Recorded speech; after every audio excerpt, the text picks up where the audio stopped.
Here is your key. Thank you very much. My pleasure. About the little favor I asked of you. Aha, but of course. I was able to get new allergy forms from guests who were in their compartments. Monsieur McQueen, Monsieur Masterman, Count and Countess Andreni, they are all right-handed. I also asked Princess Dragomirov, but she had her assistant, Madame Schmidt, sign for her. She is right-handed as well. You have exceeded my expectations. Well done. Thank you, Monsieur Fauché. I'll come back to you if I have more questions.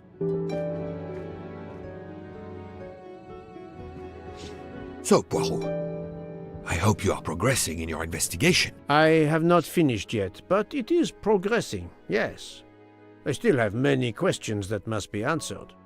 I will report to you as soon as I can.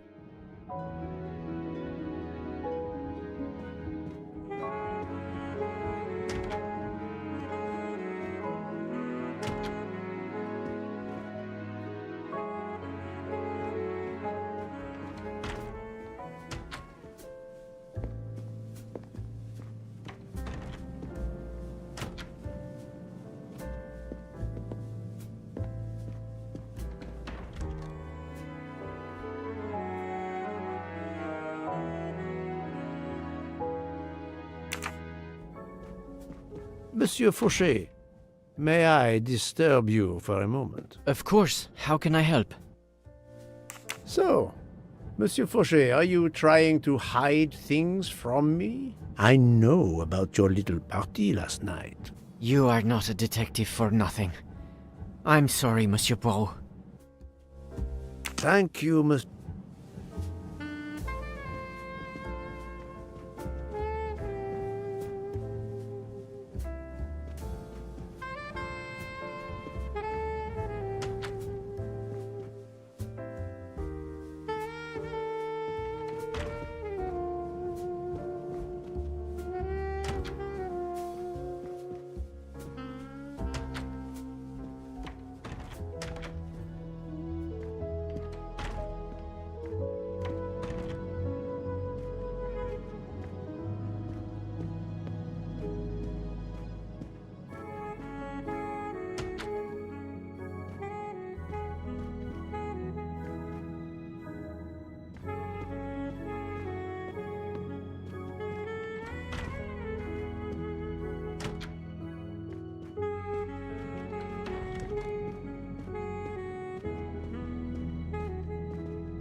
Captain Arbuthnot, I know that you are the only person on this train to smoke e-cigarettes. We found a vial of e-liquid at the crime scene.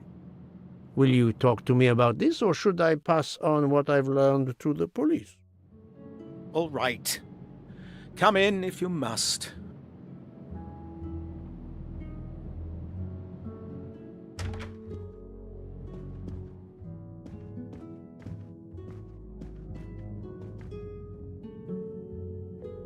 I have just a few questions for you. Very well.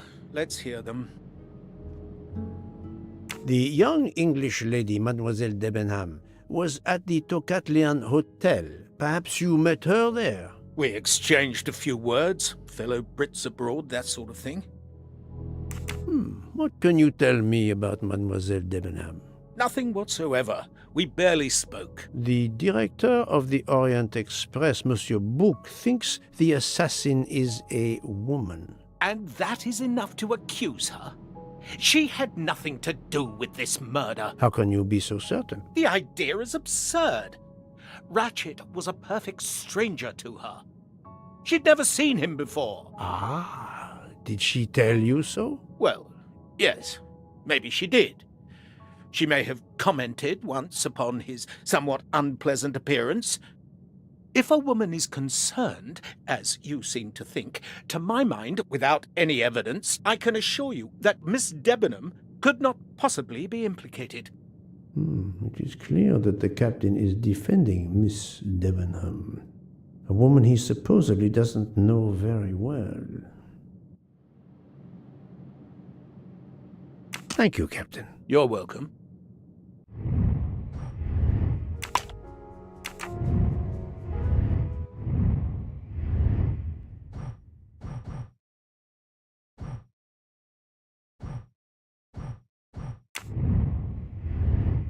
I have just... Very well.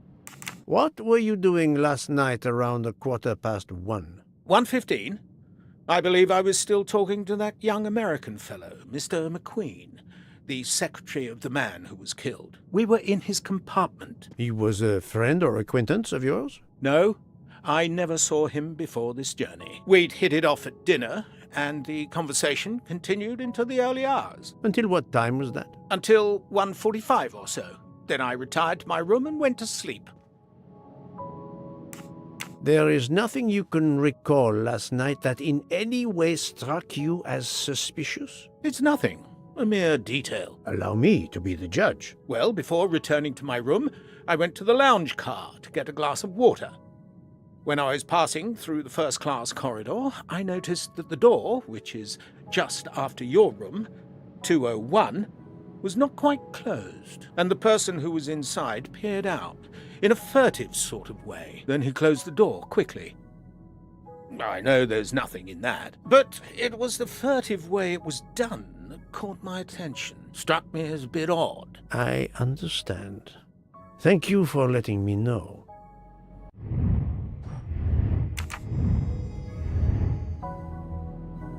Thank you, Captain. You're welcome.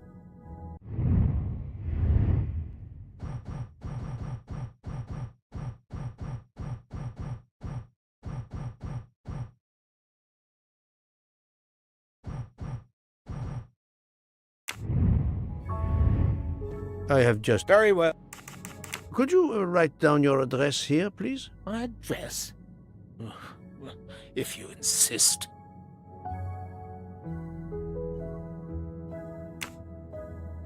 This man is right-handed.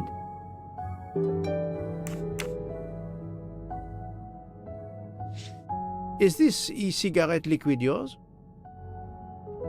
What flavor is it? Banana. Well, that is awkward. That's my flavor of choice. But I have no idea what it was doing there, whatever. Can you explain how it ended up there? I have no idea. I never entered the man's room, Poirot. That's the truth. Thank you, Captain.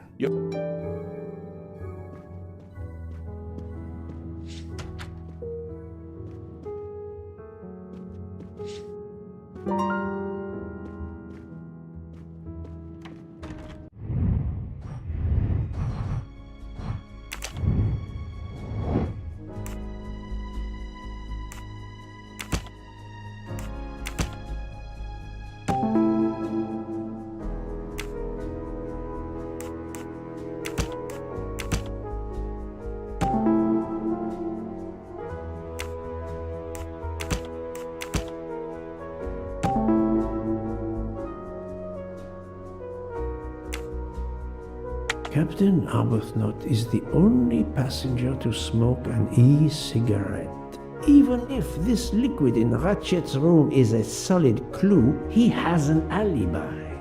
I cannot accuse him without any other proof. I'm right again. That happens to me a lot.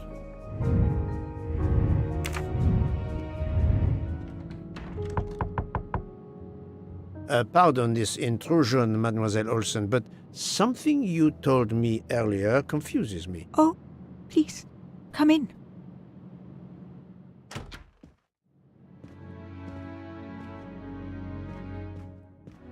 How can you be sure Mademoiselle Debenham was in bed all night?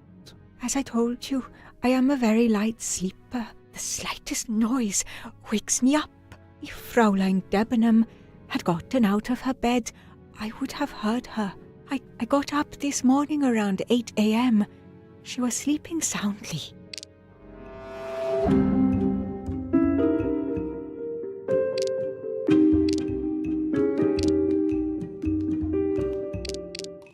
She is lying, but why? Are you certain you would have heard her? Yes. Why are you asking?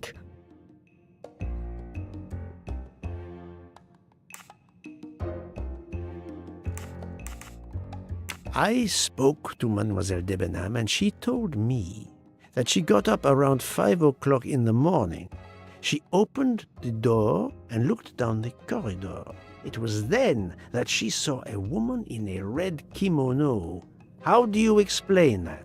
I think I must have been sleeping very soundly not to have heard it. Oh, but does that make me a suspect? I am not accusing anyone, mademoiselle. Do not worry. I am just trying to determine what happened last night. Thank you for your testimony.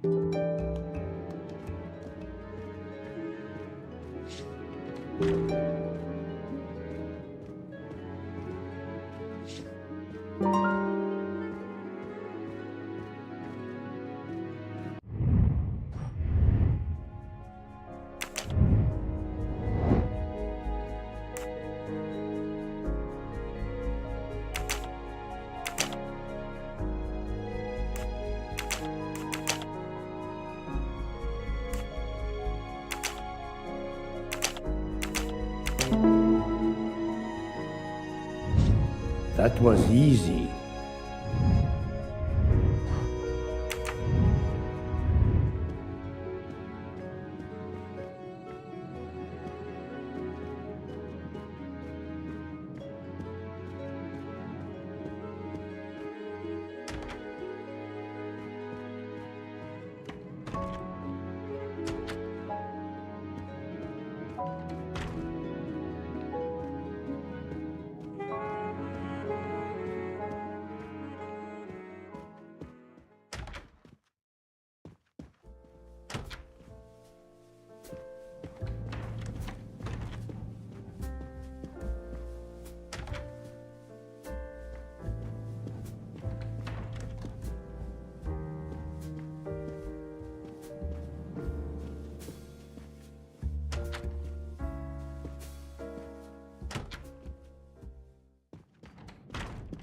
So, I still have something I want to check.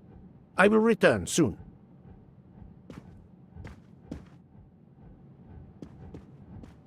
Poirot, There is no trace of the murder weapon on the train, as yet. The killer could have hidden it anywhere. it must be somewhere. Indeed, as you say, it must be somewhere.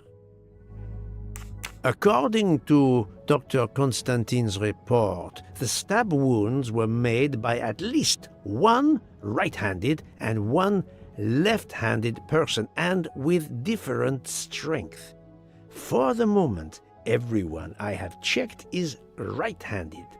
It is impossible to draw any conclusions as yet. However, I still have a few people to interrogate, notably the Russian princess. You still have many avenues to explore? Indeed, the case is far from over, mon ami.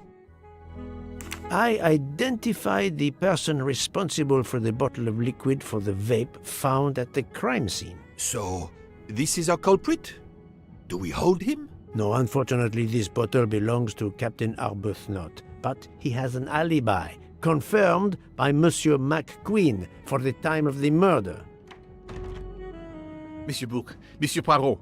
Michel, calm down. But it's Mrs. Hobart. She says she found the murder weapon in her room. She's very upset. Let's go, Poirot.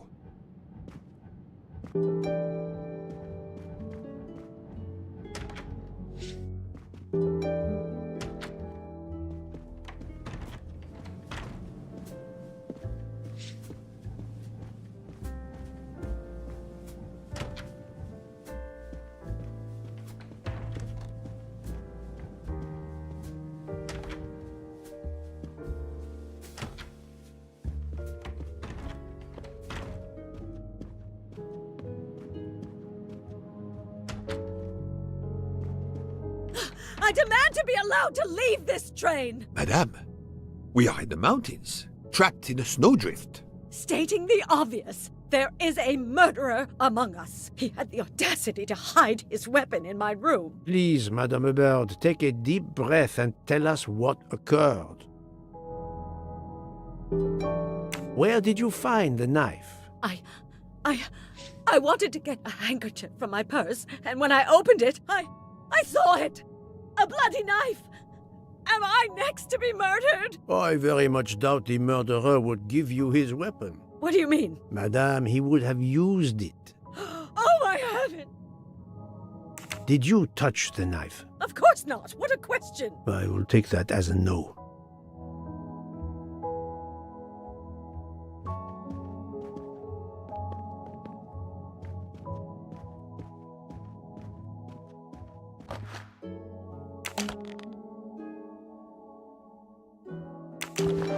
Is this knife the real murder weapon, or is it a red herring?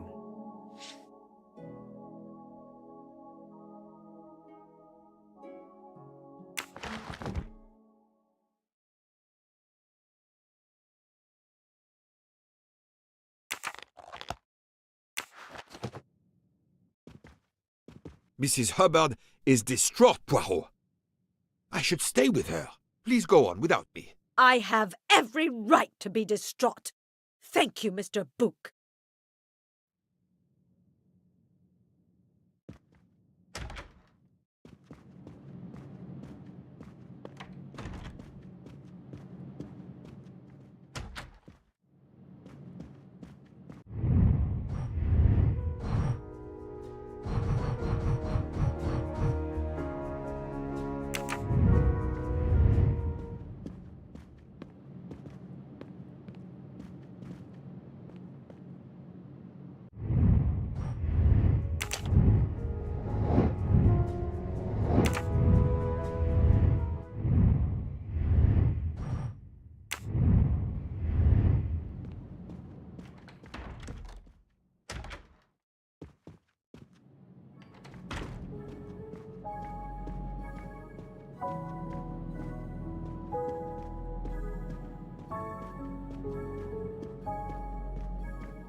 Dr. Constantine, we may have found our murder weapon. We need to make certain. There is a pretty quick way to be sure. I have estimated the depth of the wounds. You can easily find the depth of each wound by comparing the width. There are 5 of them that I am not sure about. Test them, and then we will compare our results. I will do as you say, Doctor.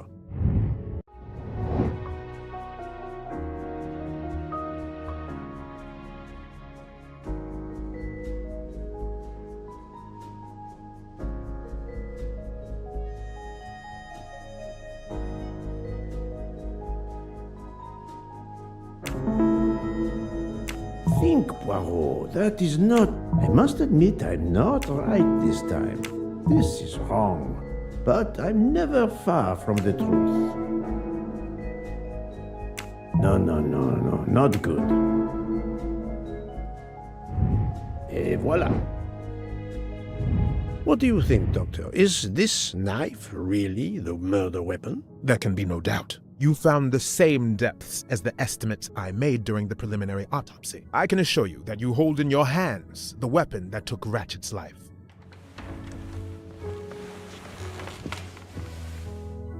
Thank you.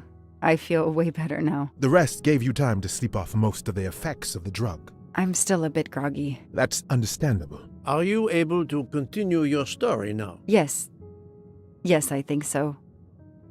Where was I? You were explaining how you returned to the Armstrong house to tell them their poor little child was dead. Yes, that's it. I felt helpless. My part in the case was officially over, but I knew I couldn't let it go. Daisy deserved justice.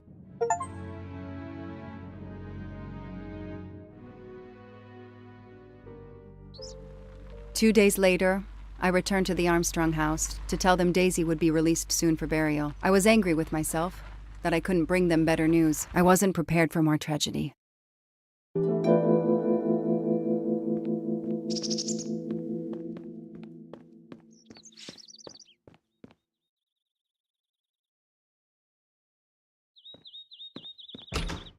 Hello, Miss Moreau. I'm here to see Colonel Armstrong. Good morning, Detective. Colonel Armstrong is upstairs. He isn't well.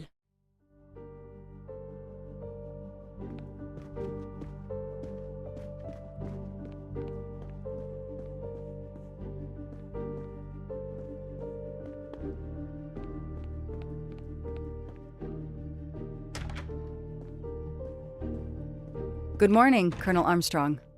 Is your wife here? Here? No, Sonia is not here. Always one step behind. She died of a miscarriage last night. My wife, Daisy, and our baby. My whole family is gone. I'm so sorry. I came straight here this morning. I received word that you can arrange for Daisy to be returned to you for burial.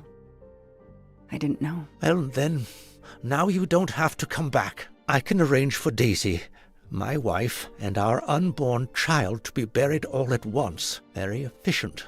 Being a military man, I can appreciate efficiency. I know how hard this must be for you. No, you don't know. I don't want your sympathy.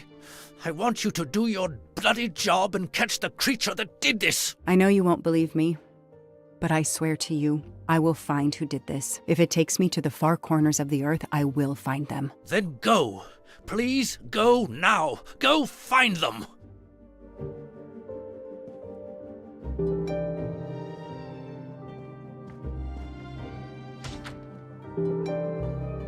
The house that once held the laughter of a child now feels so empty.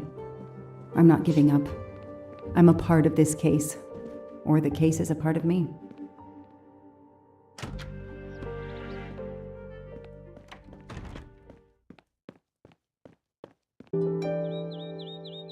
All units, Hike is in the vicinity of the cabin where Daisy Armstrong was found, spotted a pickup truck drive through the barricade tape, and then head up the dirt road toward where the subject cabin is located. Any car nearby who can respond? Unit 28, we can respond, but we're a ways away.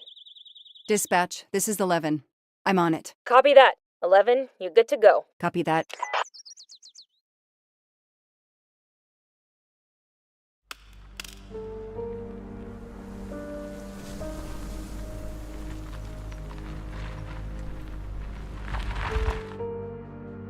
Okay, there's the pickup. Let's see who ignored our barricade tape. 11 here. I'm at the cabin. Someone has broken in. Are you requesting backup? Not yet. I'm going to take a look around. Copy that, 11.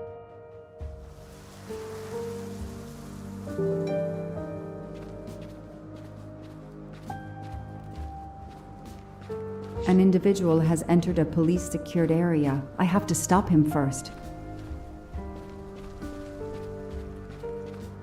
Footprints. A forensics evidence identification marker.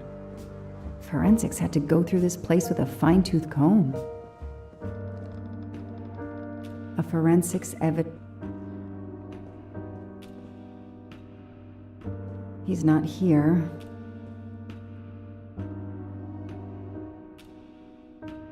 $3,892. Oh, when the poor deer was killed.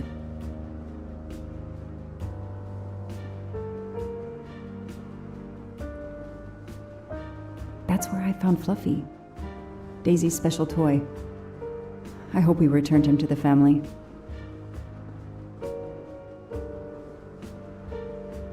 Duct tape to silence Daisy's screams. Damn it, Daisy. I will find whoever did this to you. Shiny facial hair. The good news is that it's gold.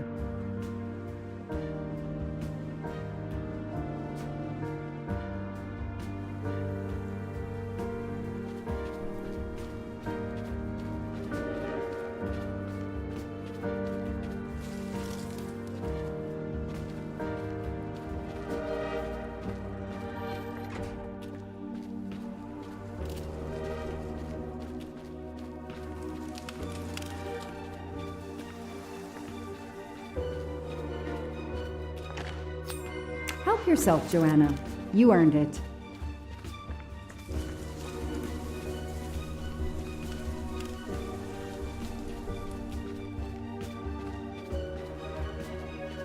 An individual has entered a police-secured area. I have to stop him first.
Footprints.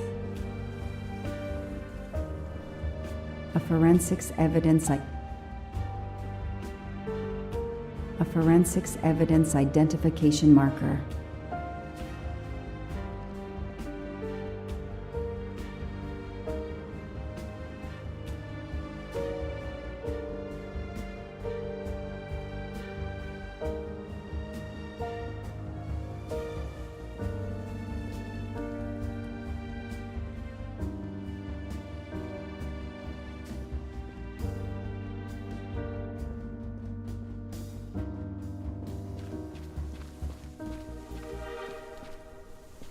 Somebody ignored the barricade tape.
Duct tape to silence Daisy's screams. Damn it, forensics.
Don't shoot, officer. I'm on your side. Sir, keep your hands where I can see them. Sure, no problem. Sir, this is a crime scene. Who the hell are you? I'm a reporter. Boston 6 News. You can get us on cable even here in the mountains. They haven't heard of crime scene tape in a big city like Boston? All right, that wasn't my best move. I got all excited. I didn't expect to find the place deserted. It was hard to resist. You should have tried harder. I'm placing you under arrest. You should be thanking me. Look what you apparently missed and I found. We'll get to that, but you're going to answer some questions first. I'm more used to asking questions, but fire away. Who are you exactly? I'm Michael Clark, journalist for Boston 6 News. Off camera, but someday I'm going to be anchor. You just wait. Do you have a way to prove that? My press card's in my truck. What are you doing here? You should know a crime scene is off limits. I'm investigating the Daisy Armstrong kidnapping like you. Does the pickup parked in front of the cabin belong to you? Yes, indeed, it's mine. I'll check. Show me your hands. I'm gonna cuff you. I'm sure we can work out a deal. Put your hands in front of you.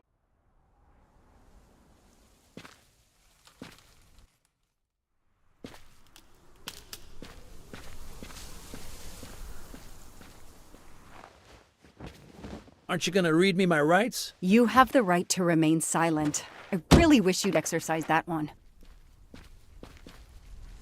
Dispatch, this is 11. I intercepted a suspicious individual at the crime scene. I'll check to determine how badly he's compromised it. Then I'm bringing him in. Copy that, Detective Locke.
Yes! I knew I could do it. I can always use safecracking as a career move.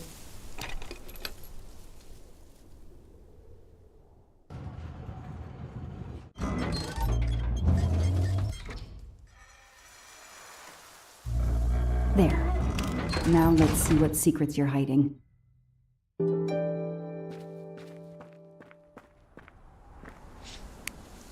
What the hell is that gas can doing here?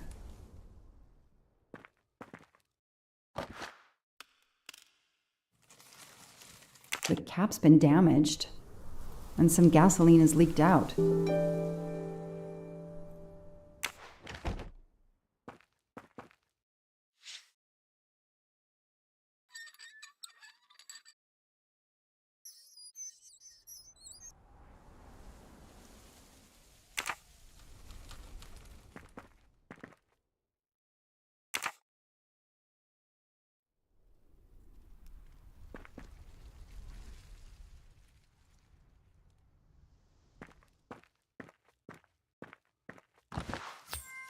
A gold mustache.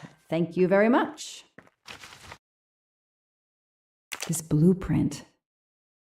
It looks like the bomb in the cabin. The kidnapper built the bomb here.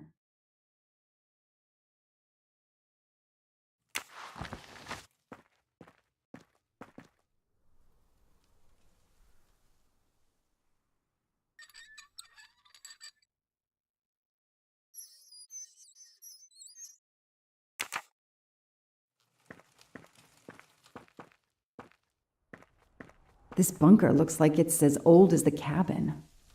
Everything is falling apart.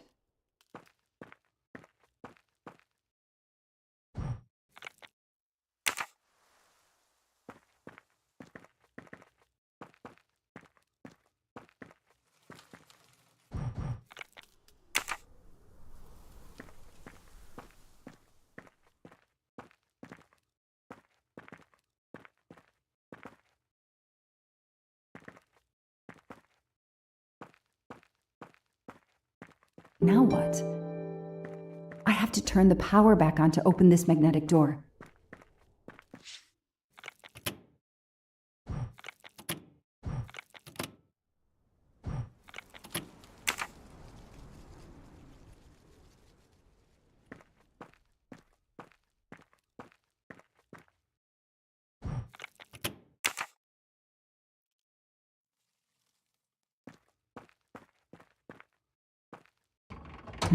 No, doesn't work.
Let there be light.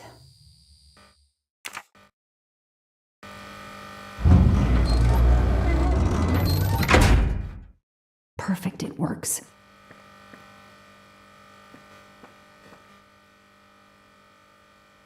February 24th, the day of the kidnapping. They knew about the party and everything.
Could use a new light bulb.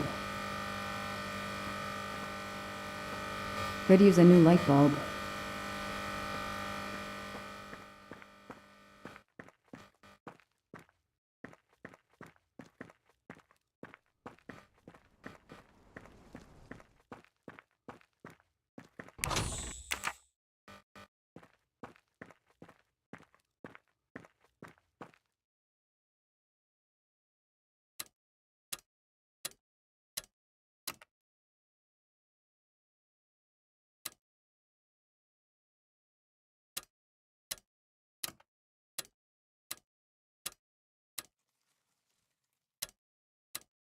No, that didn't work.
Yes! I knew I could do it. I can always use safecracking as a career move.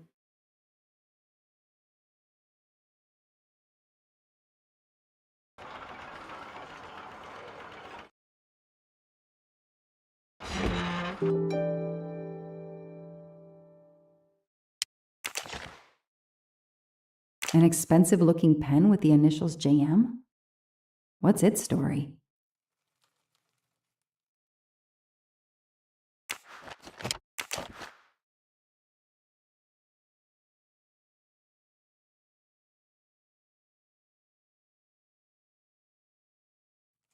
It's Daisy's hair clip, the same as the picture I saw at the Armstrong house.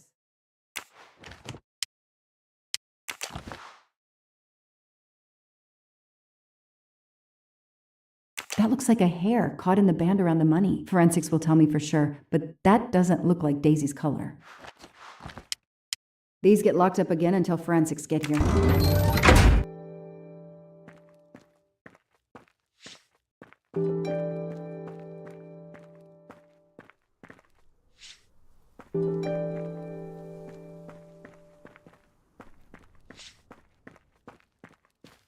I'll secure the bunker for forensics. Progress at last.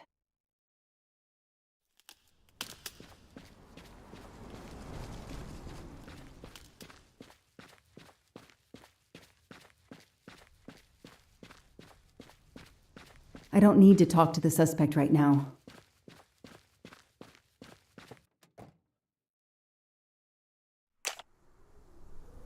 The glove compartment is closed.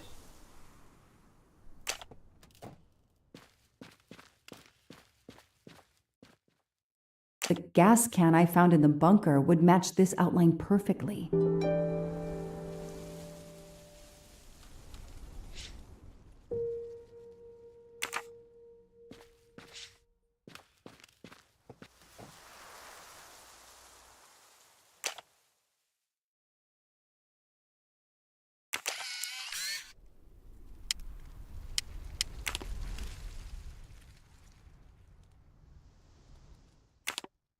Candid photos of the entire Armstrong family. A reporter just doing his job. Or something else?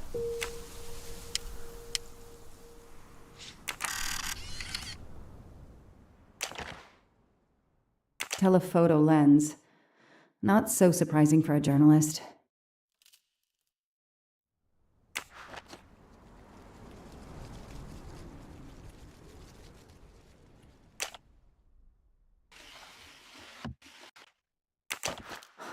Car keys in the sun visor. A classic hiding place. At least on TV.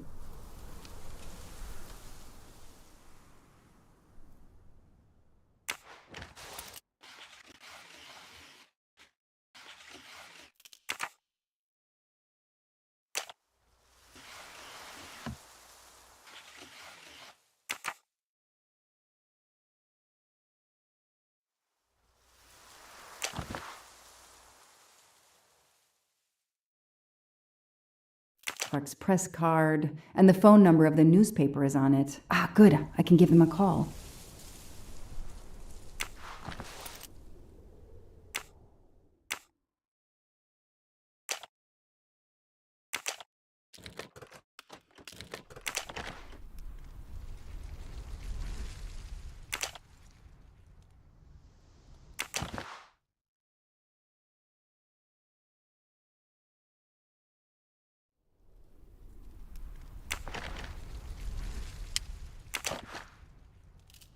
Clark's driver's license seems to be in order.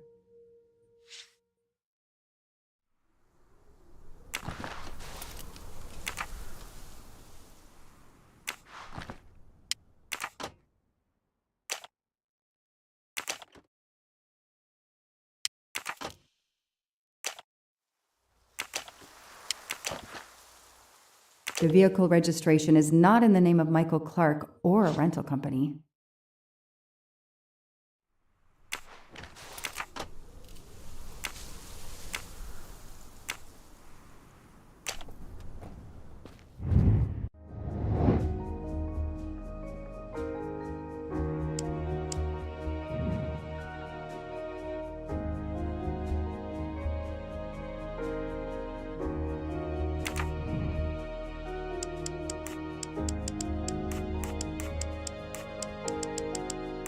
Come on, Joanna. That's a rookie mistake.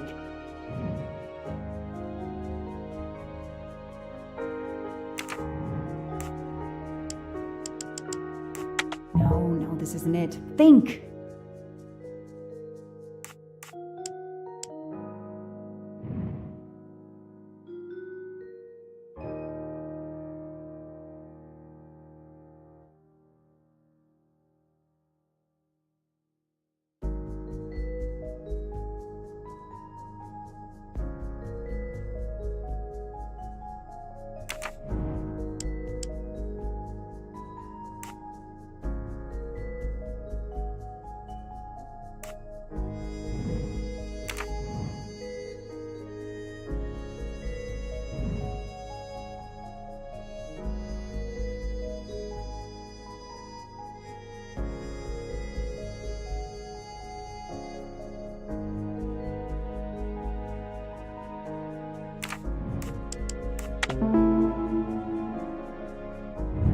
The detective gets it right.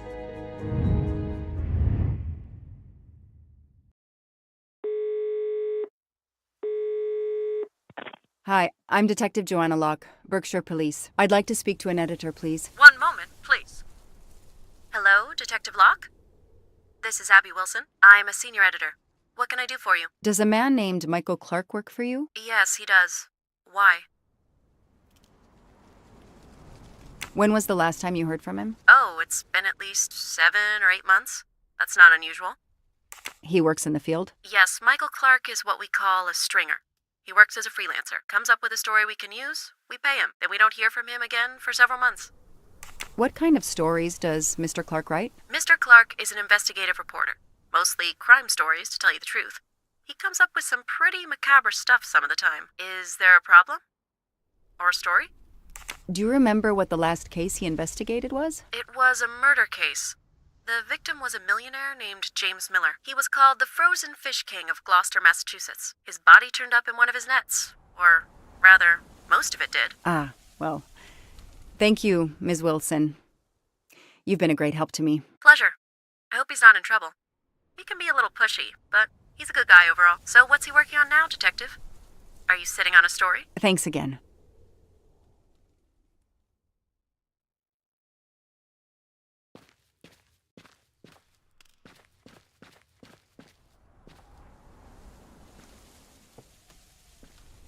I know my rights. You can't keep somebody locked up in a car like this, you know.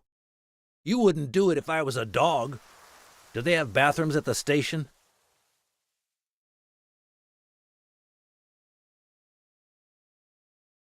I have the right to make a phone call, Detective whatever your name is. That phone is an outside line. Hello, boss. It's Michael Clark. I'm still on the Armstrong kidnap, but there's a small problem. I got caught being someplace I shouldn't be. I'm at the police station. No, I'm not under arrest. Just questioning. Fire me. Why? The station's integrity? You're kidding me, right? If you think I've screwed up that badly, then fire me. Got that? Fire me. Yes, do it. That didn't go well. I think I got my point across. What happens now? Go ahead. Then we'll have a chat.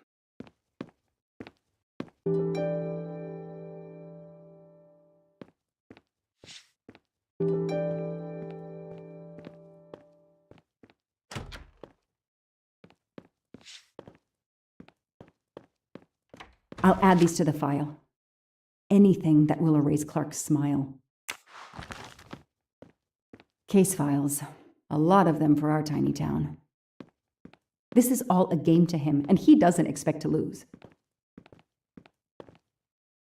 The only comfortable chair in the whole station. But there's no time to rest. An extra computer so I don't have to go all the way out to my desk. An extra computer.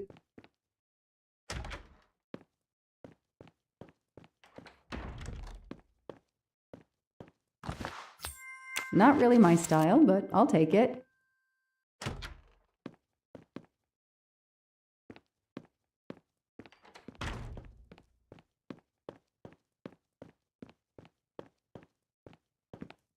Now that we've taken your DNA, we can begin. Interview of suspect Michael Clark, 6 p.m., March 30th, 2019. This interview is being recorded. By elves behind the mirror, no doubt? You were arrested at a crime scene where you damaged police barricade tape. I'll pay for a new role. That's a Class A misdemeanor, and it carries a $500 fine. Oh, that's unfortunate. To begin with, where were you on the night Daisy Armstrong was kidnapped? I was watching TV in my motel room, but I had my police scanner on.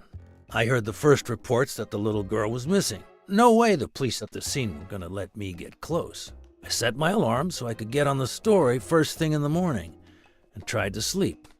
It was difficult. Can anybody confirm where you were? No, afraid not. I was alone and sleepless. A sad combination. And I realized a bad alibi.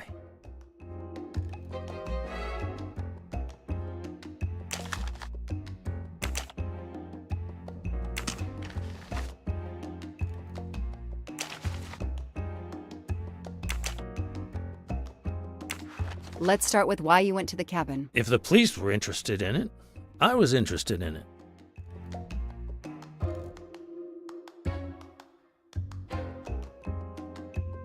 That pickup of yours, that's a very nice ride. Especially for a stringer who only gets a few stories on the air. How can you afford it? When Boston 6 does use a story, they pay okay. That truck is top of the range. How much did it set you back? $55,000, $60,000? When I have to, I do what everybody else does. I take out a loan. How about you, detective? You got a loan on your car? He's enjoying himself. I need to throw him off balance somehow, surprise him into making an error. Explain to me again how you got to the crime scene. I listened in on the police radio frequency. Anybody can do it with a scanner. I headed for the crime scene in my trusty pickup, like I've done for years. After the forensic team left, I needed to see the crime scene for myself. I got to the bunker just before you arrived.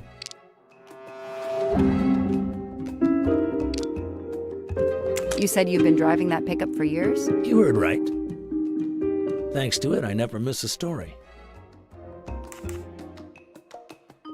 You say you've been using your pickup for years, but the title certificate is not in your name. The truck belongs to somebody named Stephen Baker. Okay, I don't get why the pickup is so important to you, but I guess my ego made me say that. Yeah, the pickup was lent to me by a friend. I couldn't afford it even with a loan. I think you stole it, Mr. Clark. You needed a pickup like that for our mountain roads, so you stole that one. Try proving it.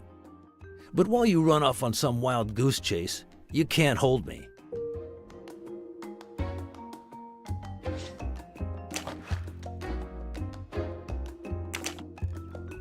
You say you're a journalist, a stringer for Channel 6 News in Boston. I sell my stuff to lots of media outlets.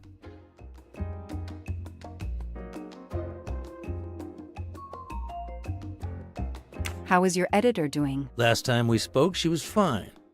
But that was months ago. What's her name again? I I work for lots of stations and lots of editors. She knows your name, but you don't remember hers? I'm not great with names. It's Kelly Johnson. Oh yeah, Kelly. I just made that name up. Good for you. Her name is Abby Wilson. Mr. Clark, you lie like you breathe. Huh.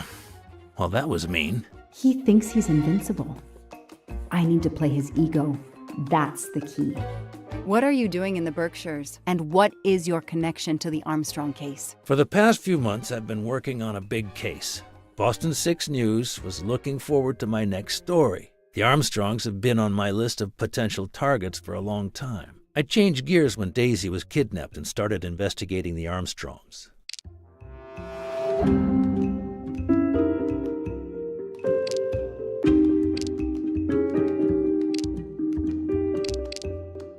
It won't be easy to prove he's lying. Find some evidence.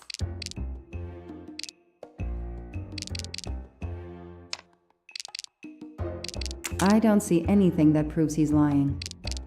It won't be... So you just stumbled on a major kidnapping story during your stay in the Berkshires? Yeah, I was researching PCBs in the river for crying out loud. Then, wow, the Armstrongs. That's not a Science Sunday report. That's a lead. Sometimes you just get lucky. Your camera in the pickup. There were photos of Daisy from before she was kidnapped. The Armstrongs are a famous family like the Kennedys or Hollywood couples. Gossip sites love them. People want to see how they live. I started out just stealing candid shots. Paparazzi live on getting that one exclusive shot. Steamy, intimate, whatever. Then when the kidnapping happened, I realized I was here first. What an opportunity, and I jumped at it. You have an answer for everything. You're not very good at this, are you? How long have you been on the job? Long enough to put you away for life, if you killed that little girl.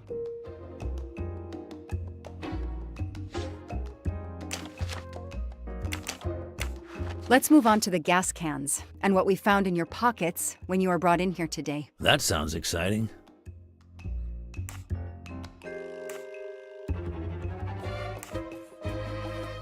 How did you know there was a bunker at the end of the property? How did your forensic team miss it? They were concentrated on the cabin. It was pitch black out there. Small-town cops with small-town minds.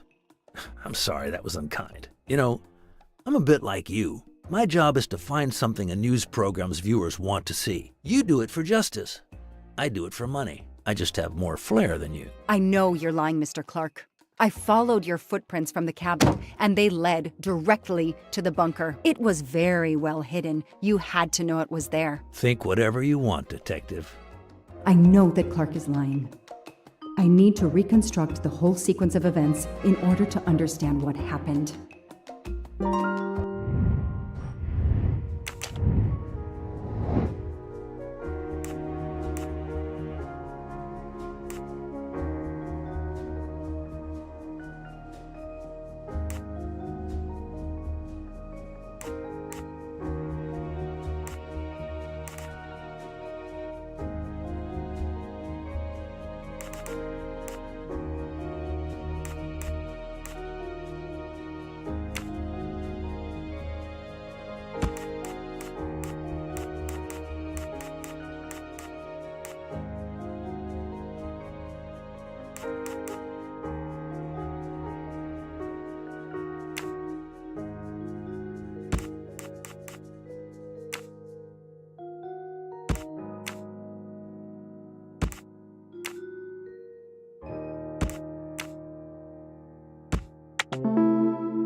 The detective gets it right. I'll tell you what really happened. You waited until forensics left and arrived in your probably stolen pickup. You grabbed a can of gasoline from your truck. You then went into the cabin to check if Daisy had been found. You then went straight to the bunker to see if it had been discovered, planning to set it on fire and destroy all the evidence inside. Before you could start the fire, you heard me arrive. So you hastily left your gas can and closed the hatch. You didn't think I could open the bunker. If I hadn't found you, I expect you would have burned down the cabin too. I'm not gonna make fun of you, Detective, or how you handled my interrogation. You're obviously very new at this. I swear I'm telling the truth. I didn't know the bunker was there until the moment you showed up. I seem to have trumped your entire police force. When I get the DNA results from the bunker, We'll continue this conversation. You have no concrete evidence against me whatsoever. The lab results will be in soon. You won't get away with this. See that call? That's your arrest warrant and a one-way ticket to prison. I'll be right back.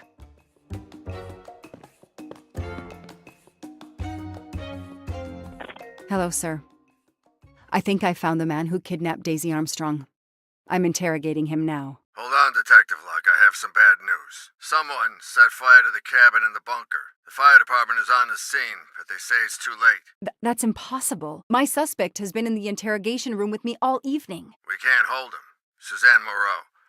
Her fingerprints are on the wine bottle found in the cabin.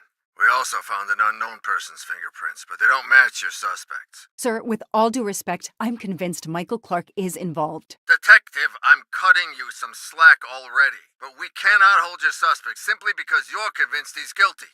We have evidence that Suzanne was working with an accomplice, Noah Garrity. I order you to release the reporter and arrest this Moreau. Let me just check my last lead. The DNA analysis of the hair found in the bunker safe. The results just came in. I know how hard this is. Okay.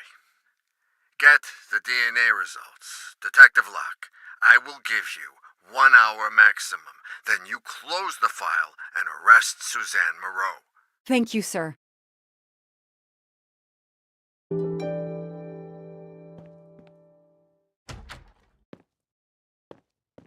Who did you call earlier? An editor from the Boston 6 News. An editor you repeatedly said should fire you. That was your accomplice, wasn't it?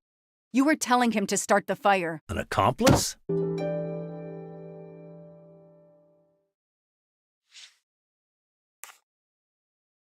I know it was Noah you called. I'm saying nothing more without the presence of my lawyer. Stay right where you are. I'm not done with you yet. Wow. Do I hear grounds for a lawsuit? Some poor, innocent woman is being accused instead of you. You set her up, didn't you? You have to let me go, Detective. All I need is one more phone call to the lab. I know it's you, and I'm going to prove it. Hello, this is Joanna Locke. I need the results of the DNA test I asked you for. Hi, Detective. Sorry, we only have the DNA sequence. We haven't had time to compare it with the suspects yet. It'll take 7 more hours. I'm sorry, but you are not the only one on the waiting list. Send your analysis to my computer in the office. I'll do the comparison myself. I need authorization. I have a murderer who is going to walk free unless I get those results now. Fine, we'll send it to you right away, but I'll have to log this. It's my last chance.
Oh, no. No! Suzanne? I don't understand. I was sure it would be Clark's hair. I'll have to let him go.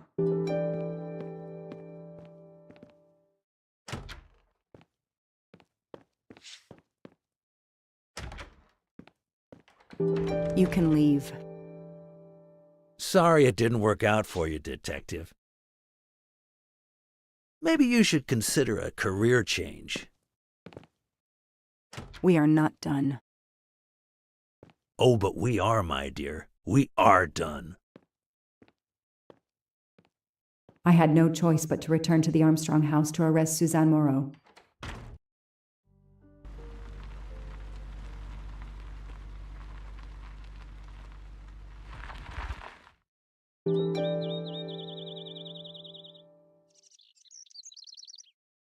The arrest warrant for Suzanne Moreau. Suzanne was set up by Clark and Noah. They are the kidnappers, but I'm not giving up. When Suzanne comes up for trial, I will fight for her defense. But for now, the district attorney is in charge. If I want to stay a detective, he always has the last word.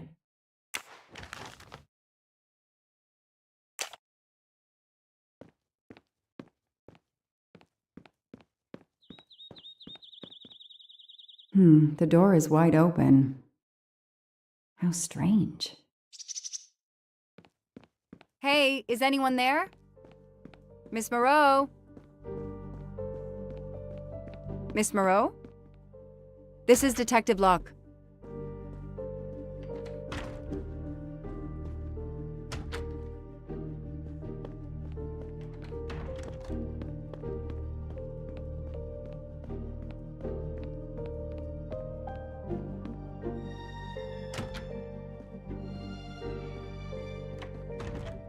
Miss Moreau, can you hear me? It's me, Detective Locke. You must get up now. Miss Moreau? Miss Moreau, can you hear me? Suzanne Moreau is dead. There are no traces of blows or injuries on her body. She doesn't seem to have defended herself from anyone.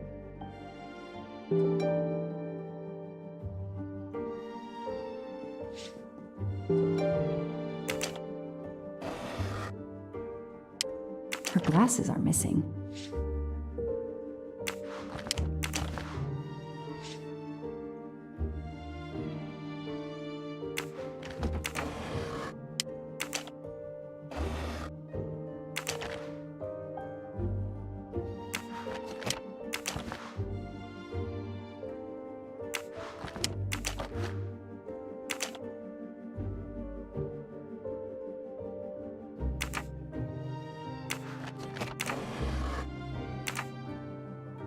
Suzanne's diary is missing.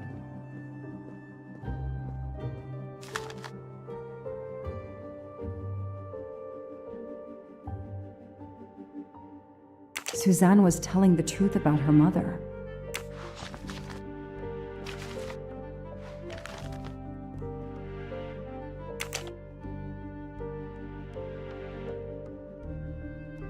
She must have realized at last how she'd been used. The death of her mother would have been an additional shock, and the self-righteous court of social media was as quick as usual to try and convict her.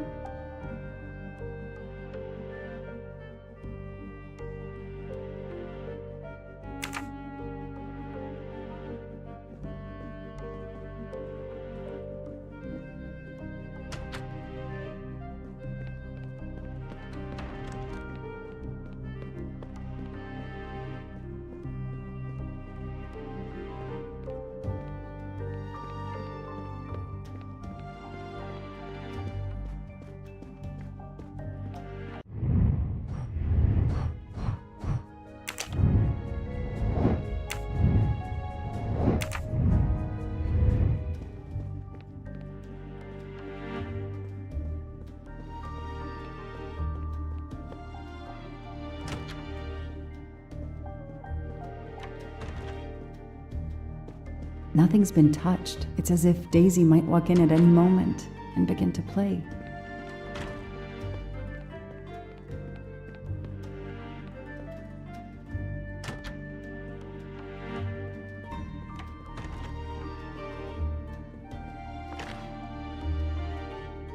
It appears Suzanne killed herself by ingesting all these drugs. I called the district attorney to inform him. This is Detective Locke, sir. I'm at the Armstrong house. Have you arrested Suzanne Moreau? She's dead, sir.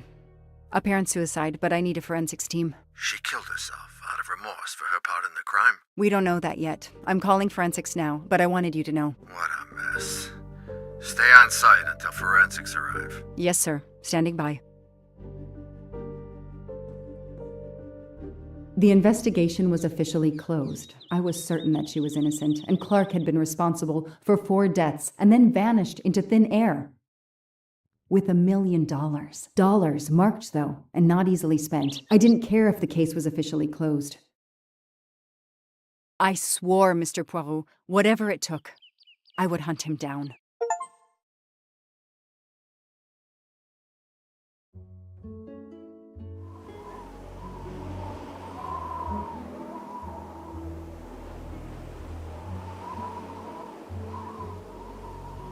I waited for the forensics team, then went into the station to write my report. I was officially off the case. Thank you, mademoiselle.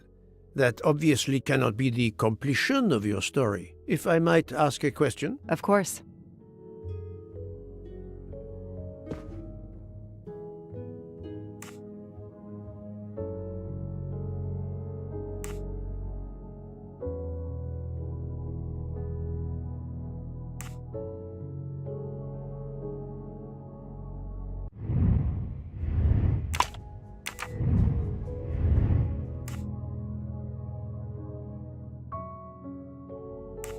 Michael Clark, the reporter. He was Ratchet? Absolutely. I was the only law enforcement official to question Clark. I knew this wasn't his first kidnapping. You looked for similar cases. What do you Americans call the MMOs? Means, motive, and opportunity. Yes, I looked for someone in plain sight. Someone on the edge of a kidnapping case. Someone in plain view, keeping track of the investigations.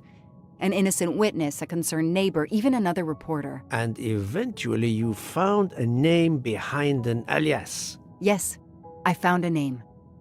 Cassetti, the real name. The real name of the man you call Ratchet is Cassetti. This explains much, mademoiselle, but not all. It explains why she is our #1 suspect. But not how she came to be on this train. Attends, she has grown pale. I don't know what's wrong with me. Excuse me, Mr. Poirot. I don't feel very well. You are exhausted and still feeling the effects of the drug. Stay with us, mademoiselle. One more effort. I need to know your recent movements. I snuck aboard the train. This I observed. You came directly to this room? Yes. Yes, and other than a couple of careful trips to the ladies yesterday, I never left this room. I didn't want to be spotted by Ratchet. Yesterday, I chatted with my roommate, Miss Schmidt, I think, here in our room. She brought me some dinner. I got very sleepy and nodded off. And now she nods off again. Is this a joke? She must be faking so we can't interrogate her further, Poirot. No, Book. She really seems to have fallen asleep again. It is my fault. She must have been given a dangerous dose of sleeping pills last night. The effects should wear off soon, I hope, but I am afraid asking her to tell us her story was too much for her. Pinch her, Poirot. She's faking. Her eyes are dilated. She is not faking, and there will be no pinching. Dr. Constantine, please stay with her. Monsieur Book, ask the other passengers to gather in the dining car. There are still many questions I need to ask. But all of them together? Won't someone overhear you questioning the others? I will speak softly because I am trained to do so. They will speak softly because they want to. Very well. I will do as you say.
I hope we will be leaving soon.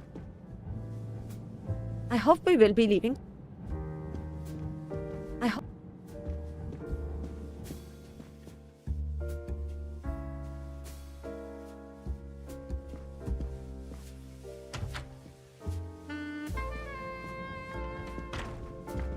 I should go and interview the passengers in the restaurant car.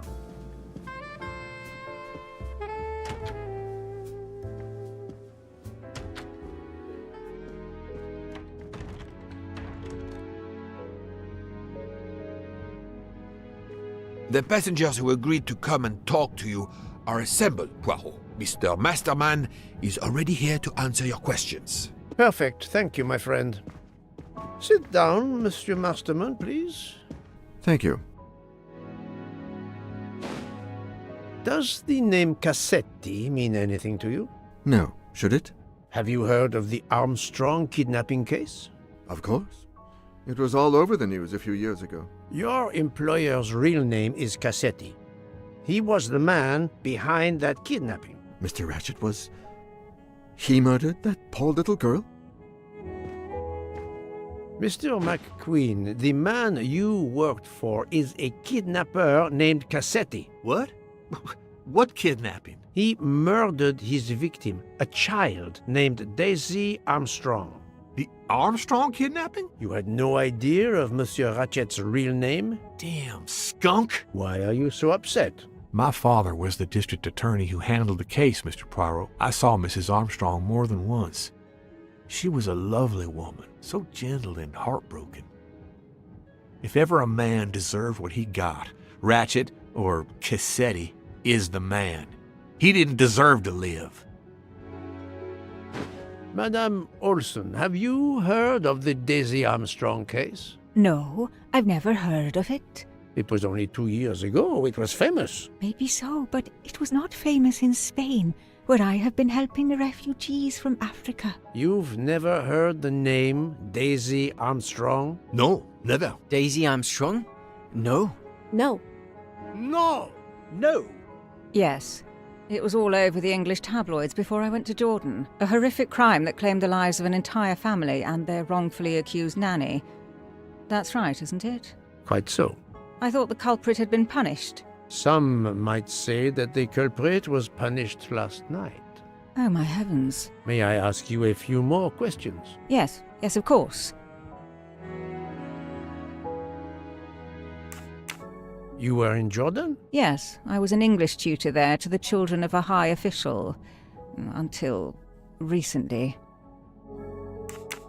You read about the crime, as you said, in the tabloids. Yes, that's right. For weeks, news of the royal family was eclipsed. Have you ever been to the United States, mademoiselle? No, never. Jordan was really my first trip abroad. What is your relationship to Captain Arbuthnot? Who? A former soldier traveling with us. You must have met him. Ah, yes, I met him on the platform in Istanbul. We only had a brief exchange of pleasantries, nothing more. British Reserve and all that. Ah, the British Reserve. Yes, with this I am familiar.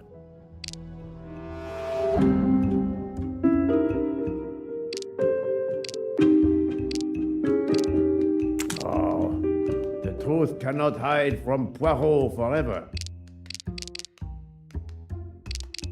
That does not prove she's lying. Are you sure everything you have told me is accurate, Mademoiselle Debenham? Of course.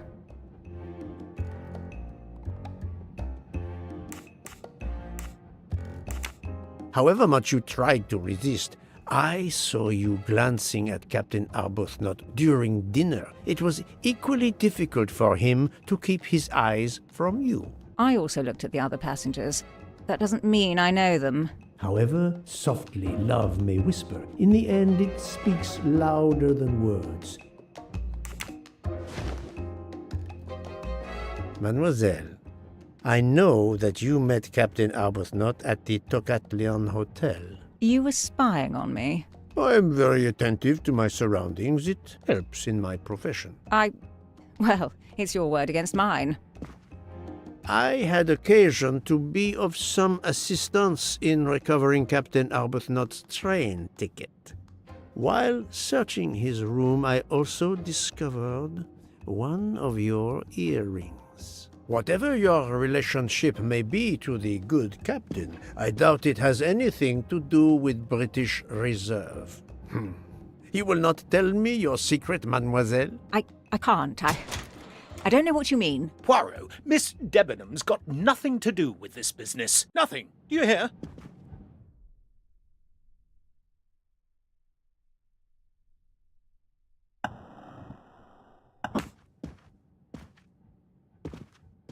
Archie, stop. Captain, no! This behavior is unworthy of an officer and a gentleman. Leave her alone! Have you no honor? Archie, we should go. Captain Arbuthnot, I am certain you are a brave soldier, but you are a poor actor. The truth is that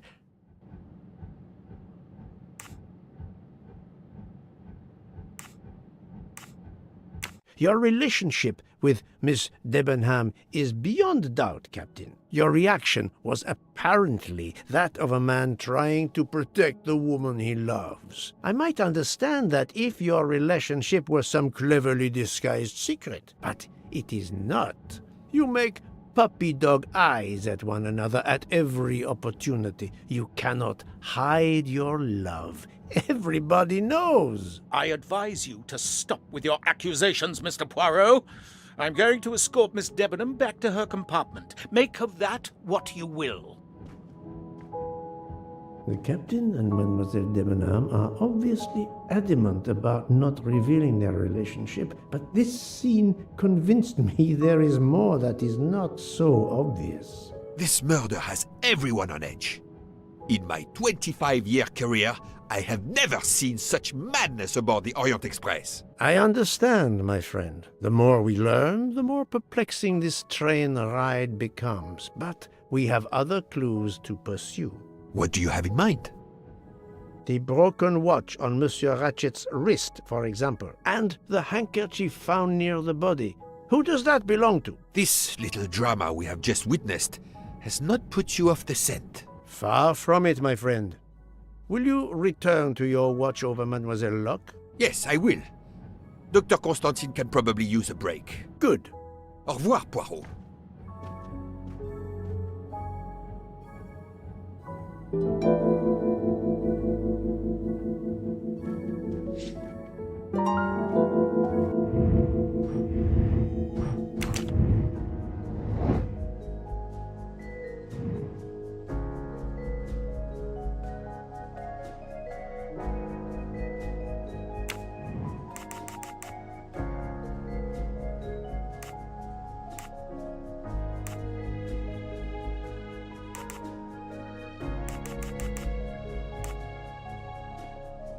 I must admit I'm not right this time.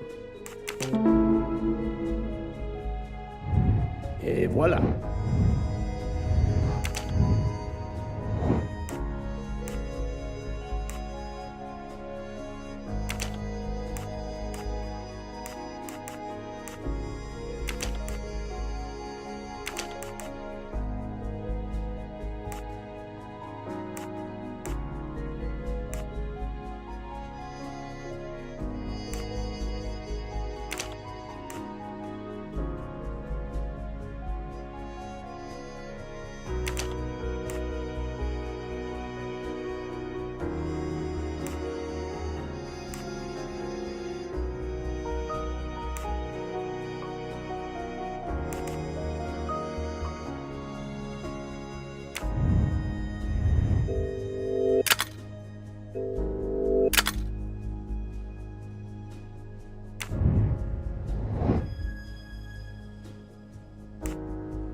I do not think that's the right answer.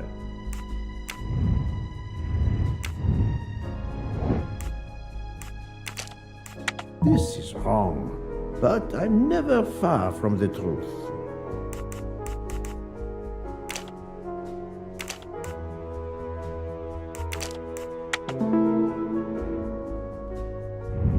That's the right answer.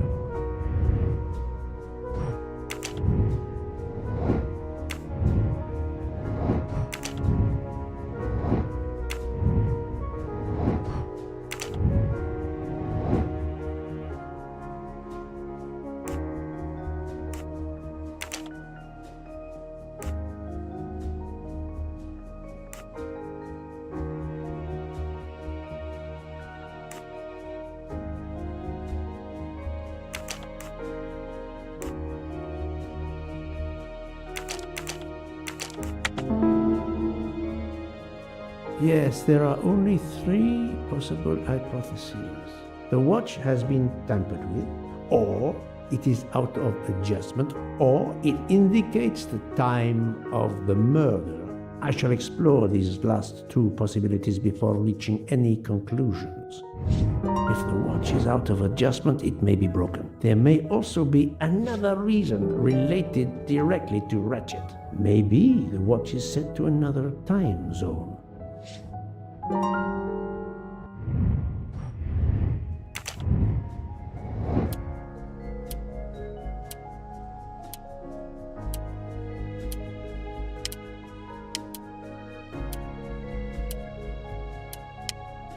I must think, Poirot. That is not a good answer. No, not good.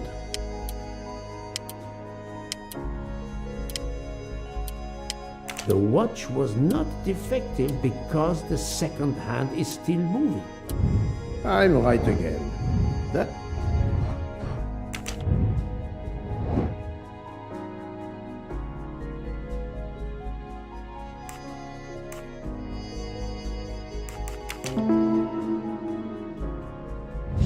That's the right answer.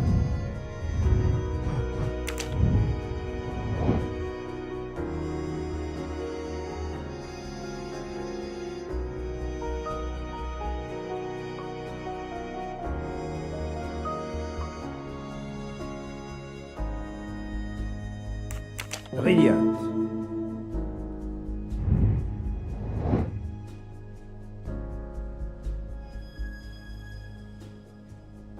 Adequate. If this theory is correct, then the murder took place at 12:15 a.m. I must interrogate all the passengers to see if any of them have an alibi for this hour.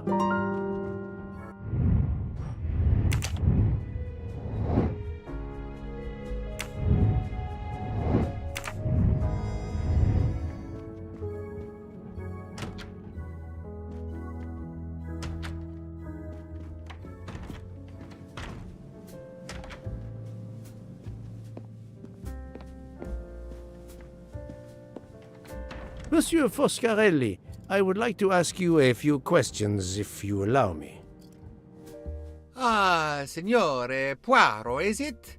I was wondering when you'd get around to me. Unfortunately, you find me on a mission of mercy. Hello, Monsieur Poirot. Sorry, we have a small problem. The orange juicer has broken down and I can't fix it. Mr. Foscarelli has kindly offered to help me. It isn't a car engine, but I am doing my best. Even with the 2 of us, we can't manage. Let me guess. You call upon Poirot to help. I'd be happy to answer your questions when we finished.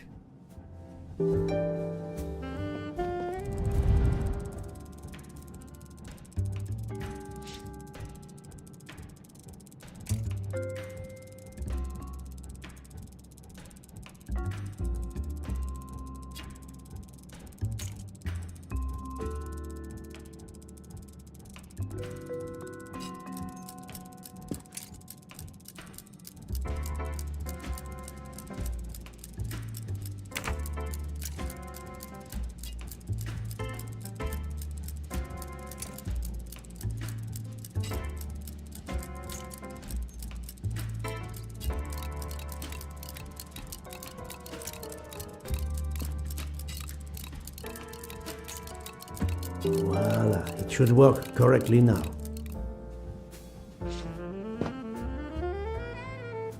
Bravo! I should stick to automobiles. Well, now we can talk calmly. Monsieur Foscarelli, is it? Antonio Foscarelli? Delighted, Monsieur Poirot. You have, of course, heard about Ratchet's murder last night. Oh, naturally. It is all anyone is talking about. Have you ever been to the United States? Yes, it has been a primary market for our cars for the last 10 years. You remember the Armstrong case? Armstrong? The name, yes. It was a little girl. A baby, was it not? Yes, a very tragic affair. Did you know that Cassetti, the kidnapper, was actually Ratchet? Oh, no. Then he deserved to die. I mean, wouldn't you agree? Can you tell me your movements on the night of the murder? I went to bed right after dinner, but I slept very badly. My roommate, Mr. Masterman, had a toothache. Oh, he moaned all night. It woke me up several times. Did you hear anything or notice anything unusual? No, nothing that I can think of. I stayed in my bed all night. Well, thank you, Mr. Foscarelli. I'm sorry I couldn't help more, Signore. I remain at your disposal if you should need me. Thank you so much, Monsieur Poirot. I can put orange juice back on the menu.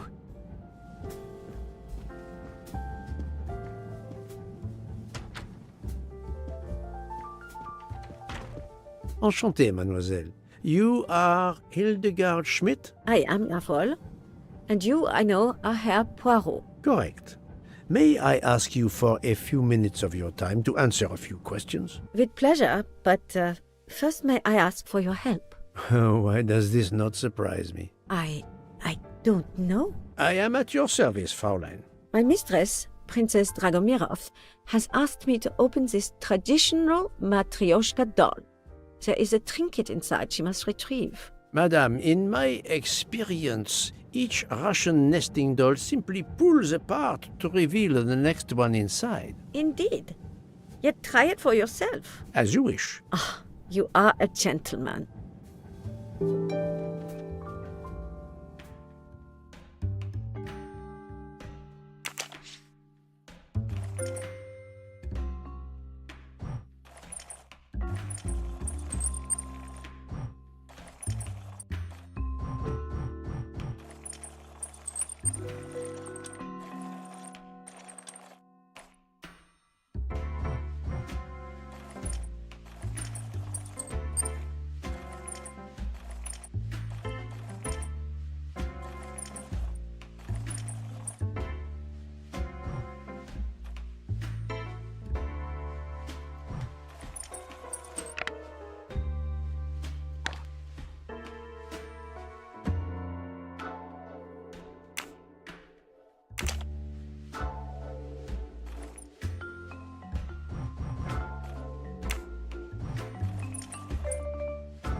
The inscription reads, "To my dearest friend." Ah, thank you very much. This doll reminds her of her youth in Russia.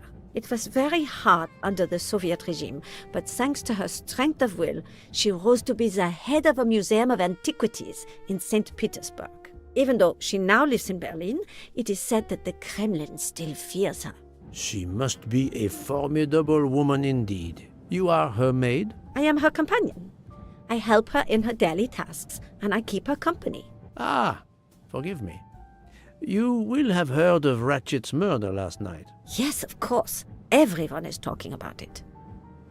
Can you tell me how you occupied your time last night? Just after we left Istanbul, I had tea with my roommate, Fräulein Locke. I went to dinner with the princess, and when I returned to my compartment, Fräulein Locke was already asleep. A little later, Herr Michel, the conductor, came to get me because Madame la Princesse needed my help. Her back troubles her. I massaged her for about an hour. Do you remember the time? I'm sorry, I do not, mein Herr. Have you lost a handkerchief embroidered with an H, madame? Oh, no, monsieur. I thought perhaps since your first name is Hildegard. It is not mine, I tell you. I could not afford something so nice. I have no idea who it belongs to. My apologies, I did not mean to alarm you. Thank you for answering my questions, madame.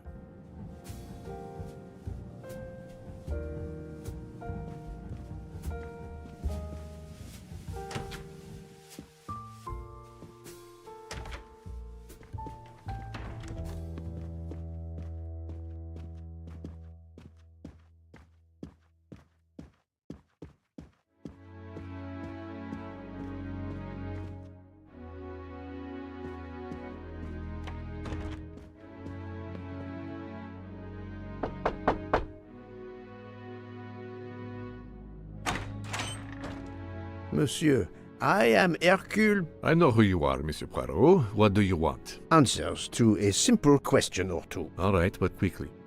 My wife is quite ill. I would like to stay by her side. I promise. First of all, I imagine you know about the murder. Of course.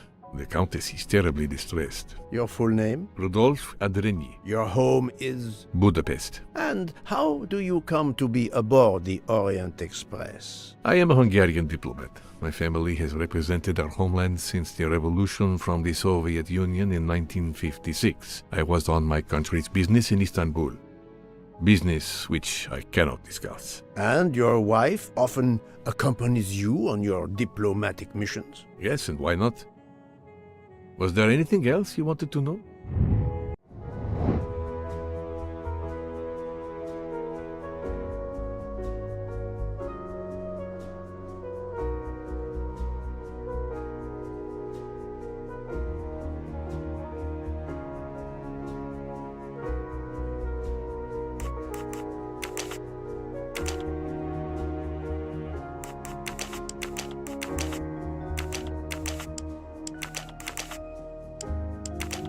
I must admit I'm not.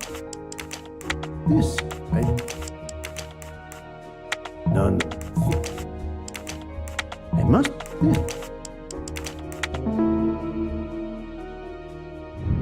Et voilà.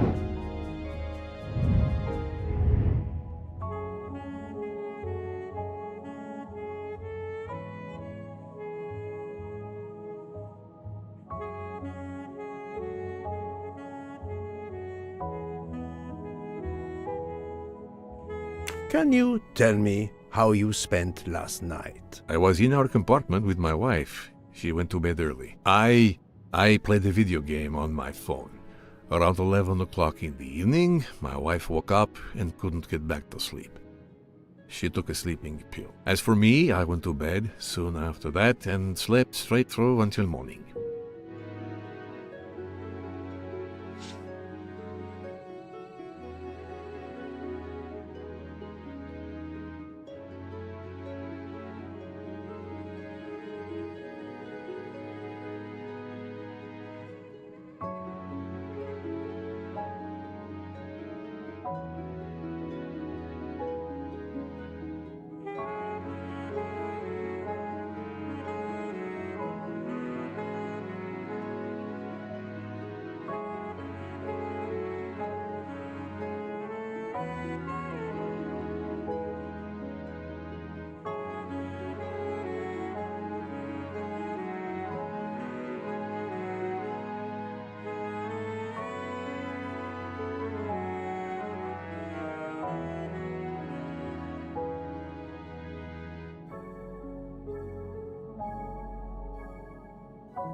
Have you ever been to the United States? I was posted to the Hungarian embassy in Washington for a year. You knew, perhaps, the Armstrong family. Armstrong? Armstrong. It is difficult to recall. One meets so many people. It was the kidnapping of a child, a very sad affair. The culprit was the man on this train who called himself Ratchet, the one who was murdered last night. Indeed. It sounds like justice finally caught up with him. Thank you for your time. Now, I'd like to speak to your wife, if you don't mind. It's impossible. As I told you, my wife is very ill. Thank you, and good luck with the investigation. Eh bien, the good Count does not appear to want me to talk to his wife.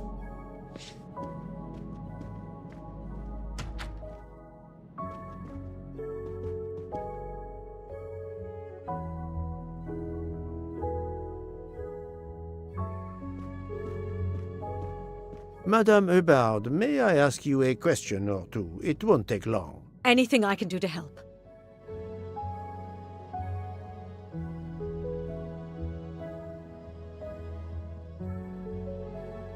Have you misplaced a handkerchief recently? No, I don't think so. Why? We found a handkerchief embroidered with the letter H, so I thought it might have been yours. I'm sorry, but it's not. It may belong to Miss Schmidt, Princess Dragomirov's lady's maid. I believe her first name is Hildegard. It is a possibility. Anyone could be lying, of course. I thank you, madame.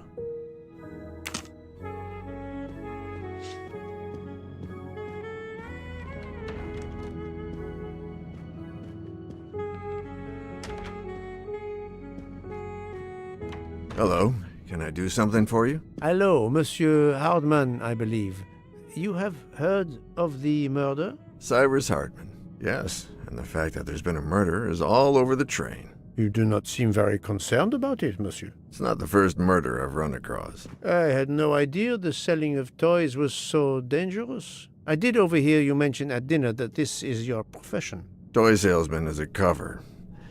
I'm a private detective, just like you, from the U.S.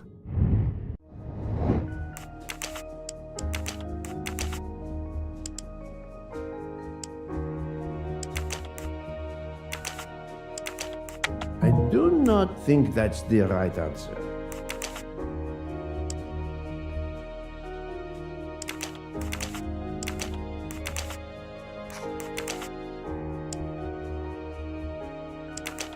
No.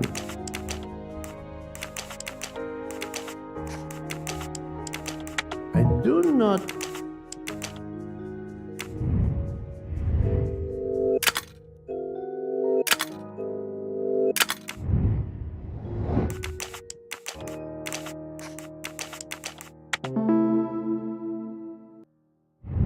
Et voilà. I did not expect to find another detective on this train. I just finished a job in Istanbul when I received an email from Ratchet. He hired me to protect him. Something you failed to do. I'm not happy about that. He'd received some threatening letters. I was supposed to watch his back, and yeah, something I failed to do. But he seemed to think he was in more danger when he left the train. He was traveling to Paris? I assume so, but I'm not entirely sure. Can anyone on this train confirm your identity? Yeah, that McQueen kid, Ratchet's secretary. Were you on duty last night? You bet. I kept my door open a crack and I watched all night. No one entered that car who didn't belong there. Did you see anything in particular? The conductor, Michel. He was there most of the time too, except for 15 minutes or so after we left Vinkovsky. He must have answered a call from Ratchet's room, then he was absent again for a while around 1 a.m. After that, he didn't move until 5. Monsieur Hardman, have you heard of the Armstrong case? Armstrong? The kidnapping 3 or 4 years ago? Who hasn't? Why? Ratchet's real name was Cassetti. I have reason to believe he was the kidnapper. What? He killed that little girl? No, I didn't know. If I had known, I wouldn't have taken the job. Do you have any idea who was behind the threatening letters? I don't know his name, but Ratchet told me he was a small man. Dark hair, with a womanish kind of voice. Oh, thank you for your help. Do you have... I don't know his name. Oh.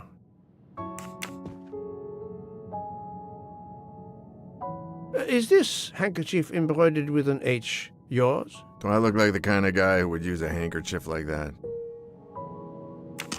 Thank you for answering my questions, Monsieur Hardman. Listen, Poirot. I know I fell down on the job, but if you need help, any at all, let me know. I'd like to make it right.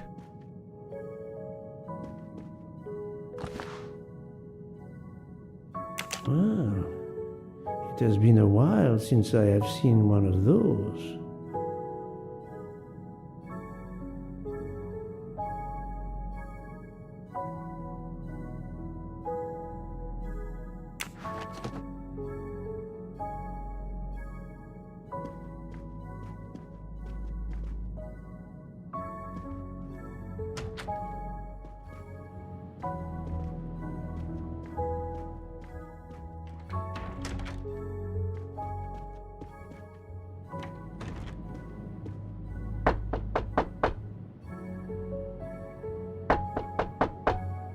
I am not prepared to receive anyone. Come back later. Very well, madam. I'll come back later. But you will need to speak to me.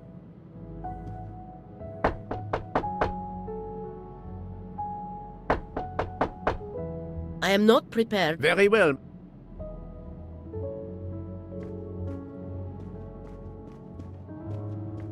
So, my friend, have you finished your investigation? No, but I have managed to solve a few mysteries. Okay. I stay here to watch this young lady.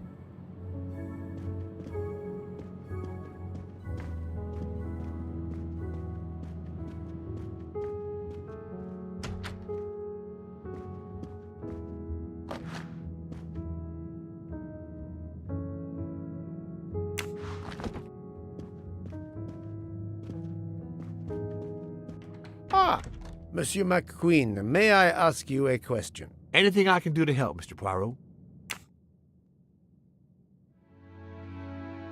This handkerchief embroidered with an H, is it yours? No, I don't use cloth handkerchiefs. Thank you. I won't bother you anymore.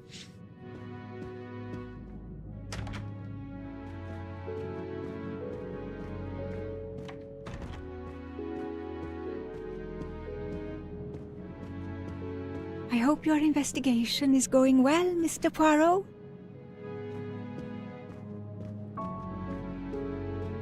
So, no. Okay.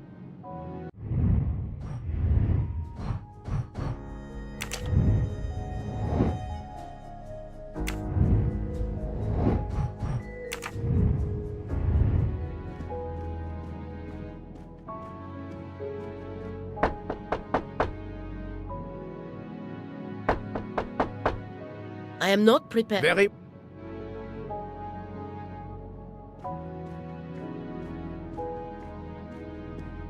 Okay. Excuse me, Doctor. May I ask you a question? Anything that can help the investigation, Mr. Poirot. I wanted to know what your first name is, Doctor. My name is Robert. Why?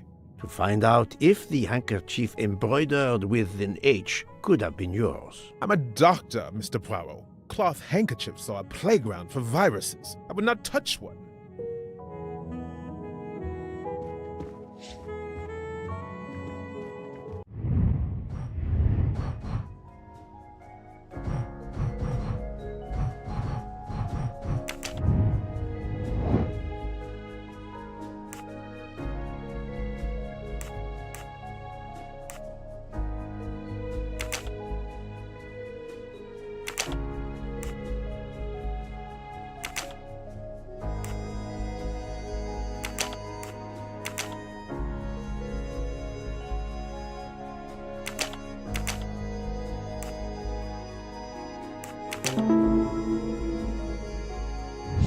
I'm right again.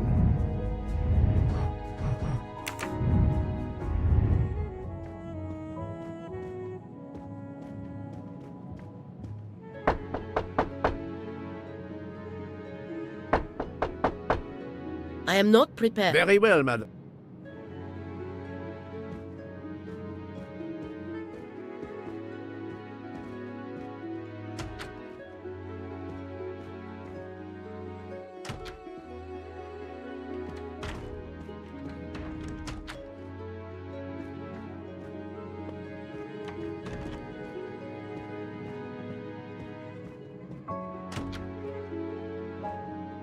Madam. Anything.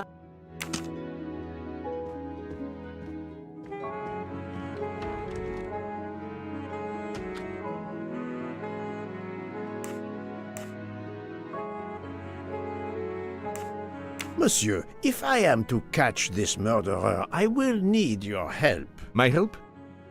I am at your service, Poirot. You are obviously a devoted husband, Count Andrini. My wife means the world to me. There were questions in Budapest about a Hungarian diplomat marrying an American woman. It did not deter you. I would have given up my position for her. I would think it is universal. Are you married, Mr. Poirot? No, I fear marriage is not for me. But her condition, is it very grave? She is suffering a bout of vertigo. You understand? The room spins.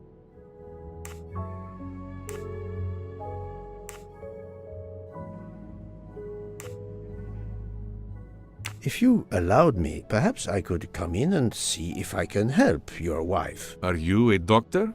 I thought you were a detective. We have much in common, do you not think? We both try to find solutions to mysteries. Then I won't keep you from the mystery you are undoubtedly more qualified to solve.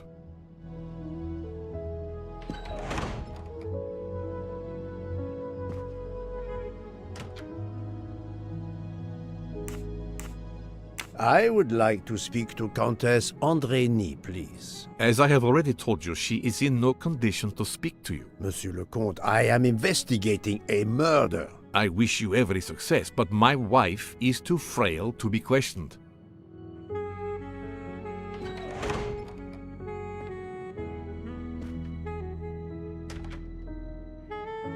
Monsieur. My help? You are... My wife requested it. I would think it... No. She is... I think Dr. Constantine could help your wife. There is a doctor on this train? I did not know. Where is this doctor?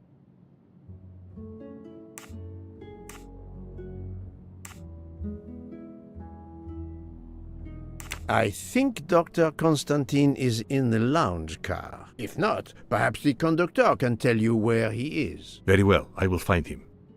Thank you very much.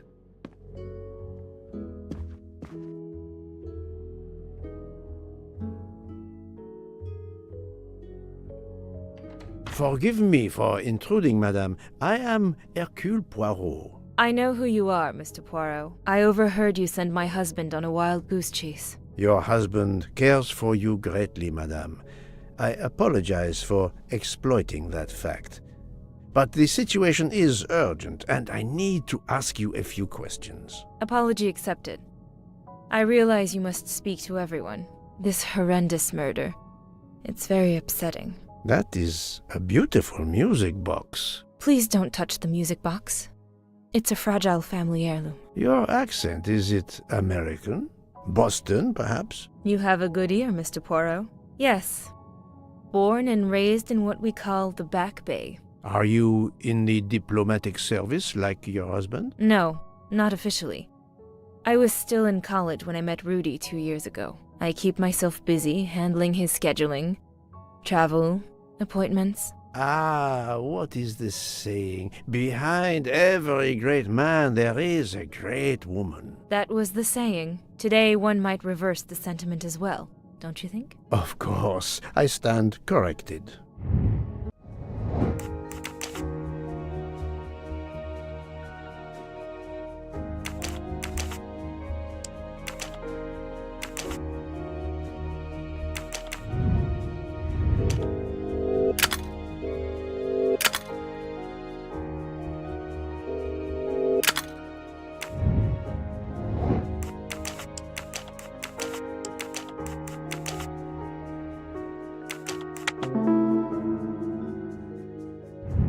My little gray cells did not.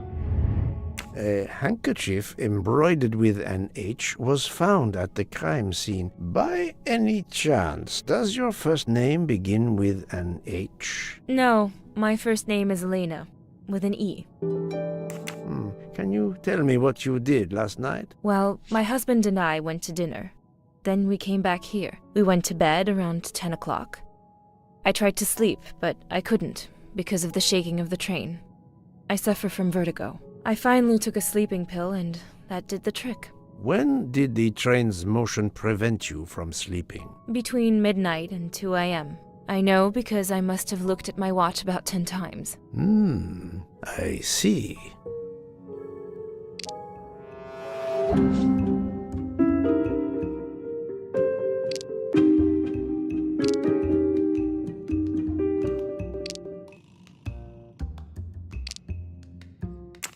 Come now, Countess. You are not telling me the truth. Why do you say that? The train stopped at 12:30 a.m. due to snow, so there was no shaking of the train. But you told me that it was the shaking that prevented you from sleeping. I don't know, you're confusing me. My vertigo. Madame, a man died last night. You can't talk nonsense just because you're sick. You are hiding something from me. How dare you? I didn't do anything wrong. I'm going to find my husband.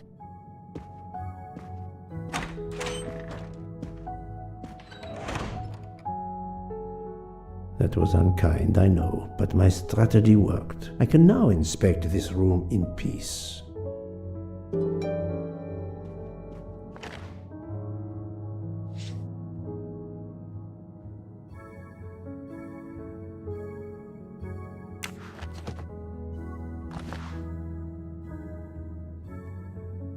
These must be the sleeping pills that Countess Andreni took last night.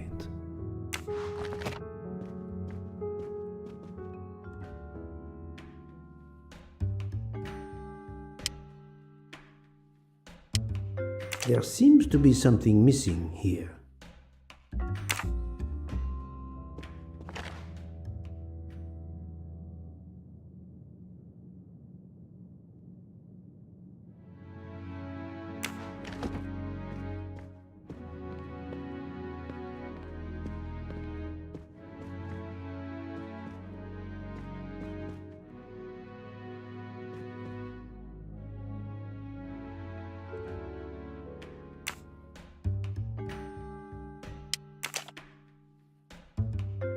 It's closed.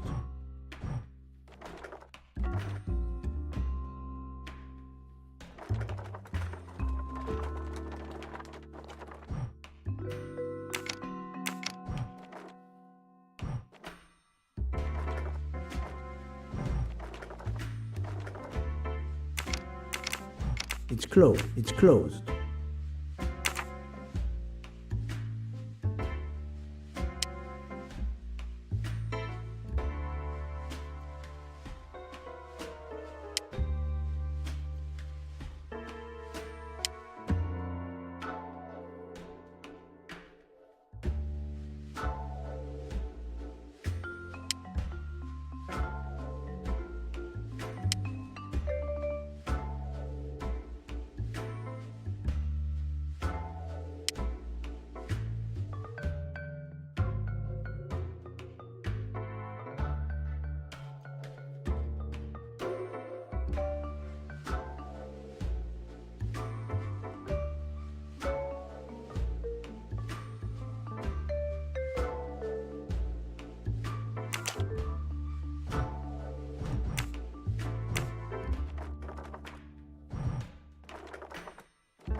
An engraving written in, I believe, Russian Cyrillic.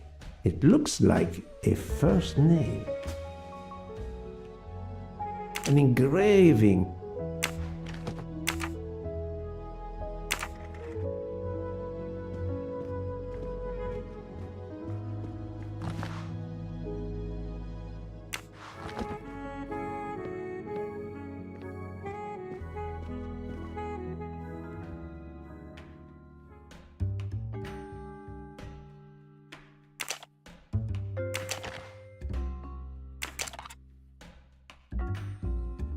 For my beautiful young ladies, Helena and Sonia. Helena with an H. It's Countess Andreni with an older girl. Poirot! Have you no shame? Monsieur, I am afraid shame is not a very helpful emotion for a detective trying to get at the truth. What are you doing in our compartment? I am investigating a murder, Count Andreni. My wife is ill. My apologies, monsieur, but your wife seemed in perfect health when she left the room to find you. I do apologize, but I needed to search your compartment. You will regret this, Poirot. Please, Count.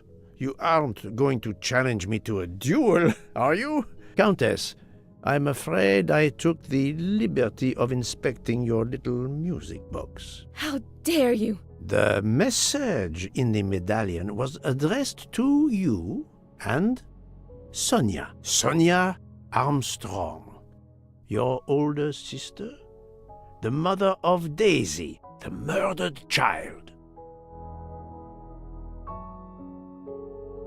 I am a Hungarian diplomat. You have no official standing here. You have no right to search. No, Rudolph. Let me speak. It's useless to deny what this gentleman says. I am Helena Goldenberg, the sister of Sonia Armstrong, and Daisy was my niece. The music box is a gift from my sister's godmother, a very close friend to my mother. We hid the truth from you when we learned that the man killed last night was the person who destroyed my family. I panicked. I didn't want to be accused. That is also why you lied about the H in your first name? Exactly.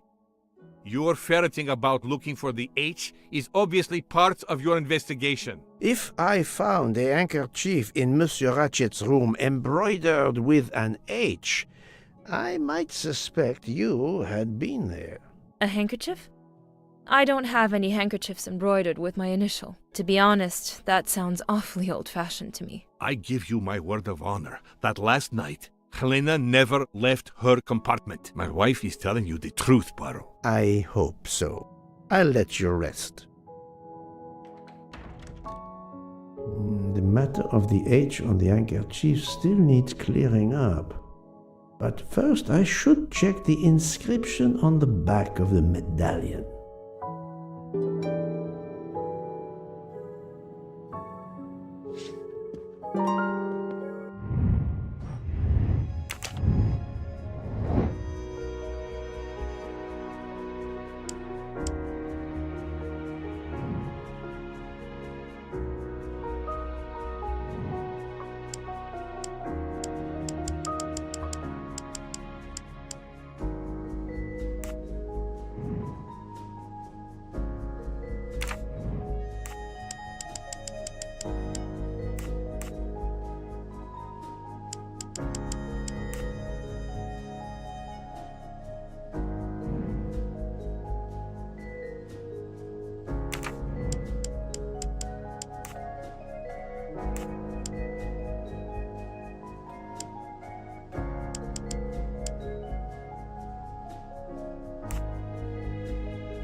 No, not good.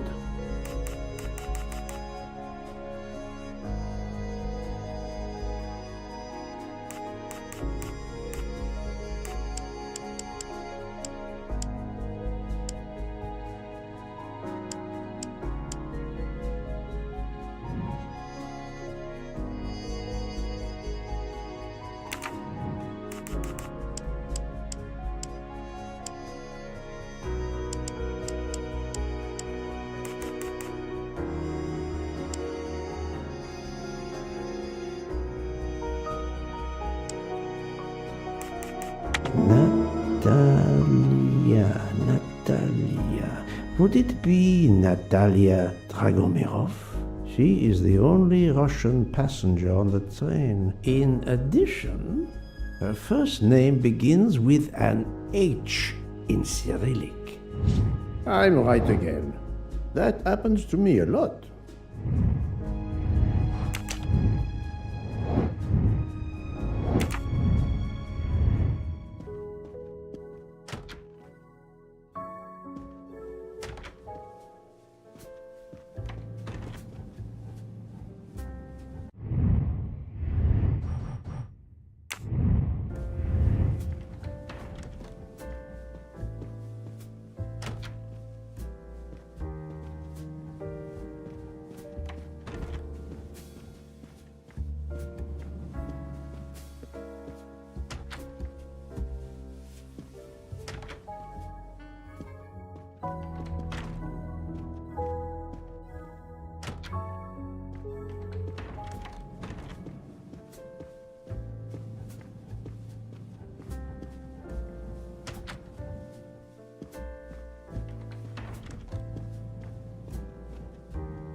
I am not prepared to receive anyone.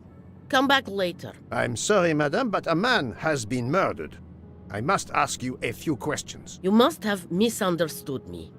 I cannot speak to you just now. Madame, I know that Sonia Armstrong is your goddaughter. Come in, please.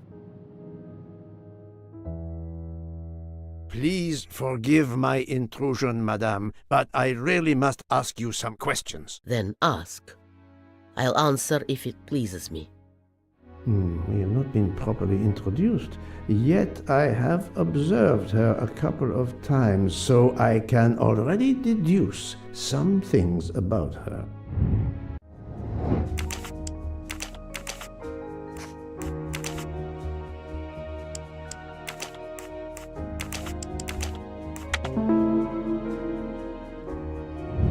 That's the right answer. I will first ask you about last night. Will you tell me your movements? I went to bed just after dinner. I read until 11, then tried to sleep. Later I woke. What caused you to awaken? I suffer from back pain, a consequence of old age interfering with an active life. I called Schmidt around 12:45 a.m. to give me a massage. She did so until I fell asleep. How long was she with you? A good hour, I would say. I see. The first initial of your first name, Natalia, in the Cyrillic alphabet looks exactly like the letter H in the Latin alphabet. I'm Russian, Monsieur Poirot, and I was the head of a museum of antiquities in St. Petersburg for decades, until I moved to Berlin recently. I'm familiar with Cyrillic. This handkerchief is yours, isn't it? Yes, indeed. I lost it. It was found in Monsieur Ratchet's room. Can you explain to me why Madame Schmidt didn't identify the handkerchief? She must have known it was yours. Possibly to protect me. She is very loyal. Your next question will be, how did my handkerchief come to be lying by a murdered man's body? My reply to that is that I have no idea. That is not an answer, madame. It is all I am able to give you. I must tell you, Princess Dragomirov, I have discovered something astonishing. And that is? You are Sonia Armstrong's godmother. You make that sound like a revelation. I have never hidden the fact, monsieur. You knew Colonel Armstrong well, then? I knew him slightly. But his wife, Sonia Armstrong, was my goddaughter. I was on terms of friendship with her mother, the actress Linda Arden. Linda Arden was a genius, one of the greatest tragic actresses in the world. I was not only an admirer of her art, I was a personal friend. Very well. But this links you to the Armstrong kidnapping case. Elena Andreni is the sister of Sonia Armstrong, the late mother of Daisy Armstrong, kidnapped and killed by the man who was murdered on this train, Ratchet. Indeed. Was it he? Then justice has at last been served. Allow me to summarize. Do I have a choice? First coincidence, I shall call it. You are close to the Armstrong family, and the presumed assassin of Daisy Armstrong was killed while you were on board the same train. Second coincidence. Your handkerchief happens to be found at the foot of the victim's bed. Third coincidence.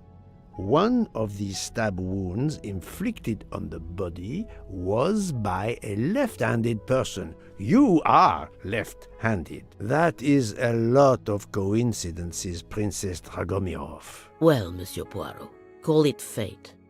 If you report to the police your coincidences, they will laugh. A woman of my age and frailty has violently murdered a man? With how many potential witnesses who saw me doddering along the corridor in the middle of the night like Lady Macbeth? You are right, Princess. You could not work alone, which means you have one or more accomplices. And it is only a matter of time before I find out who they are. I would appreciate it if you would remove yourself from my room and take your fantasies with you.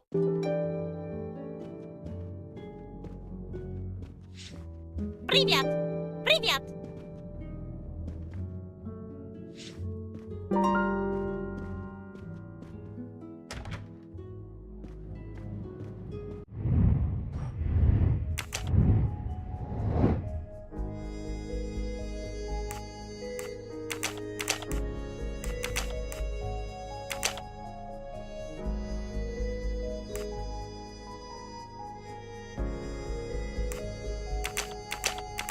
Think, Poirot, that isn't...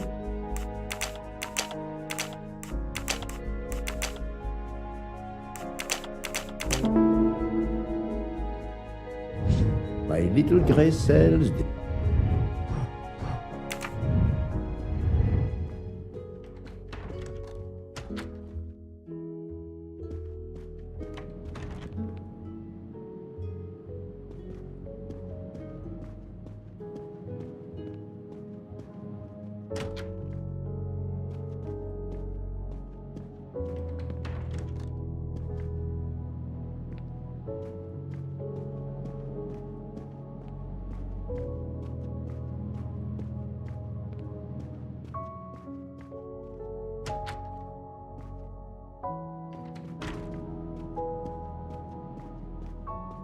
Oh, Poirot, you're there.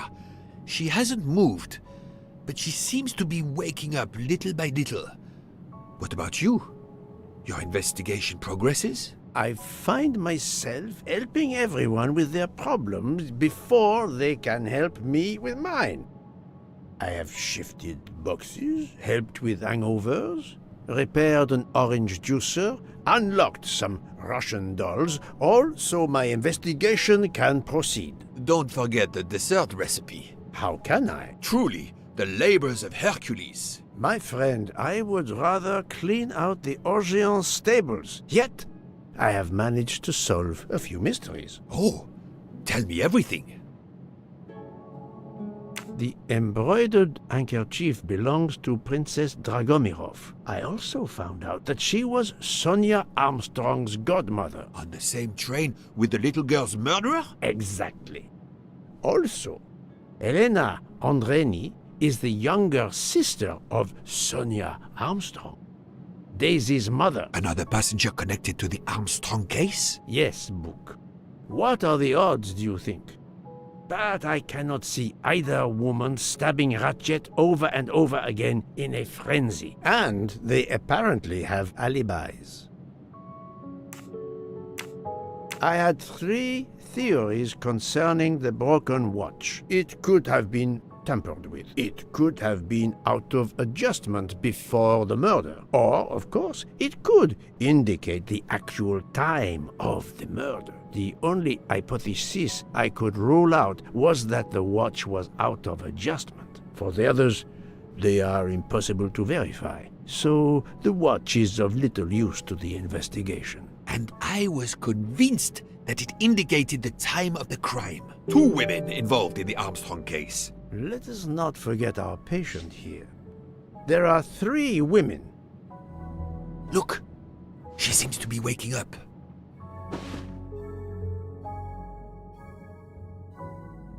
What's happening to me? Did I fall asleep again? Indeed, Mademoiselle Locke. Did you take any medication? Sleeping pills, for example? No, I never use sleeping pills. I inspected your cup. You can clearly see that there is a residue of something at the bottom. I'm sure a lab test would confirm you were drugged. Most likely an overdose. That would explain your battle to shake off the effects. You think Fräulein Schmidt did it? She certainly had the most opportunity, but why would she? But no one knew who I was. It's impossible that someone deliberately targeted me.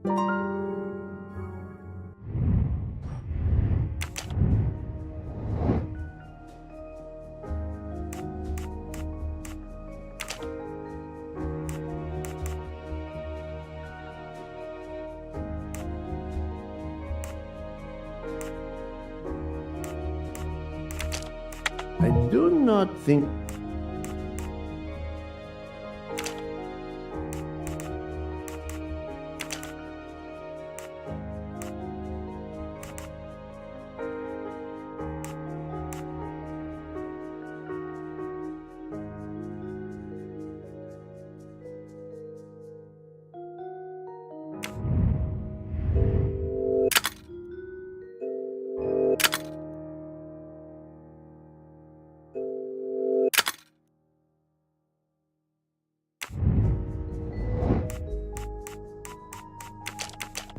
Fräulein Schmidt or Monsieur Michel may have drugged the tea that Mademoiselle Locke drank. Fräulein Schmidt or Pierre Michel could have drugged your tea. They are really the only 2 people on this train who could have done it. But why would either one do it? Mr. Poirot, I'm feeling much better. I'd like to bring you up to date to why I ended up on this train. If you are able, I would very much like you to finish your story. Very well then. After the Daisy Armstrong case was officially closed, I put out a standing request to the police departments in the Boston area for anything on Michael Clark. But he didn't turn up on their radar. I even set up an anonymous tip line for news about Clark. That's how I met Braid, a sketchy contact on the dark web, but they found nothing I could use.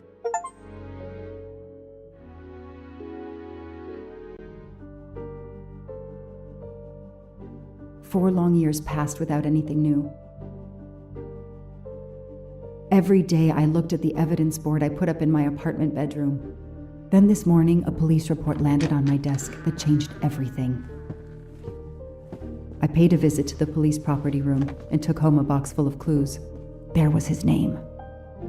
Michael Clark.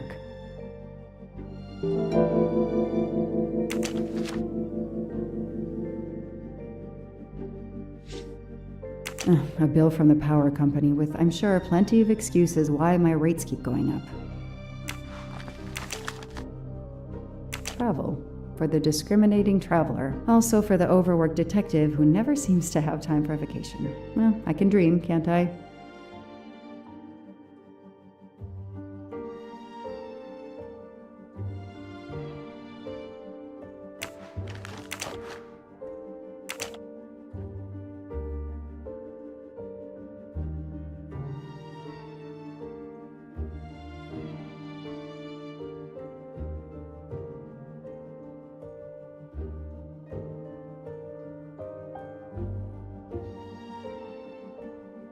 Years of no new leads in the Armstrong case, and then this. Michael Clark, the sarcastic reporter, my prime suspect in the kidnapping, Murdered 4 years ago?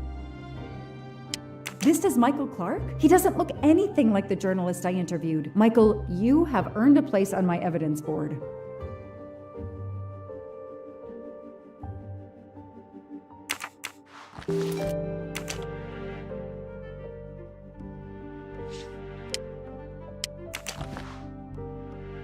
The lab team found this keychain in the cabin, but they wouldn't have bothered to examine the keys once the DA shut down the investigation. The keys were just tossed in the evidence box along with everything else. It's too unusual not to demand a closer look.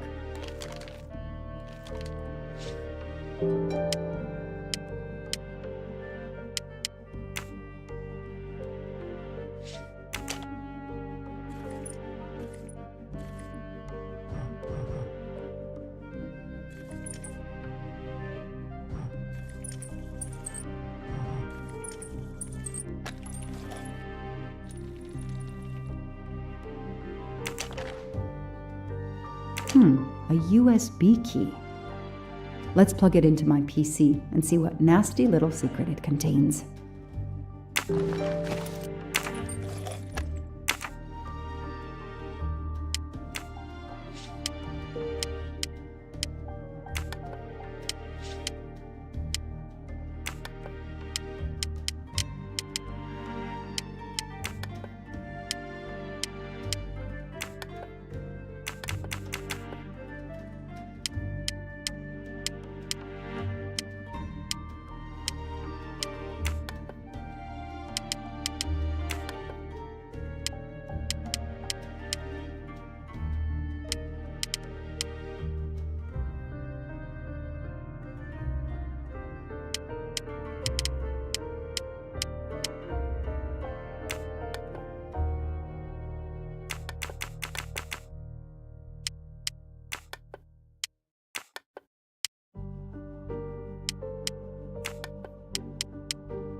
A key knife. They sell them on the internet for self-protection.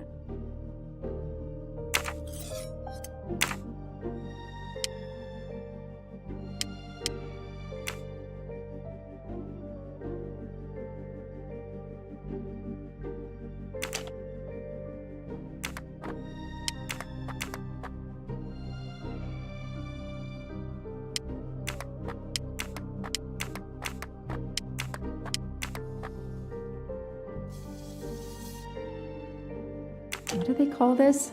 Brass knuckles? Knuckle dusters? Illegal in Massachusetts. Possession alone can lead to serious jail time.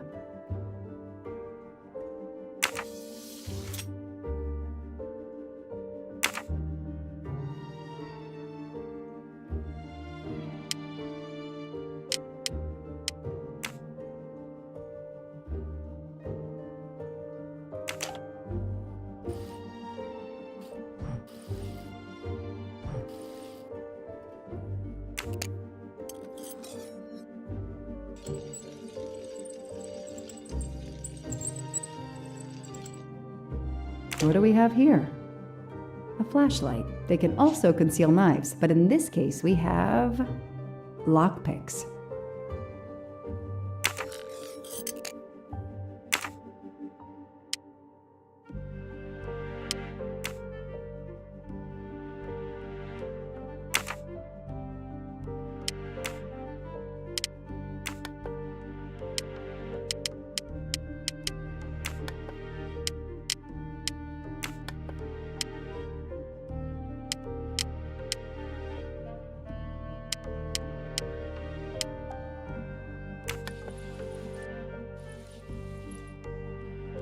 What do we find?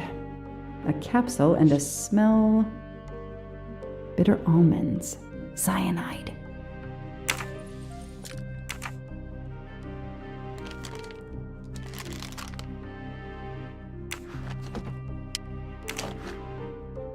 Fluffy. Daisy's plush toy.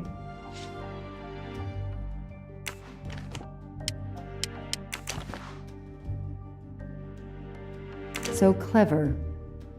All that evidence, and yet no DNA found.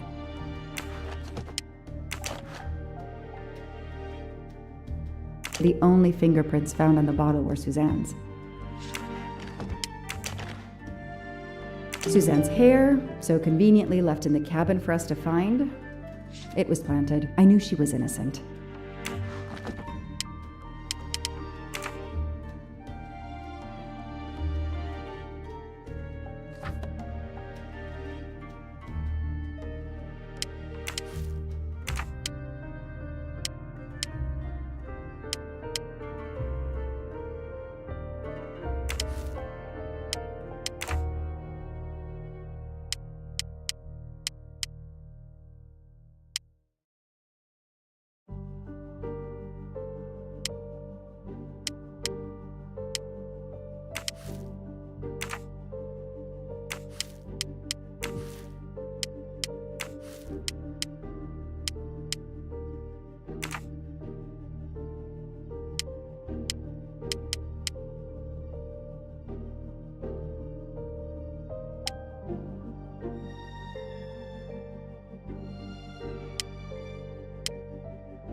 I knew it!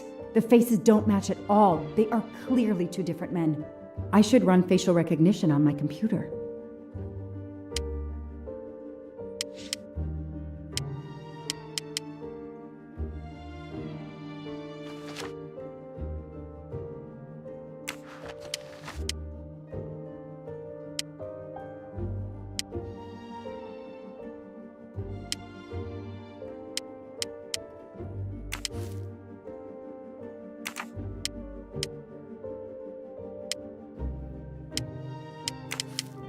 The DA resigned soon after the Armstrong case. It haunted him just as it has haunted me.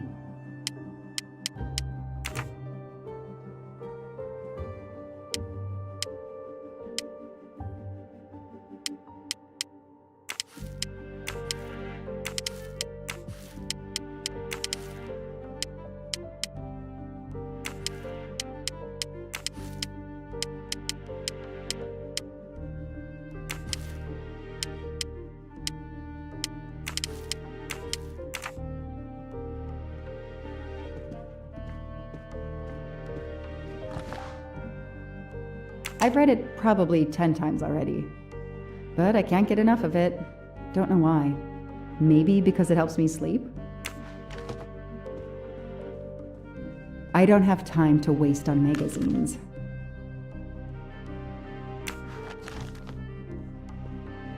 I know I have to stop printing. It's bad for the planet.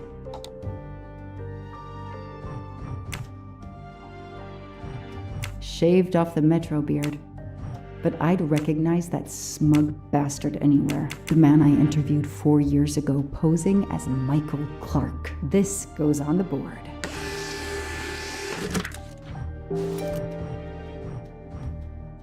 Maybe they needed to show the ransom to someone, to check if the serial numbers were still on record. I'll print them, and on the wall they go.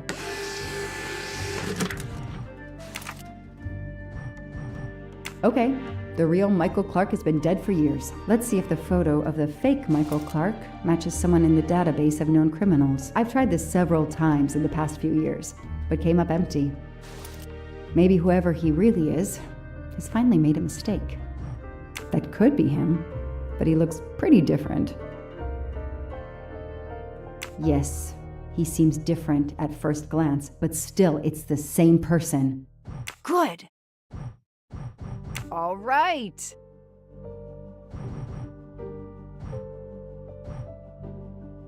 He's changed his appearance a lot. Probably had some plastic surgery on his nose, but there is no doubt it's the same person. Let's see why he was arrested.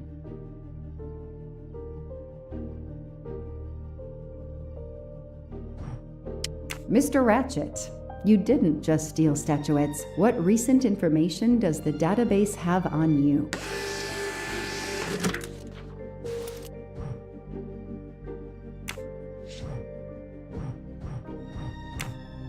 It's so frustrating. I have a name, but I can't find anything about him. But I know just who to call.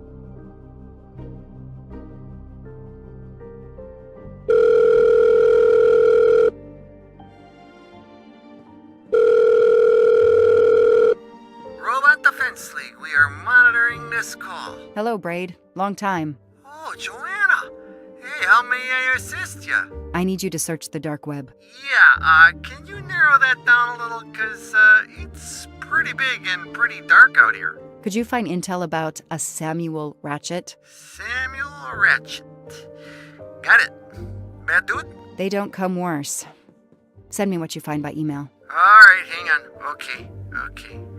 Yeah, okay. Nope. And... okay.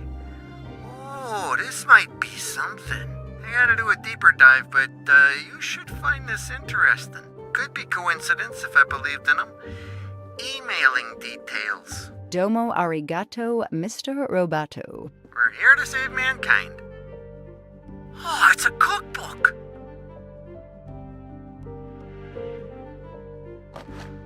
I've earned a gold mustache.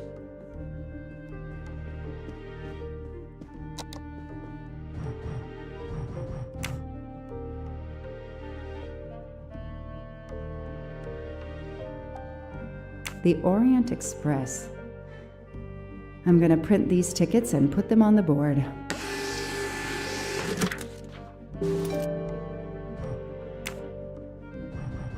Absolutely nothing on this Cassetti. His driver's license is almost surely a fake.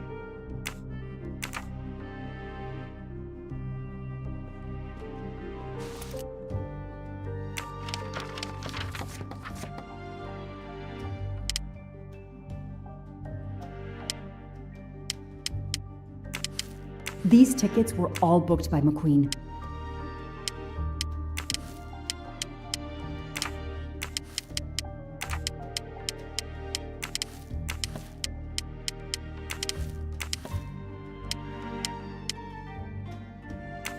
So, Ratchet's real name was Cassetti.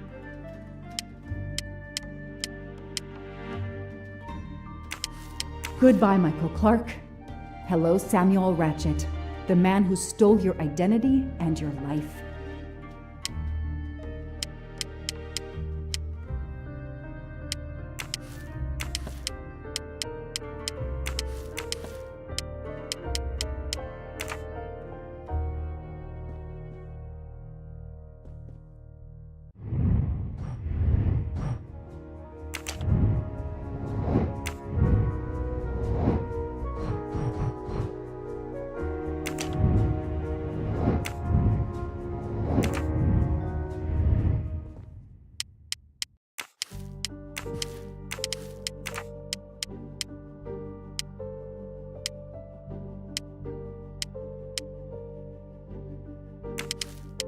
This is Ratchet's ticket.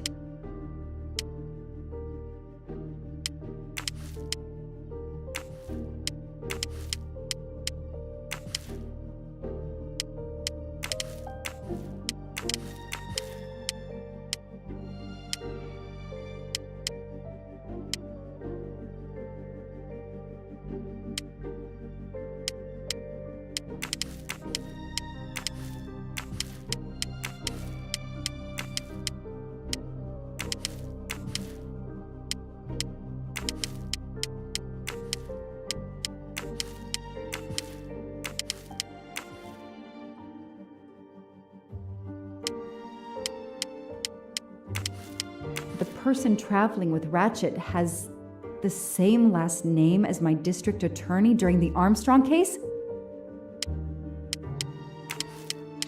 As Ratchet is alive, the dead man can only be Noah.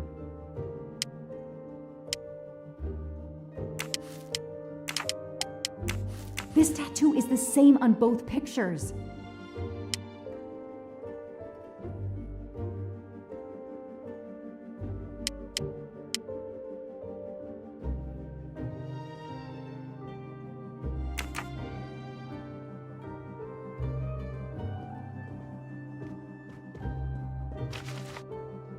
The Orient Express departs from Istanbul next week. Interesting.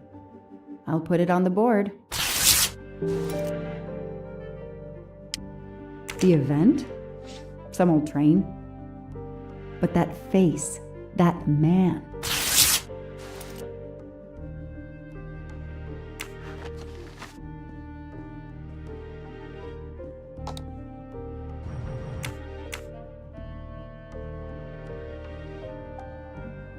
I knew it. He's the son of my former DA.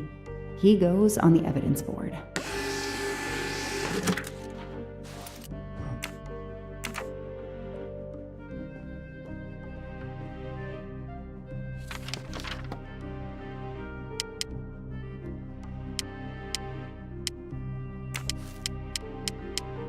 This guy works for Ratchet, and if that's a coincidence, I'll eat my badge.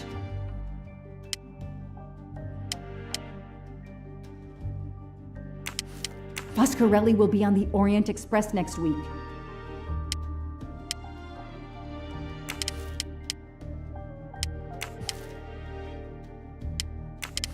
Hector McQueen will be on the Orient Express next week.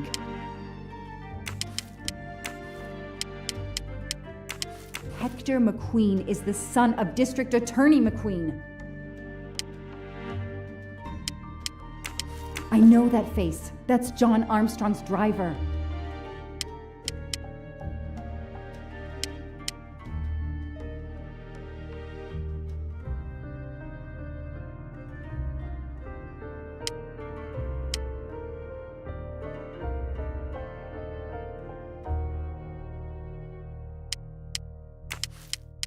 Ratchet will be traveling on the Orient Express in a week. Damn, Ratchet is taking the Orient Express next week. McQueen, the district attorney's son, is too. Foscarelli, the Armstrong chauffeur, is too. It can't be a coincidence. McQueen and Foscarelli must have decided to take revenge and will undoubtedly attack Ratchet on this train. I have to be on the Orient Express to stop them. And above all, I must stop Ratchet. But I can't do it in Istanbul because there's no extradition treaty with the United States. Ratchet can never be judged in the US without an extradition treaty. I'll have to wait until he's in Paris to have him arrested.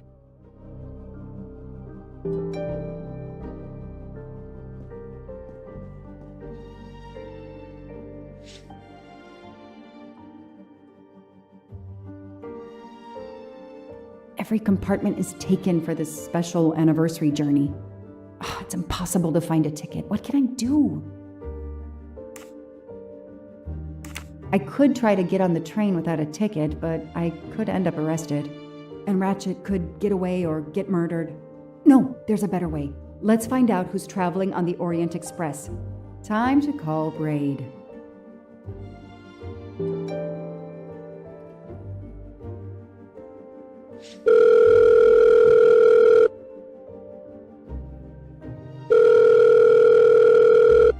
Braid! It's me again. I haven't found anything useful yet. I need one last favor. But it's a big one. Uh-oh. Can you find me the list of passengers of the Orient Express for that anniversary trip? Hold on. Jeez, their IT is surprisingly good. Maybe because of the big event. I found the list, but they sealed my back door as I was starting to capture it. Oh no. Whoa, calm down. I got one name. Female. The name I got before they kicked me off the server was Stacy Johnson. Do you feel like a Stacy Johnson? The question is, how is she going to feel about helping me? That's one you'll have to figure out for yourself. I gotta go back to weaving my magic on the web.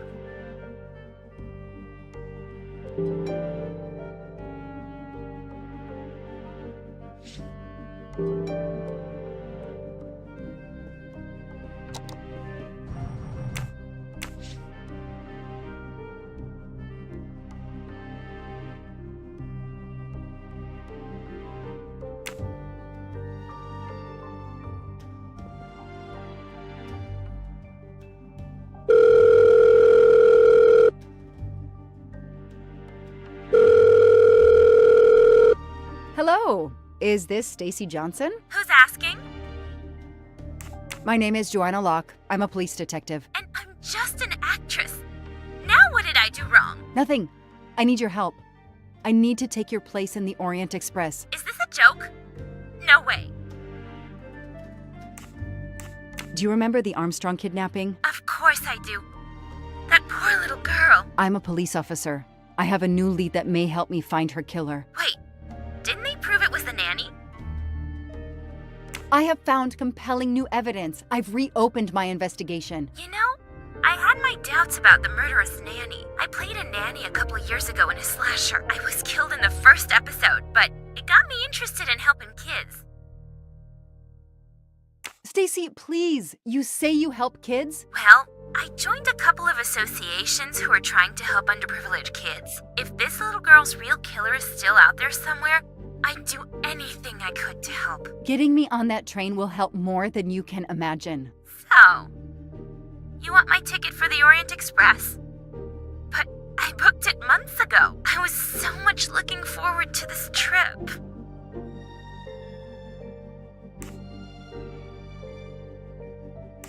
I'll give you twice what you paid for the ticket. You think I care about the money?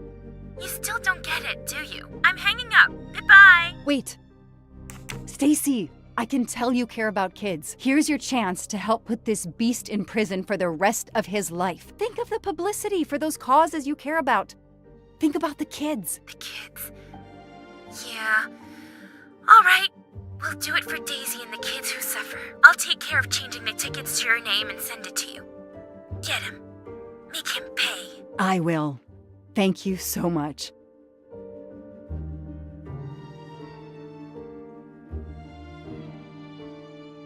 Stacy was as good as her word. I received the ticket. I called my chief to let him know I was taking my vacation time. I had coming. I flew to Istanbul.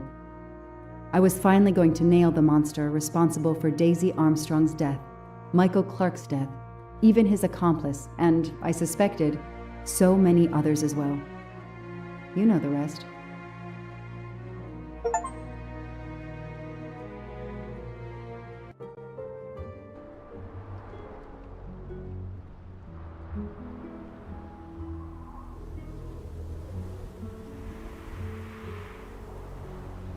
And that's how I found myself on this train.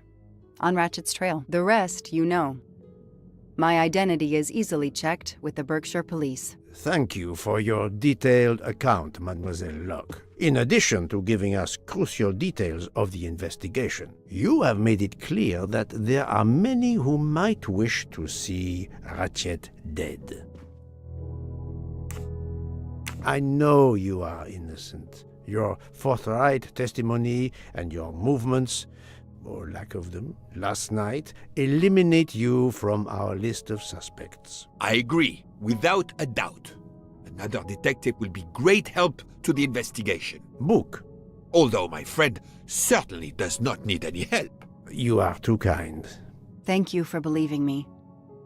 I'd like to help in any way I can. Do not worry, Mademoiselle Locke. Already I see things more clearly. It's obvious whoever drugged you was trying to derail your investigation. You mean the person who did this to me is Ratchet's killer? Both Monsieur Michel and Fraulein Schmidt had the means and opportunity to drug you. While you get your strength back, I intend to interview them. Excellent idea, my friend.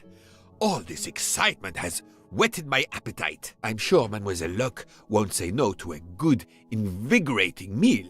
What? No. I want to hear what the conductor and Fräulein Schmidt have to say for themselves. It is my duty to ensure the well-being of the passengers. If Dr. Constantine has no objection, I will escort you to the restaurant car. On the contrary, some food will do her the greatest good. Well, I'm still a little shaky. Mr. Poirot, will you please keep me informed about what you learn? You may be certain of it.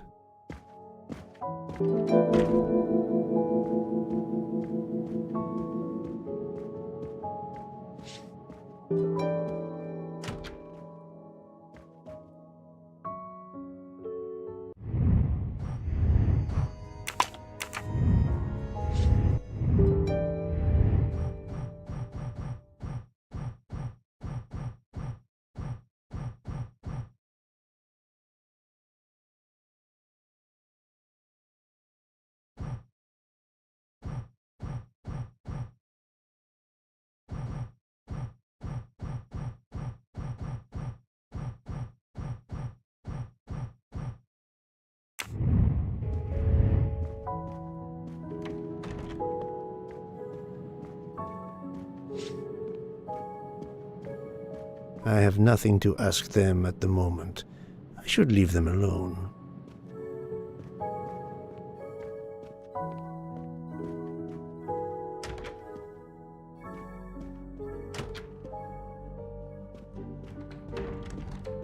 Good evening, Fräulein Schmidt. May I disturb you for a moment? You asked so politely, mein Herr, but I do not think I have a choice.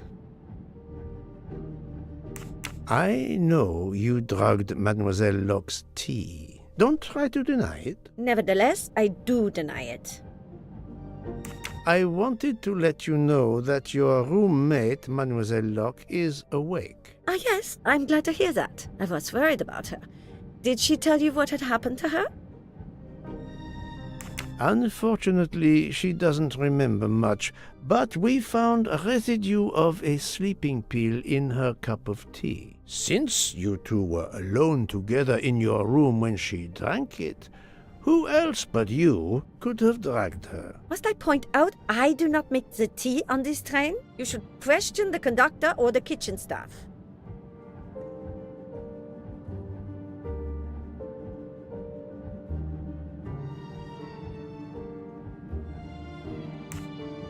Mademoiselle Locke could have died. Whoever drugged her must not feel any empathy for their fellow human beings, given the dose that Mademoiselle Locke ingested. She was close to death. Oh my God. What did I do? I didn't want to hurt her. Just have her sleep for a few hours while we had time. We? Time for what? Time for what, Madame Schmidt? You think I feel nothing? Nothing? That poor little girl. Indeed, that poor little girl. Fräulein Schmidt is somehow connected to the Armstrong case.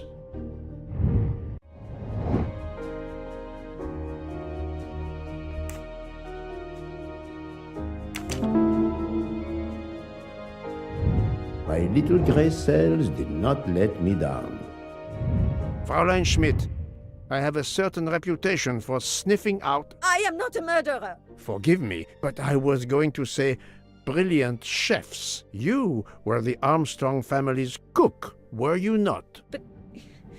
yes. I was the cook of that lovely, lovely family. I'm sorry, but I must ask you to give me some time to collect myself. It wasn't supposed to be like this. My darling, my poor darling child. I will give you that time, Fräulein.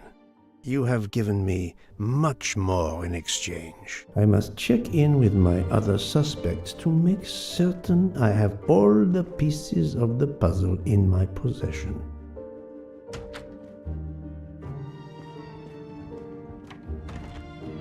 Can I get you something, Monsieur Poirot? Everyone is so tense. An aperitif soon, Monsieur Fauchet, with pleasure, when the matter is resolved.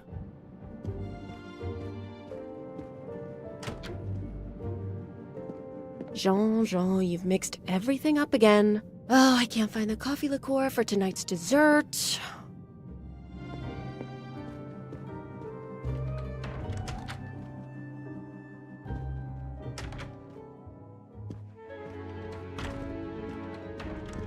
You're right, Mr. Book. This dessert is delicious. I'm glad we didn't wait for dinner. I promise the entrée will be superb as well. Detective Locke, you are recovering well, I see. Yes. I should be helping with the investigation. Do you know who drugged me? It is early yet for conclusions. When I return, then we shall see. Do not worry, Poirot. She is in good hands. Hotaru, Freya, and yours truly are looking after her.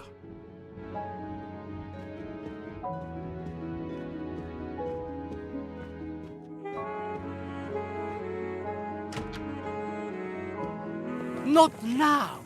Not now! I have a dinner to prepare. Would you interrupt Michelangelo or Da Vinci?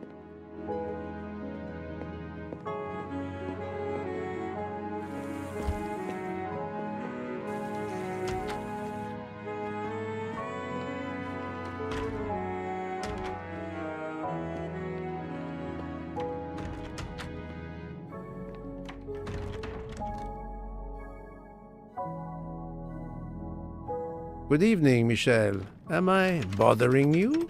You seem stressed. With everything that's going on, I must admit it's difficult to be relaxed. Of course, I understand.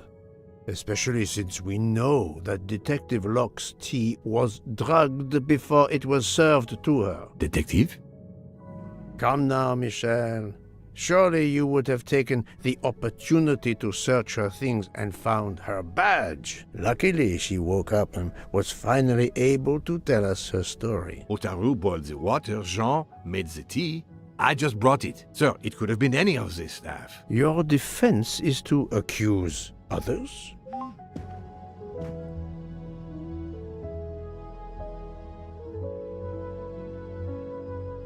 You have a network connection? No, unfortunately. It's just an automatic reminder to pay my rent. I always forget, and my landlord complains. Pierre Michel had to be involved in the murder. The drugged tea, his post at the end of the hall, and now I know why I know more than one of those people on the screen.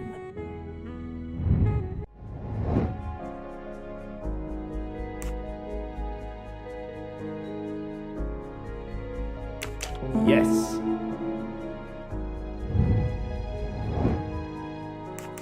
Good job. Nice. Et voilà. You are the father of Suzanne Moreau, Daisy Armstrong's nanny. My condolences on the death of your wife. What?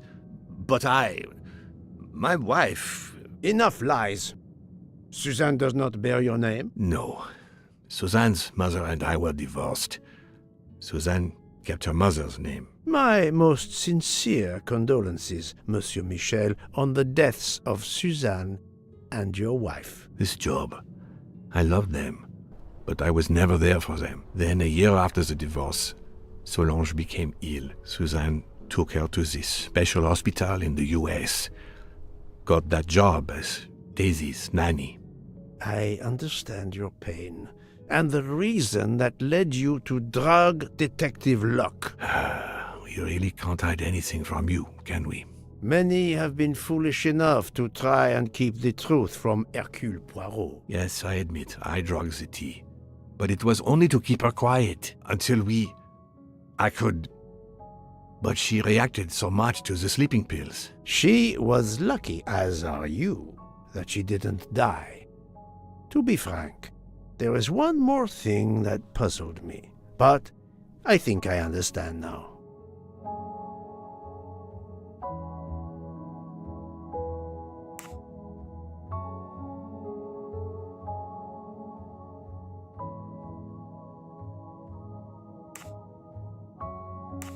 Monsieur Hardman was Suzanne's fiancé. Huh. I have the impression my whole life to you is an open book. Yes, Cyrus was my daughter's fiancé. I almost consider Cyrus as my own son. Of course, much more is clear now. I have been patient long enough. It is time to go and see what all the commotion is next door.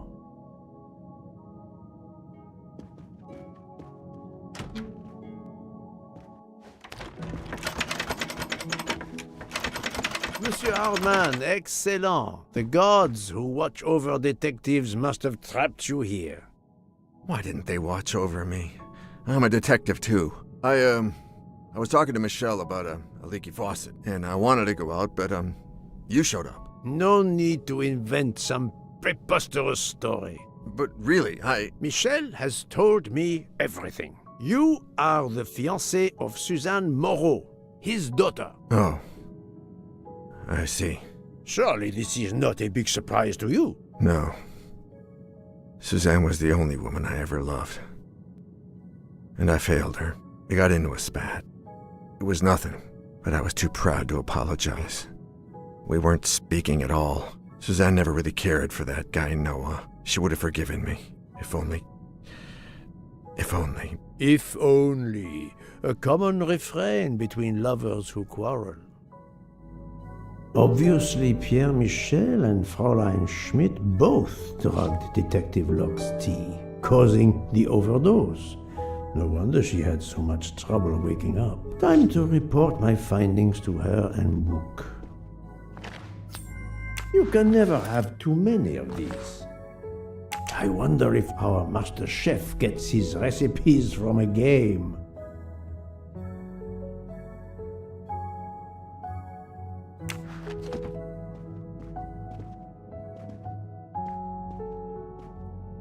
My love, I was too proud to patch things up. I chose pride instead of love.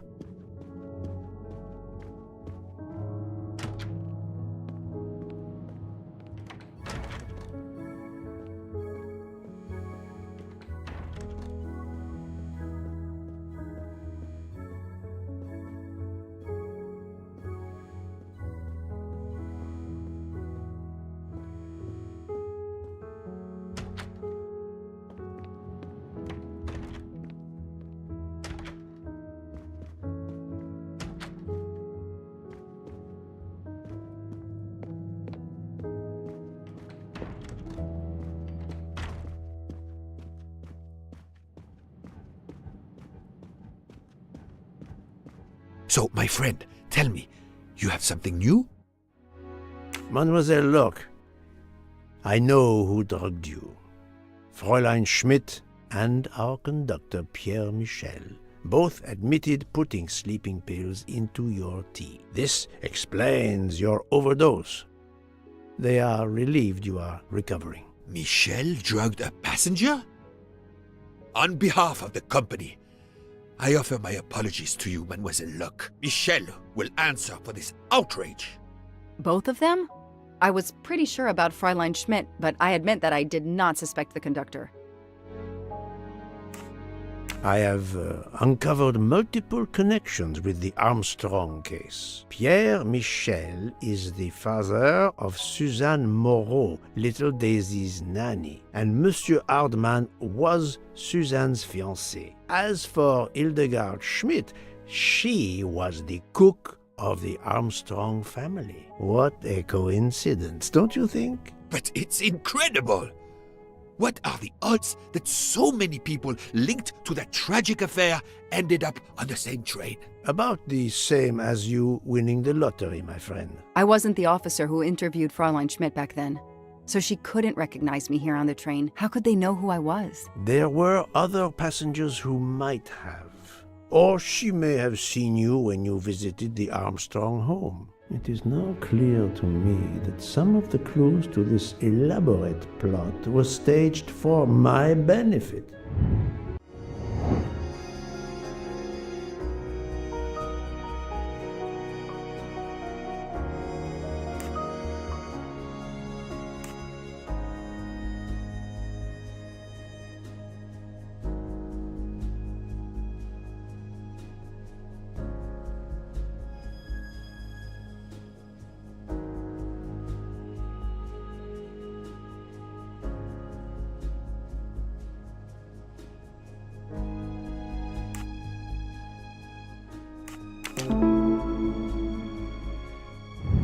My little gray cells did not let me down. Some clues and information collected so far could lead to a hypothesis. The murderer boarded the train in Vinkovsky, killed Ratchet, and then left the train immediately. How did you come to that possibility? Monsieur Hardman told me about a short man with a high-pitched voice who threatened Ratchet. Imagine for a moment that this man, wearing a wagon-lit conductor's jacket, killed him while Michel was on the platform at Vinkovsky. This murderer then hid the conductor's jacket in Detective Locke's room, then fled before the train left. Why choose Detective Locke's room? Why, indeed. Let me re-explain from the beginning.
That's the right answer.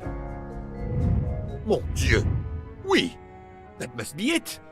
Everything fits so well! It fits too well, my friend. Other clues lead to a second hypothesis, much more plausible.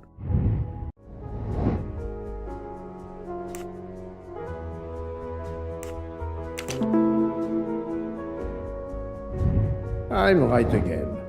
That happens to me a lot. So, we have multiple murderers, all related to the Armstrong case. The murderer from Winkowski was a fabrication to turn suspicion away from those on the train. They expected the investigation to be led by some small-town official who could easily be misled. Mr. Poirot? Detective Locke, forgive me. You are an obvious exception. You tracked Ratchet with the tenacity of a bloodhound. Unfortunately for the killers, they not only had you to deal with, but now they had, and I say this with all modesty, the world's greatest detective, Hercule Poirot, dropped into the midst of their meticulous planning. Multiple murderers? Multiple detectives? Poirot, please take pity on me. Who is linked to this case, and who is not? My poor friend, I have gone speeding out of the station without you. I will continue.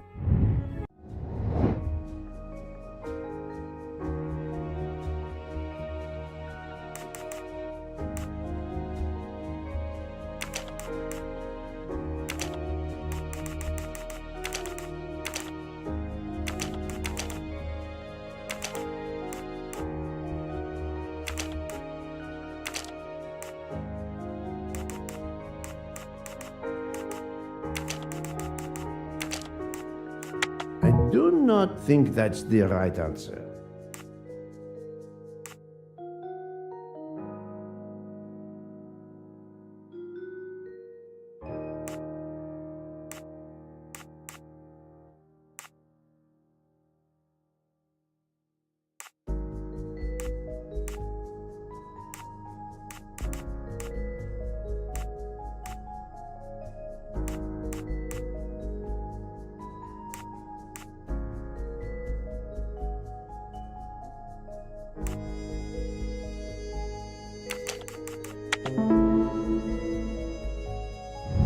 That's the right answer.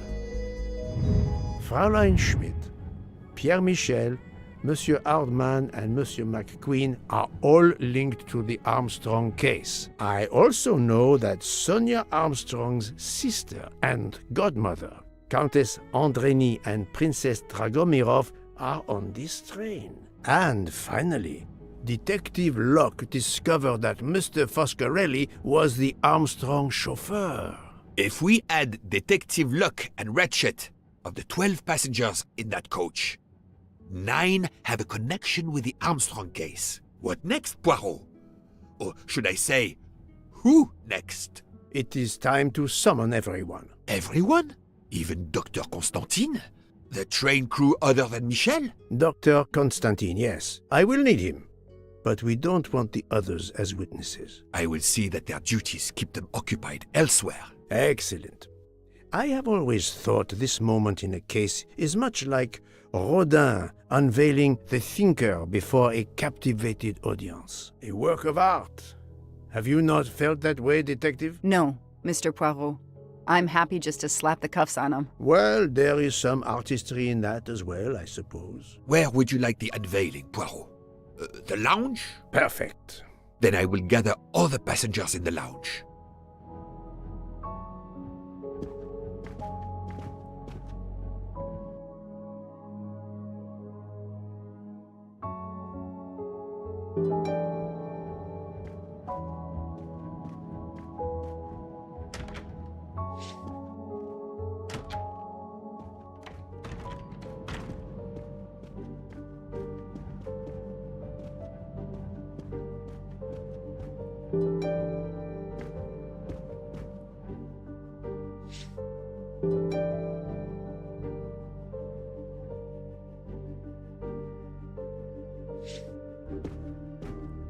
Monsieur Bouc, Are the train crew locked in their quarters? Yes, they are. Then the stage is set for the final act.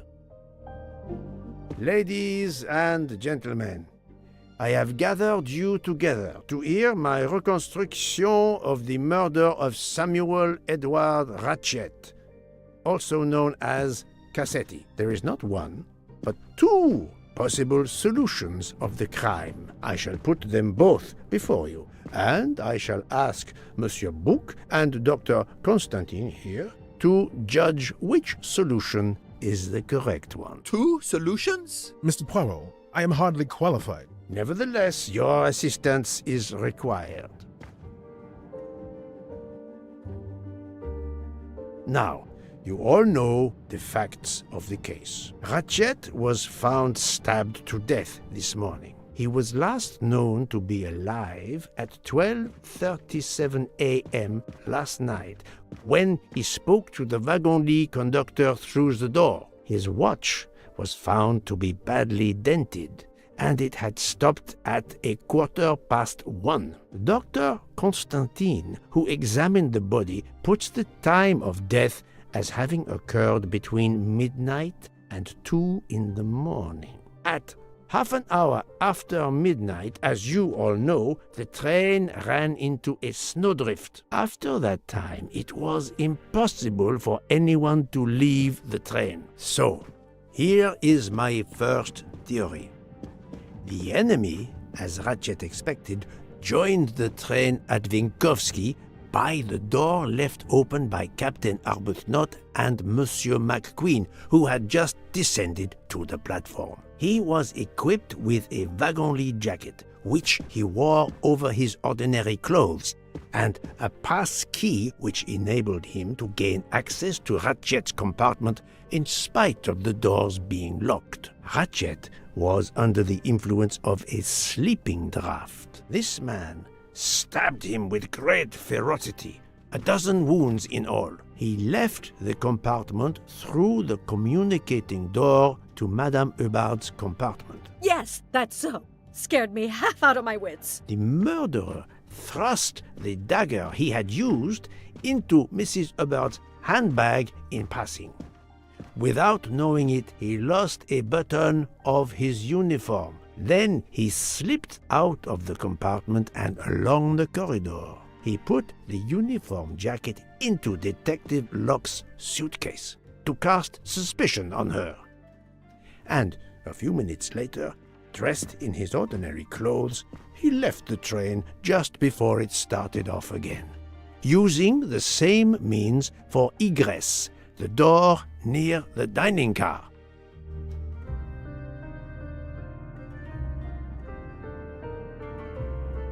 That is the first hypothesis.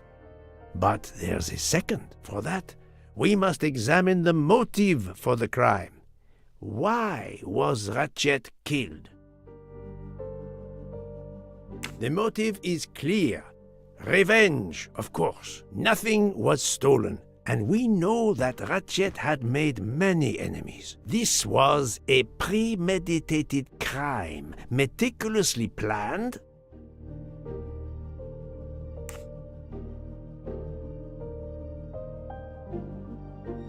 Since the kidnapping and death of little Daisy Armstrong, which traumatized many people close to the family. Even when the police concluded that it was Suzanne Moreau, questions remained. Detective Locke continued her investigation, as did others. They became convinced the truth lay elsewhere. We now know who the real murderer of Daisy is.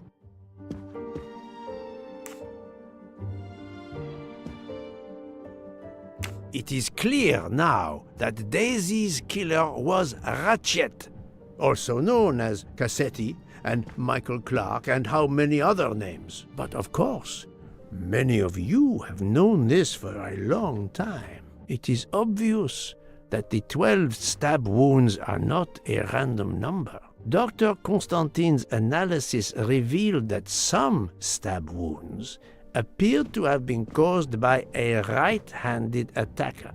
Others indicated the knife wielder was left-handed. Some wounds were deep, more than one fatal, yet others were not much more than mere scratches. What can explain these discrepancies? This leads us to an obvious conclusion. They are symbolic.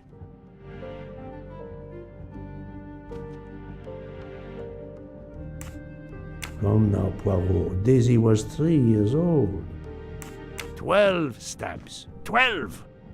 The same number as a trial jury in the United States. But not just a jury of 12 members condemning him to death, but 12 executioners as well. This self-appointed jury had meticulously planned for everything except snow.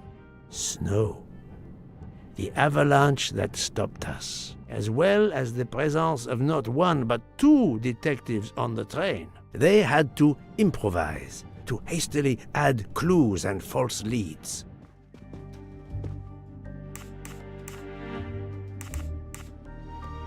This woman in a red kimono does not exist. I don't know which of the passengers it was. It does not really matter. It was just a performance, a charade to introduce another possible culprit to muddy the waters.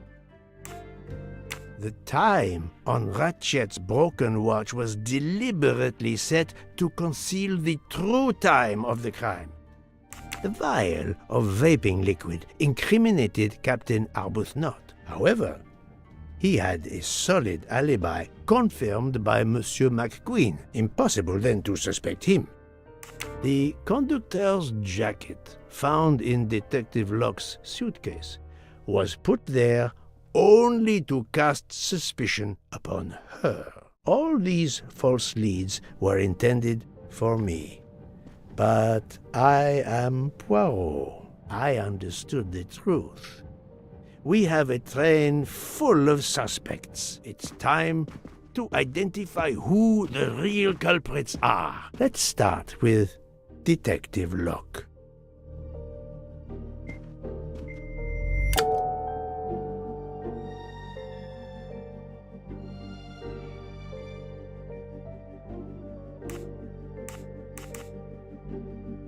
Unfortunately, the fact that she is a police detective does not prove that she is innocent.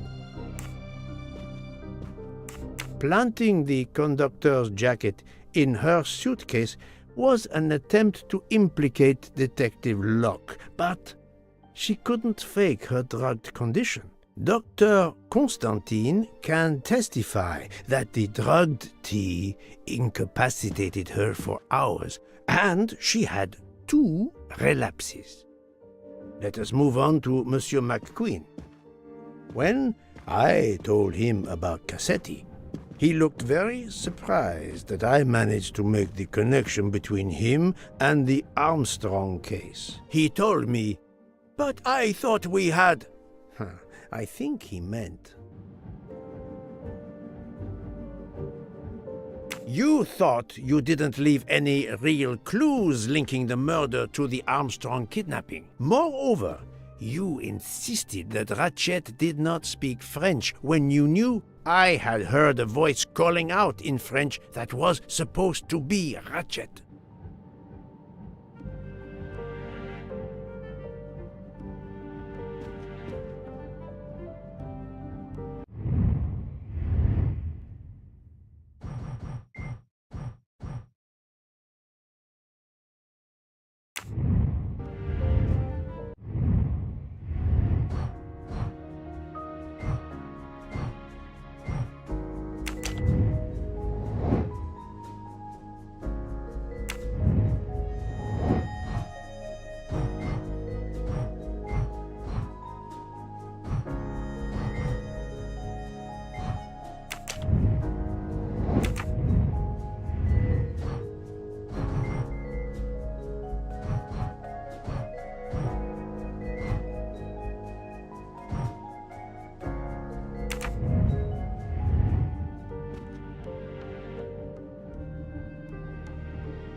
I do not think that's the...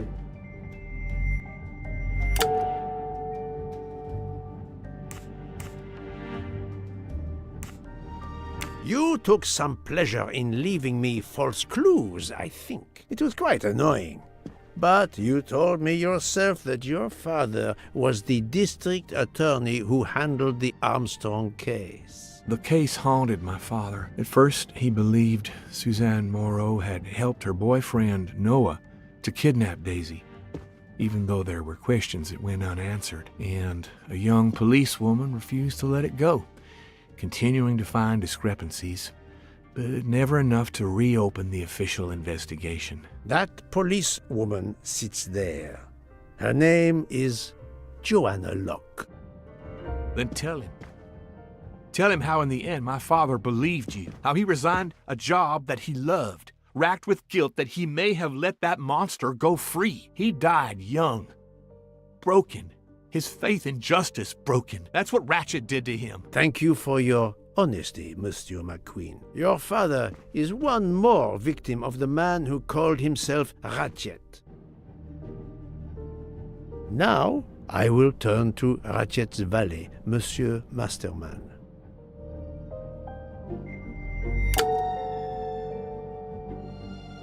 No, Poirot. Remember Ratchet's sleeping pills.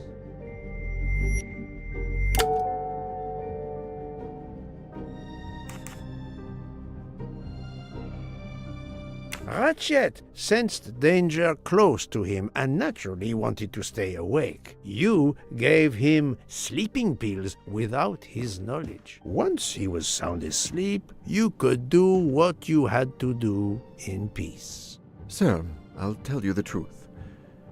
I was Colonel Armstrong's adjutant in the war, sir, and afterwards, I was his valet in New York. I'm afraid I concealed the fact this morning. It was very wrong of me, sir, but I knew how suspicious it would look. Is that all you have to say? That's all, sir. Now, to leave no suspicious stone unturned, let us move on to Monsieur Bouc. What? Me? A suspicious stone?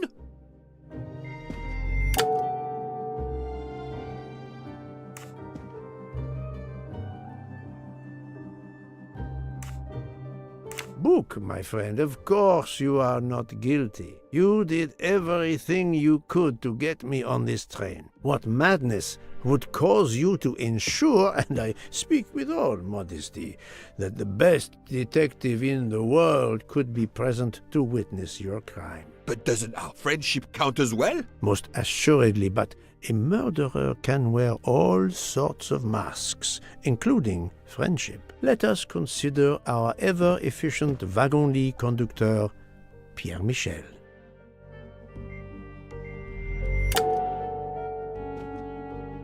Your admission that you drugged Detective Locke immediately incriminates you, but the murder could not have been possible without your very capable assistance. Your knowledge of train procedures made the murder possible, and your position in the corridor of the train allowed you to be the perfect alibi for several passengers. And your motive? Suzanne Moreau, Daisy Armstrong's poor nanny, who was wrongly accused and committed suicide, was your daughter. C'est un foiré. He got what he deserved. My poor daughter has finally been avenged. My Suzanne. My child.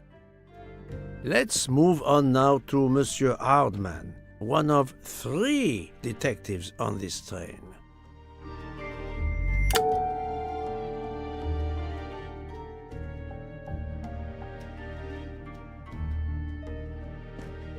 Monsieur Hardman, I think you are a real detective, but you were never hired by Ratchet. Your alibi was that you were watching the corridor to protect Ratchet, which, of course, you never did. You protected Pierre Michel.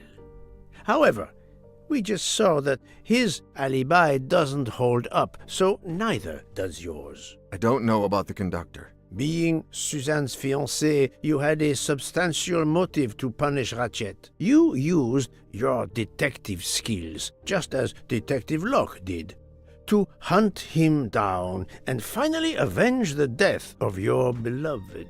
That's right, Mr. Poirot. I do have some detective skills. I never doubted it. Now, Fraulein Schmidt, the lady's maid with the soul of a cook.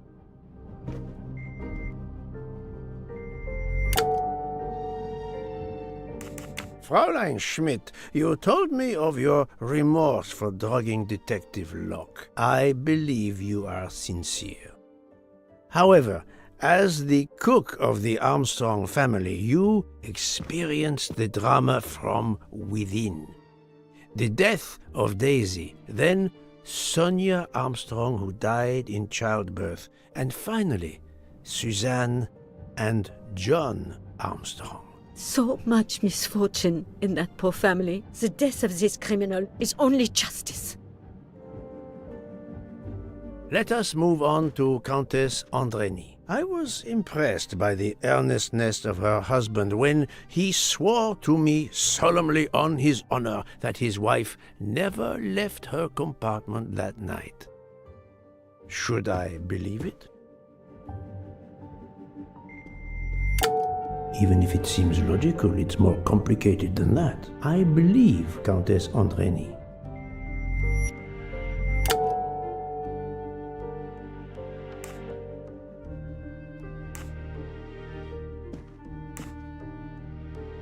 On the contrary, this fact gives her a motive for murder.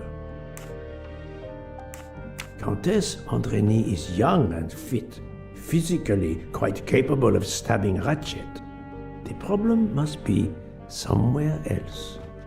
Countess Andreny, being Sonia Armstrong's sister, you had every reason in the world to want to avenge her. But you were incapable of stabbing someone, even after what he had done to you and your family. The night of the crime, you simply took a sleeping pill. I appreciate the irony that nearby, Detective Locke was also in a drugged sleep. When you awoke, you thought the nightmare was over. Rudolph? Hush, my love. Hush. Excellent transition. I was coming to you, Count Andreny.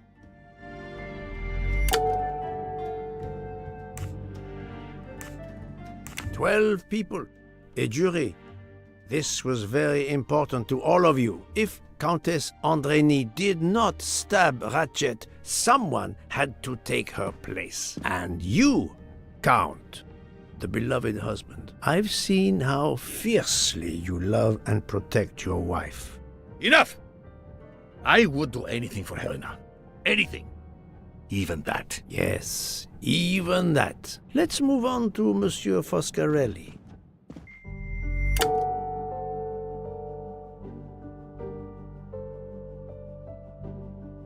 Detective Locke found out that you were the Armstrong chauffeur, and that you planned to travel on the same train at the same time as Ratchet. That is what made her decide to obtain a ticket as well. Unfortunately, she could not prevent the murder. Have you lost your tongue, Mr. Foscarelli? Oh, Daisy. She was the delight of the house. Tonio, she called me. And she would sit in the car and pretend to drive me. And you, Mademoiselle Olson, a champion for the immigrants, a worthy calling. I do not...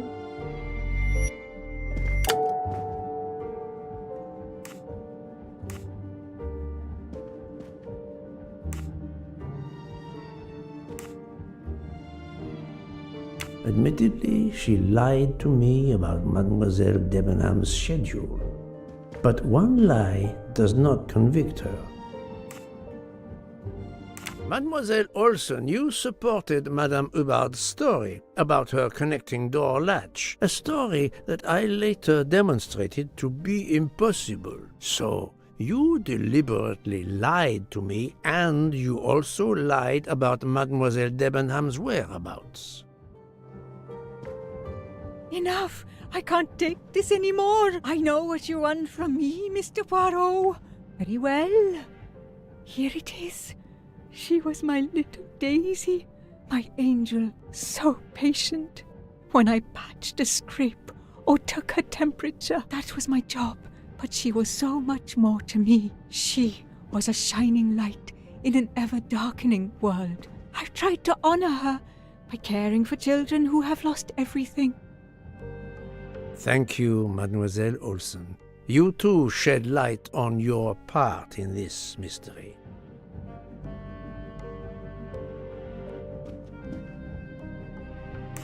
You were Daisy Armstrong's nurse. I will ask you no more questions. It is enough that you have admitted what I know to be the truth, and I understand. Let's move on. Dr. Constantine. You suspect me? I know none of these people. I didn't know Ratchet either, and I've taken a solemn oath to help people, not murder them.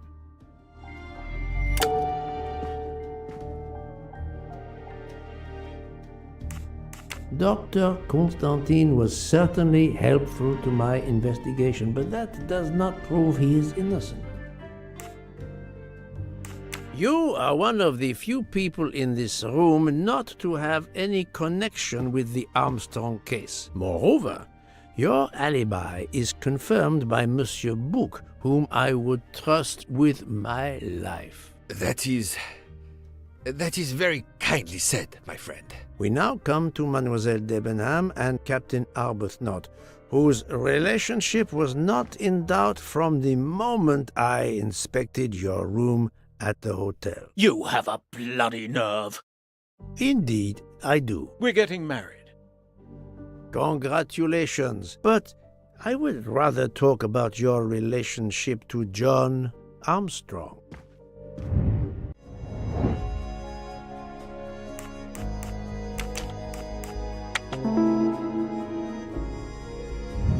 I'm right again. That happens to me a lot. Captain Arbuthnot, you served in the army with John Armstrong. What I don't understand is why a man your age is still a captain. One might expect you to be a colonel as well. Ever fought in a war, Poirot? It was war that first brought me to England. Then you know what it's like. There's a shattering sound, and death, and mistakes, acting on intelligence that proved to be wrong. I sent a patrol to their death. Good men, brave men, wasted. John testified on my behalf at a court-martial. I'm not a colonel. I don't deserve to be, you bloody fool. But I'm also not in prison. John remained my best friend until... There, you have my story. Understand now? Archie, calm down, please. You're right, Mary.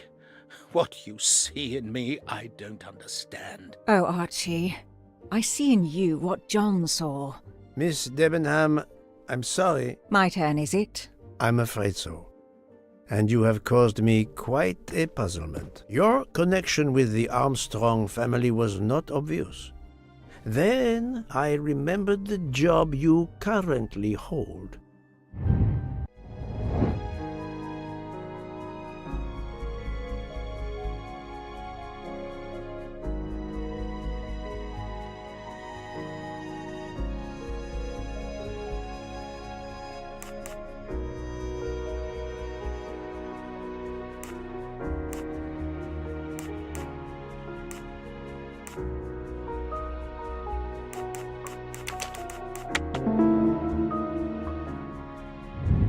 That was easy. You were the teacher of...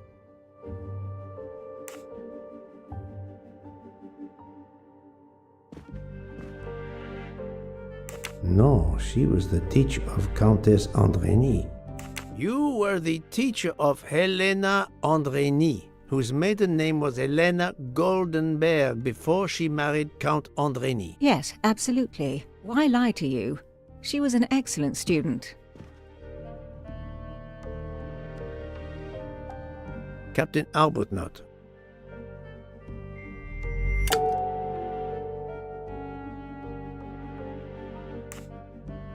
You had one of the strongest alibis, thanks to Mr. McQueen. But his testimony melted like a snowflake. There went your alibi. Poof! Unless you have another one. As for you, Mademoiselle Debenham, I don't...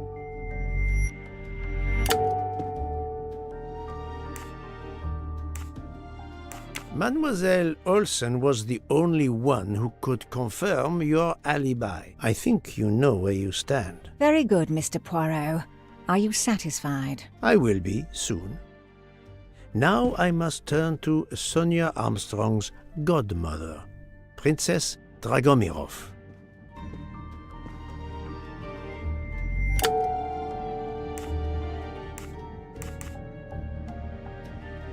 Princess Dragomirov, you weren't on my list of suspects at the start, given your social position. I left my social position in a cold country. Do you object to being addressed as Princess? I deny people the opportunity. It makes a good story to tell their friends. It also guarantees a good table in the best restaurants. Princess, there is also, forgive me, your extreme physical fragility. It does not stop me when I must be strong. Indeed.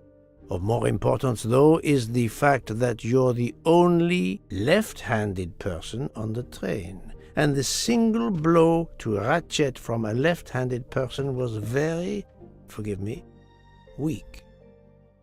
Finally, I'm afraid I know the alibi that you shared with Fraulein Schmidt is false. You have been very thorough, sir. I hope you will permit me to say we are much alike. I am honored. Now it is time to end with Mrs. Hubbard, or should I say,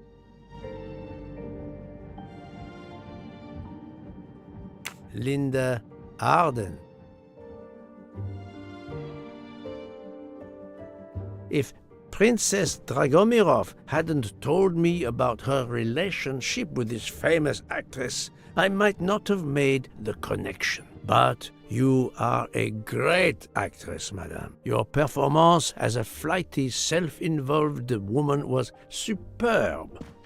I never would have guessed something entirely different. As for what ties you to the Armstrong family, it is obvious.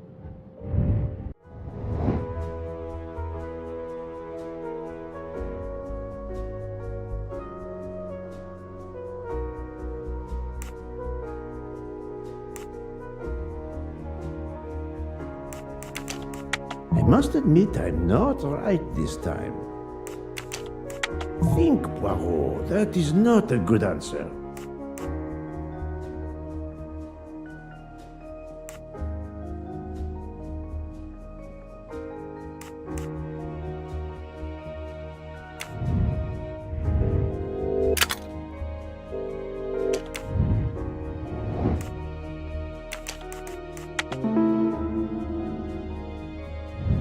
I'm right again. That happens to me a lot. Mrs. Hubbard, you are the mother of Sonia Armstrong and Mrs. Andrény.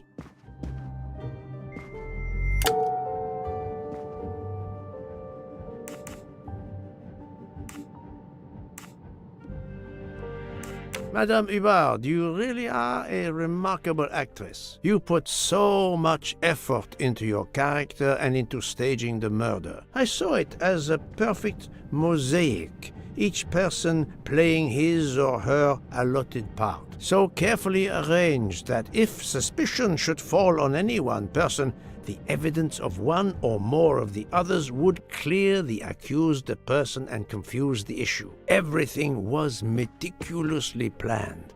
but you hadn't expected that Detective Locke and I would be on this train, and the avalanche would block it on the night of the murder. You had to improvise. But again, improvisation would be another of your skills as an actress. So you came up with the story that the latch on the door that communicated with Ratchet's compartment was hidden by the handbag. I always fancied myself in comedy parts. That slip about the sponge bag was silly. Shows you should always rehearse properly. You know all about it, Mr. Poirot. You're a very wonderful man, but even you can't quite imagine what it was like. That awful day. I was just crazy with grief. So were the servants. We decided then and there that the sentence of death that Ratchet had escaped had got to be carried out. There were 12 of us, or rather 11. Suzanne's father was over in France, of course. First we thought we'd draw lots as to who should do it, but in the end we decided on this way. It was the driver, Antonio, who suggested it. Mary worked out all the details later with Hector McQueen. It took a long time to perfect our plan. We first had to track Ratchet down. Hardman managed that in the end. Then we had to try and get Edward and Hector into his employment. Well, we managed that. Then we had a consultation with Suzanne's father. Captain Arbuthnot was very keen on having 12 of us. He seemed to think it made it more orderly. He didn't like the stabbing idea much, but he agreed that it did solve most of our difficulties. Well, Suzanne's father was willing.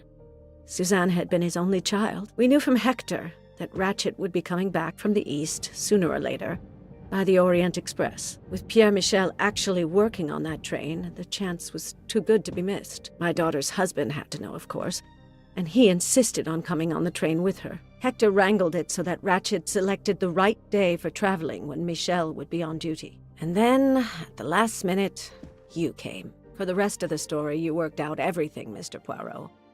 You were right about all of us. What are you going to do about it? If it must all come out, can't you lay the blame upon me, and me only? I would have stabbed that man 12 times willingly. It wasn't only that he was responsible for my daughter's death, and her child's, and that of the other child who might have been alive and happy now. It was more than that. There had been other children kidnapped before Daisy, and there might be others in the future. Society had condemned him. We were only carrying out the sentence, but it's unnecessary to bring all these others into it, all these good, faithful souls. You are a director of the company, Monsieur Bouc. What do you say?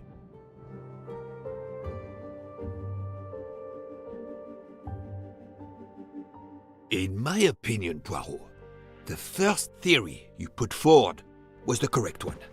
Decidedly so. I suggest that is the solution we offer to the police. You agree, Doctor? Certainly, I agree. As regards the medical evidence, I think that I made one or two fantastic suggestions. Then, having placed my solution before you, I have the honor to retire from the case.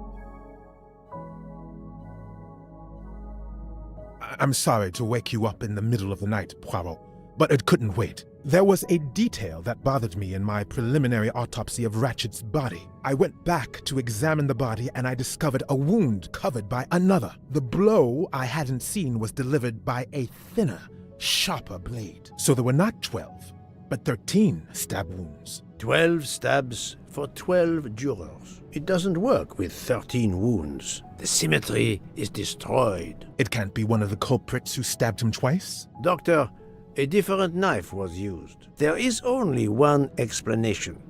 Somehow, some way, There is a 13th murderer on this train. We must tell Book. The case is not solved.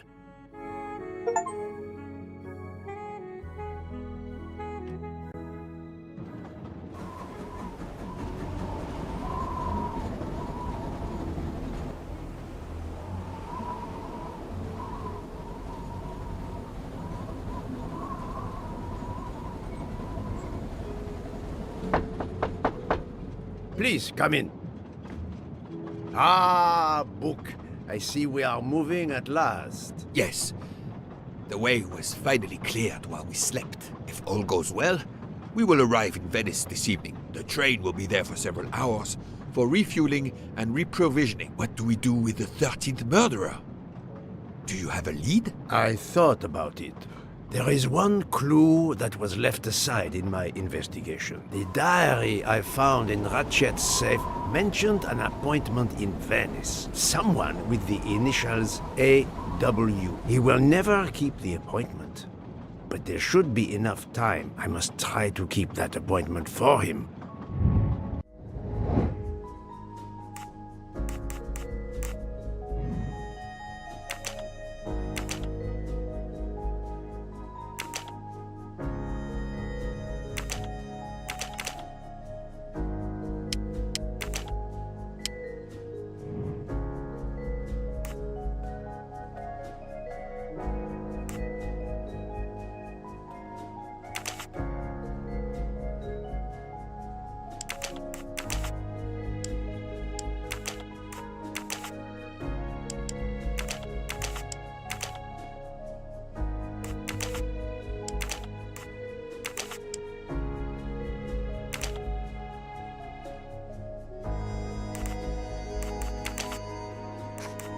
I must admit I'm not right this time.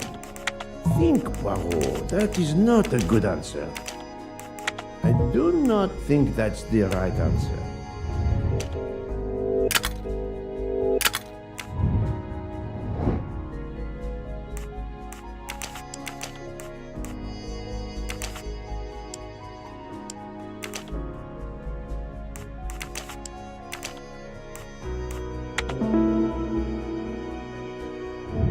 That's the right answer.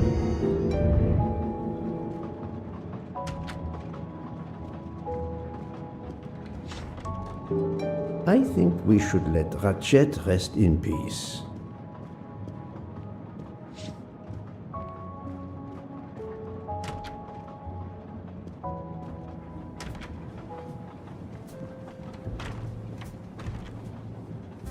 Doctor, a moment.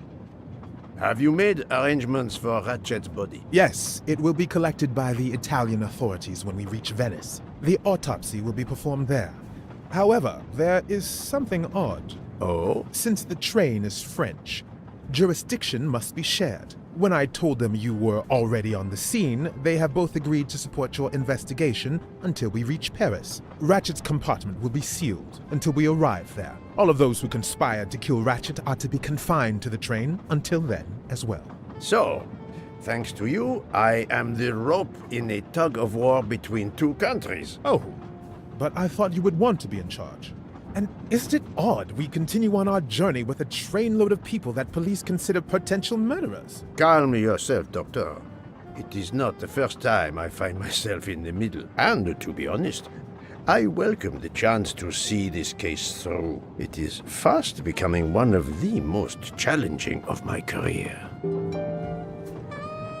So, my dear Book, how does our journey progress? We are well on our way to Venice. All of our passengers are locked in their rooms by order of the authorities. I watch them when they want to stretch their legs, like the captain there behind you.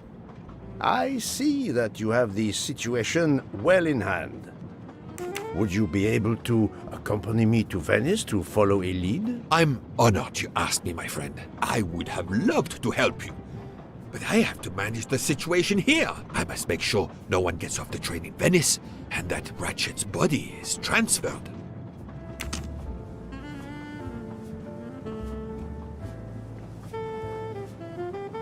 I'm not going to ask a murderer to help me catch himself.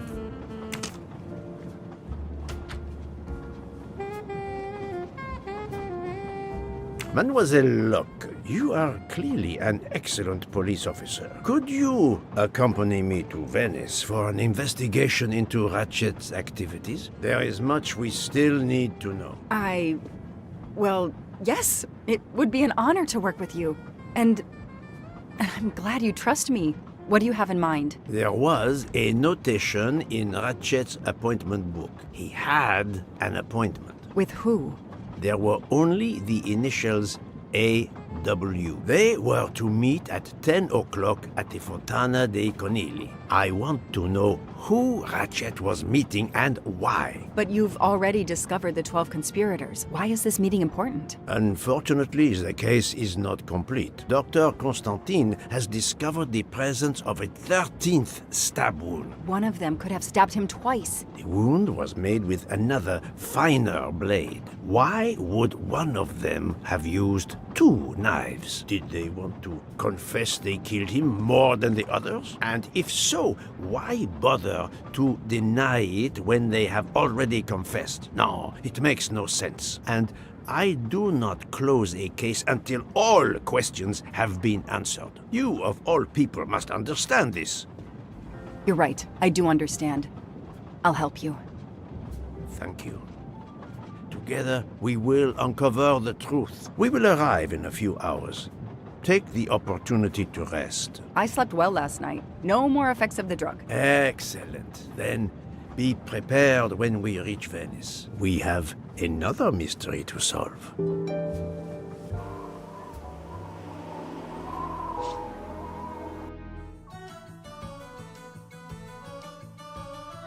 This is the 3rd embarking dock, and no gondoliers available at all.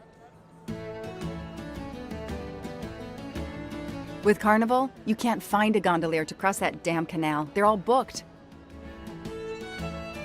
The worst thing is that the fountain is just across this canal. We're almost there.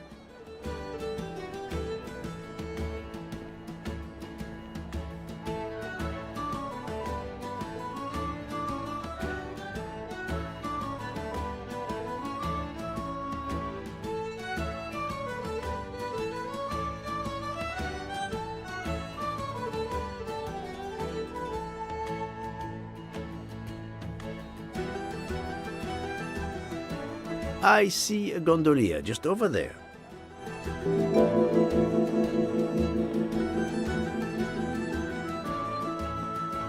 Every carnival, my friends and I mask. And every carnival, we lose one another.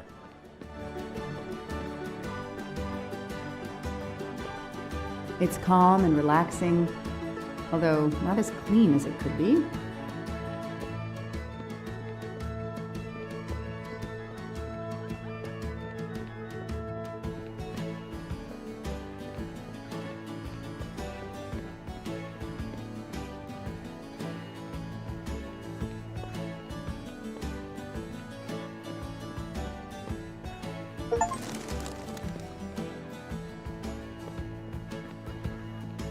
Ancora una volta sono dalla parte spagliata del canale per la festa. Sorry, I don't speak Italian.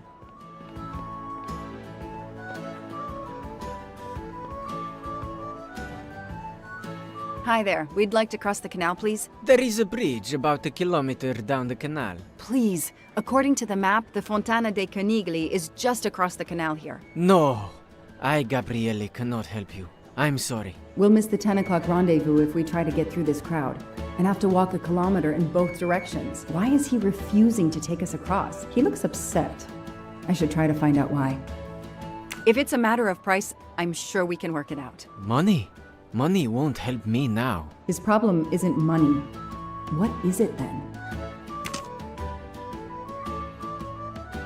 Bella Chiara, the beautiful Chiara. A beautiful name for a beautiful gondola.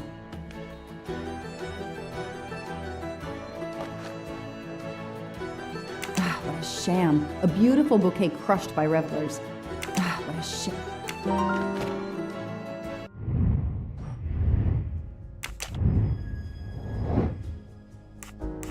Come on, Joanna. That's a rookie mistake. No, this isn't it. Think! All right.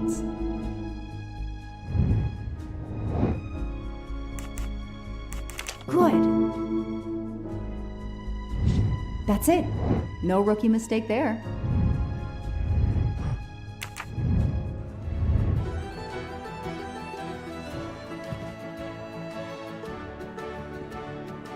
I'm sorry you had a fight with Kiara. What? How did you know? I'm a detective. I'd like to help, if I can. If you have a spare engagement ring, detective, I'll take it. Ah, I see. You lost the engagement ring you were planning to give Kiara? Lost? It is worse than that. I threw it away in the canal. I bitterly regret this gesture. I now find myself without a girlfriend and without a ring.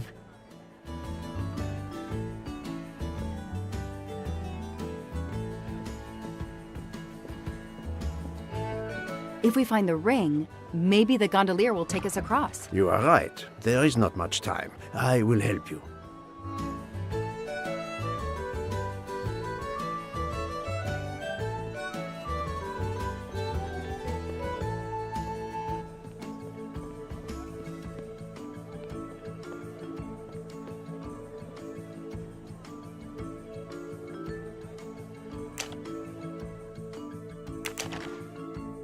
I don't need an empty soda can. There are too many plastic bottles in the world.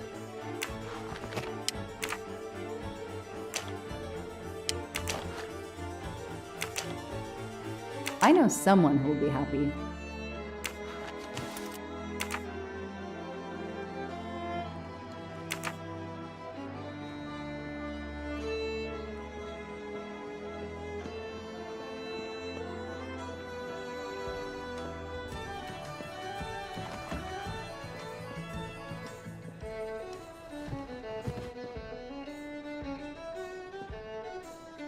Excuse me. I believe I have something that belongs to you. Mamma mia, grazie mille, signorina. With this, I can now win my Chiara's heart again. I know it. How to thank you? My friend and I need to get to the other side. We have a very important date at the Fontana di Conigli. Ah, yes. The rabbit fountain. Of course, I'll take you across. Then I will call Chiara. Hopefully she will forgive me. I'm sure she will. Well done, Detective Locke.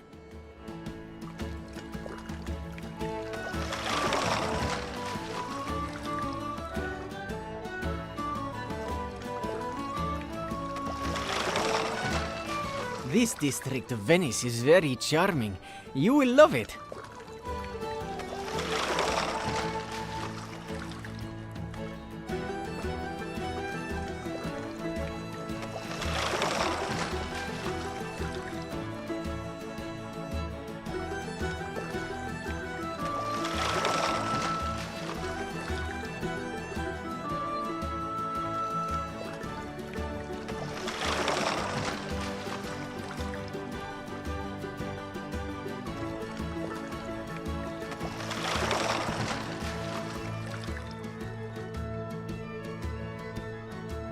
If it's not too much to ask, can you wait for us until we return? Yes, no worries.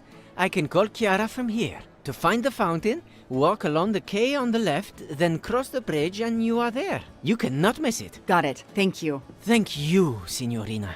You have made me the happiest gondolier in Venice. Yes, I assure you, I found your ring. You have my full confidence, mademoiselle. I'll leave it to you.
It's 9:55. The right time in the right place. Now AW just needs to show up. You made me run, Detective Locke. Poirot does not run. I'll wait, sitting down.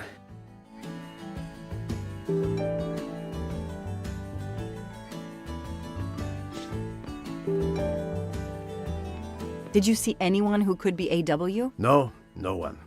But who knows what those masks and costumes are hiding?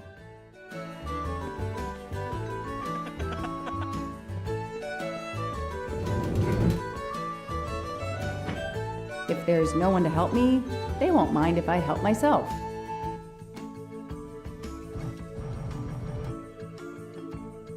Aziz Wadi. That's the only name that corresponds to the initials AW. Spaziente, non ti ho sentito. Posso aiutarla? I'm sorry, I don't speak Italian. Do you speak English? Of course, signorina. How may I bother you? How? What? Oh, I have an appointment with one of your guests. What is the name? I have an appointment with Mr. Aziz Wadi. Do you know if he's here? Well, unfortunately, he left the hotel this morning. He seemed to be in a hurry, but he left a carta. You are?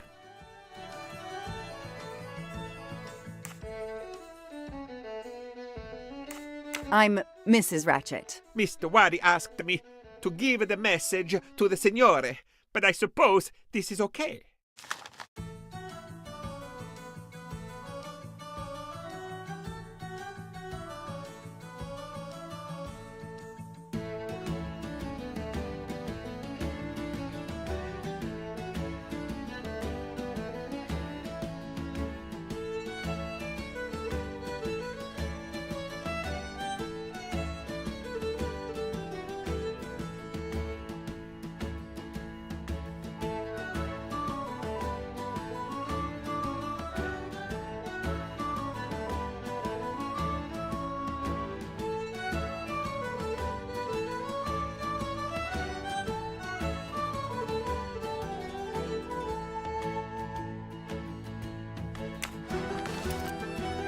The receptionist is here.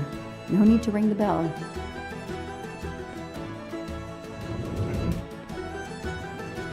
So, mademoiselle, was our mysterious AW here? No, but I managed to get his name, Aziz Wadi, and a letter he wrote for Ratchet. It seems to be a kind of riddle rhyme. Let me see. Well, Ratchet and Mr. Wadi must love this book to refer to it so much. Yes, I think we have to search and find the tracks that this person left for Ratchet to find him. I think so. Lead the way, Mademoiselle Locke.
Do you need help, Detective Locke? It looks like the writer of this letter is quoting Alice in Wonderland. No, I think it is a pastiche. Monsieur Carroll was a much better writer than this. It's a riddle. No, a map. Both. I think Mr. Wadi was worried their business might be known, and has given Ratchet directions to a new rendezvous point. Mr. Wadi's letter mentions a rabbit. The rabbit fountain is an obvious starting point. I believe the letter refers to this place. We have a reference to hats in the letter. Where can we find hats? If we follow the letter, our next landmark will be a cat. A real cat is not likely. Let's try to find a picture or a sign with a cat. A place with playing card soldiers. It sounds like a metaphor. What place could make us think of soldiers? The last paragraph suggests a door that requires a passcode. If I understand correctly, this code will be made up of numbers that we will find along the way.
I don't need Mr. Poirot to tell me I'm wrong.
Mr. Wadley, I...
Hey, you.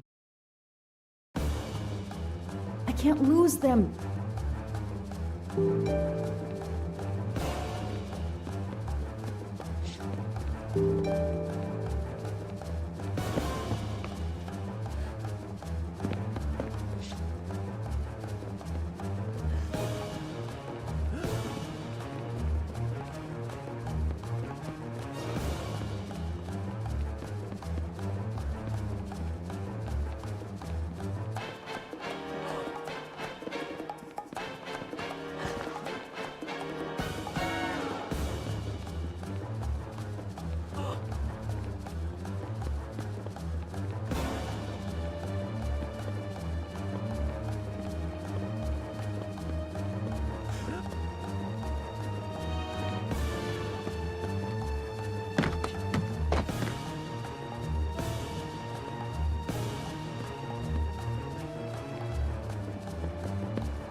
Move over.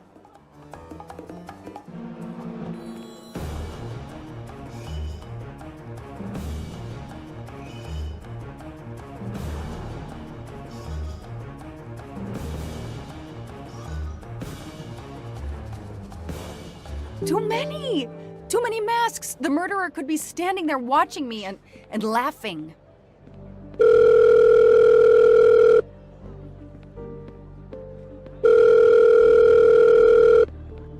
Yes, Detective Locke? The murderer got away. I'm coming back. But it looked like he dropped something when he climbed the first wall. All right, I'll go and see. For my part, unfortunately, I could do nothing for the victim. He was already dead. I have already alerted the Italian authorities. I will see what I can find while I wait for them.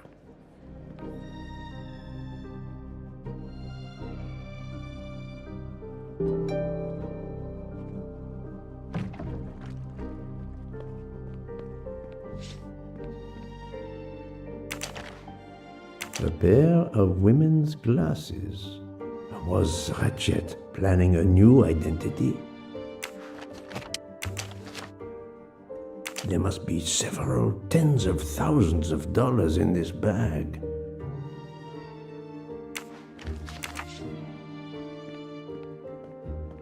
The victim was stabbed. Apparently the method of choice in this case.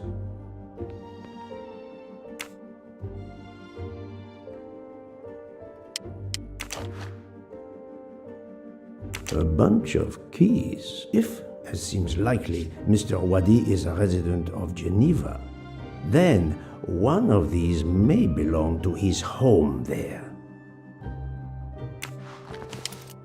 Various clothes in his suitcase. Mr. Wadi was obviously planning to leave this city.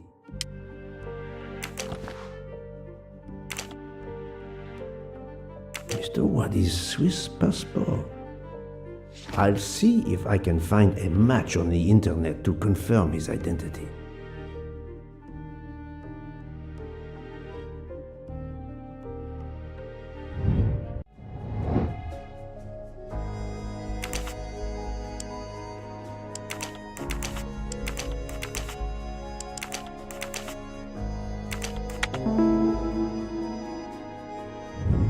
That was easy.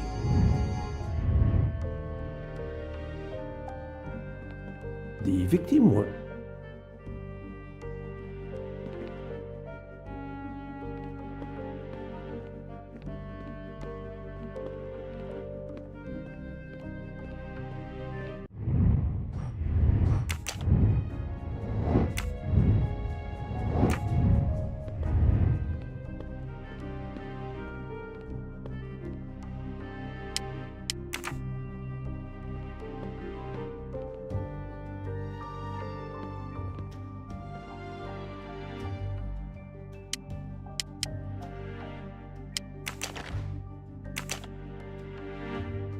Mr.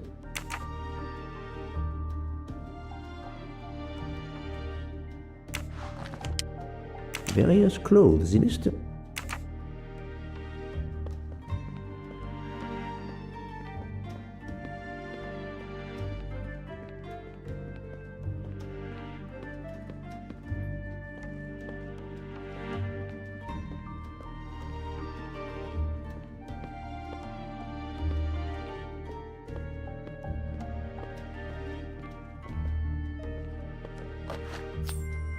Come to Poirot, my exquisitely sculpted friend.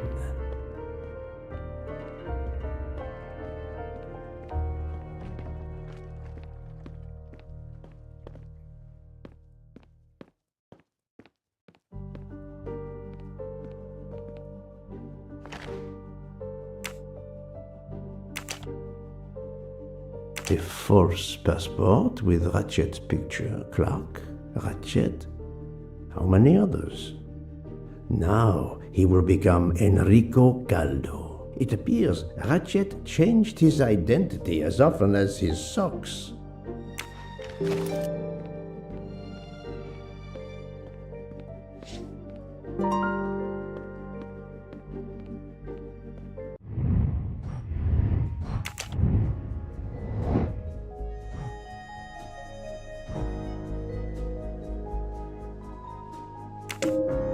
According to the information I have, this is a solid choice. I'm sorry I couldn't catch the suspect, Mr. Poirot. There is no need to apologize, mademoiselle. Your efforts were marvelous. I found some information about Mr. Wadi. Did you access the FBI database? Don't worry, my little gray cells were enough. However, the database may confirm the origin of these banknotes. No need. I included them when I continued my investigation. Excellent.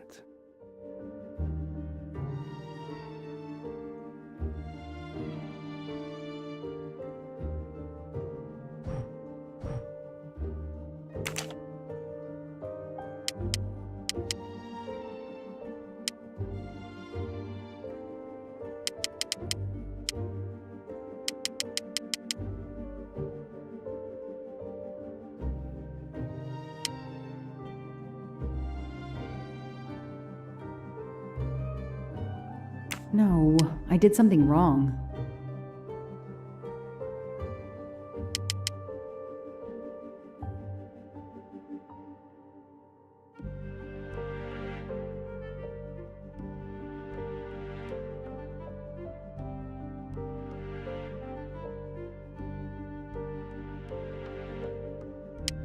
Come on, Joanna. No, Joanna. No, come on. I don't. No.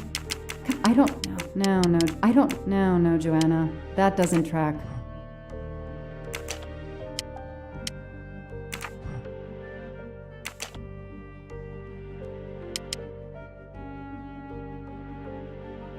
Score. 1 for the good guys.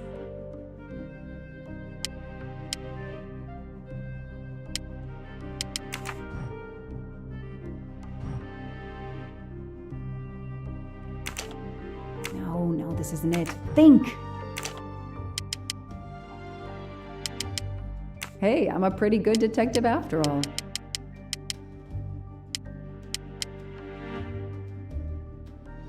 That's it. No. Mr. Poirot, it's part of the ransom money from the Armstrong case. You are surprised? I suppose not. So Ratchet had it in an account at the Banque du Lac. It would seem so. He knew the serial numbers on the banknotes could be traced, and he could not spend it, so he stashed it there. But now he's run low, something he didn't count on. He hopes enough time has passed so he can begin to spend the ransom money. There is something else he didn't count on. What's that? He didn't count on you, Detective Locke, and your tenacity. Thank you. But we are still left with a murderer on the loose. But we progress.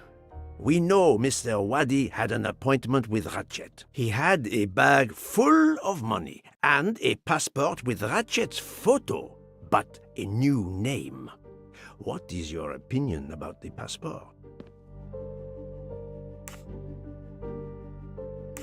I discovered that he was arrested in Armenia for trafficking in stolen art and was supposed to be arraigned in January. Once again, he changed his identity and vanished. You are correct, mademoiselle. He also told me that he was threatened, and that threatening letter we found in his room was real. He had to disappear once again. The bag isn't very big. He could have easily run away with it. If he didn't take it, it was deliberate. He wasn't interested in the money. If the motive wasn't money, it leaves passion or revenge for motive. So, Detective Locke, what do you think? Passion or revenge? Revenge seems like an obvious motive to me. The murderer carefully followed Wadi from the fountain to the new meeting place despite Wadi's precautions. That is cold and careful. Excellent. We cannot yet know for certain, but that is a sound psychological analysis. We have an idea of the motive. It is the same motive as that of our 12 would-be murderers on the train. But we still must know who was under that mask.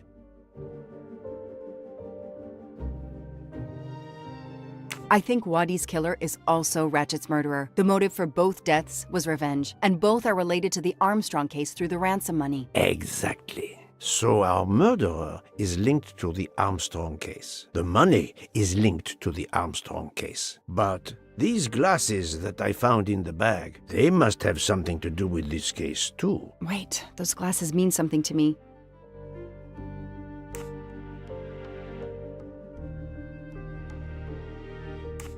Dr. Constantine? No, that's not it. They're the woman's glasses, and I think there's something about them. They're familiar to me somehow. Wait, I know. I've seen these. They belong to Suzanne Moreau, little Daisy's nurse. I remember seeing them in her bedroom, but they were gone the day she died. I remember the press saying that the nurse had committed suicide. I've always believed otherwise, and the glasses are proof that she was killed by Ratchet or his accomplice. He took those glasses. I always had a gut feeling, but now, Mr. Poirot, now I have proof Suzanne was innocent. Yes, you do. But the question I ask myself is this. Why did Ratchet keep these glasses?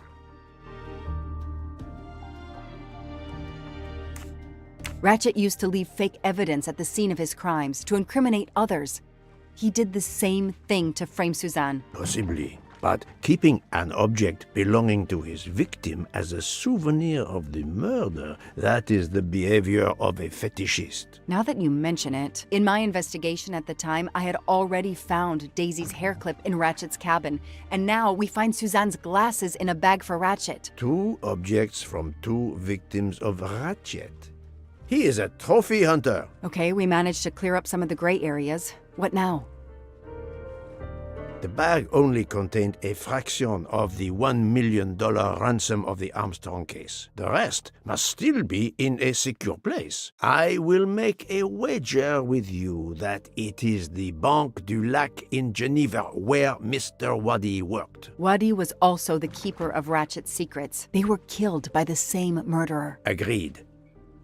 Well, there is nothing more we can do here except wait for the police. Prepare yourself for a long evening with the police. We have a lot of explaining to do. And after that? A visit to Geneva, perhaps?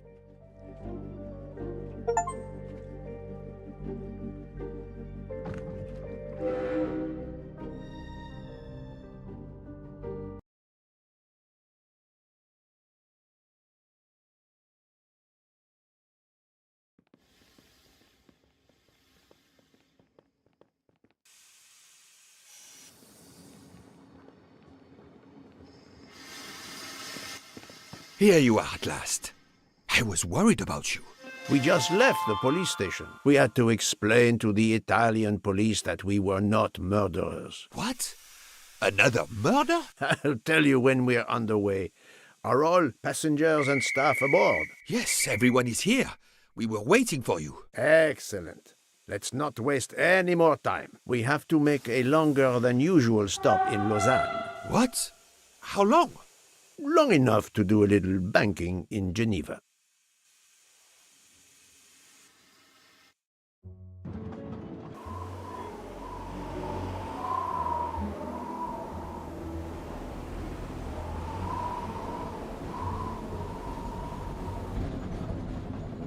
But this is madness.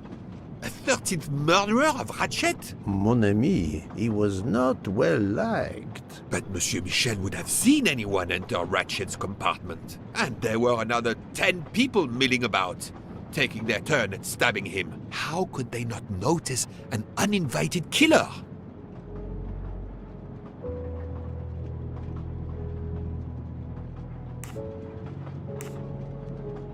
The 13th killer could have acted when Michel was smoking on the platform at Vinkovsky. But even after the train departed, Michel was absent from his post at the end of the corridor several times the night of the murder. I must know where he really was and when.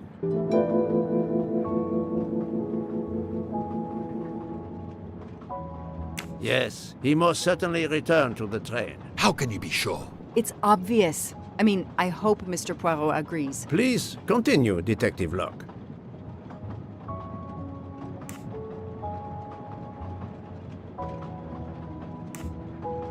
All the passengers and crew are still aboard. If the killer of Mr. Wadi had remained in Venice, we would have noticed right away that someone was missing, and we could have alerted the authorities. I promise you, I made certain everyone was aboard before we embarked. Book, calm yourself. Calm myself? But we're back where we started. There is still another murderer on my train. Wait a moment. Can I change my mind about my verdict? Can we turn everyone over to the police? Everyone? Including ourselves? What? No. No. Oh, it's a nightmare. Let us take it step by step, my friend. We can start by eliminating all of the members of the Ratchet jury.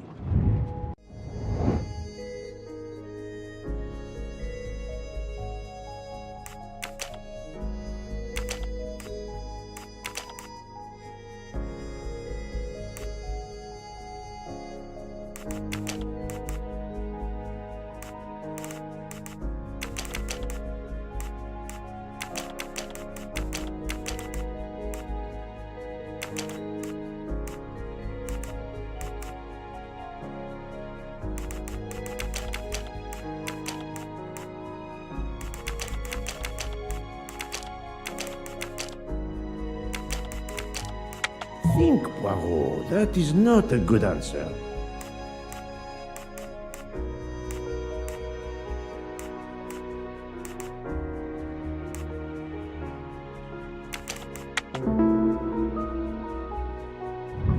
My little gray cells, if we eliminate the 12 jurors, we are left with 7 additional suspects. 7?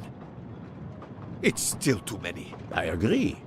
We must reduce our list. Excuse my impatience, Poirot. It's as if my beautiful train is cursed. Can you exonerate any of the 7? Fantastic. Book worked hard to get me aboard the train. He is definitely not a suspect.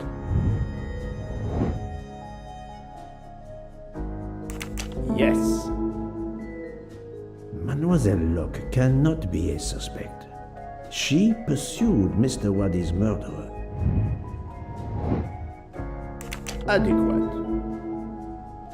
Dr. Constantine alerted me to the 13th stab wound. He is not a suspect. Et voilà. I have 4 suspects left who I must now examine more closely. Miss Nielsen, Monsieur Maury, Monsieur Fauché, and Countess Andrény. One of my employees? Suspicious? All 3 got off the train in Venice to restock supplies. Any one of them might have slipped away without being noticed. I suppose. But what of Countess Andrény? You cleared her yourself. She is cleared of the first murder, but we know little of her movements here in Venice. So, we still have 4 suspects to interview. Detective Locke? I can't join you, Poirot. My chief saw something on the news about the case and my involvement. He's demanding an explanation. If I want to keep my badge, I have to call him. Then you must do so by all means. I'm sorry. No need to apologize. I understand. I'll make the call for my compartment. If you're looking for me, I'll be there.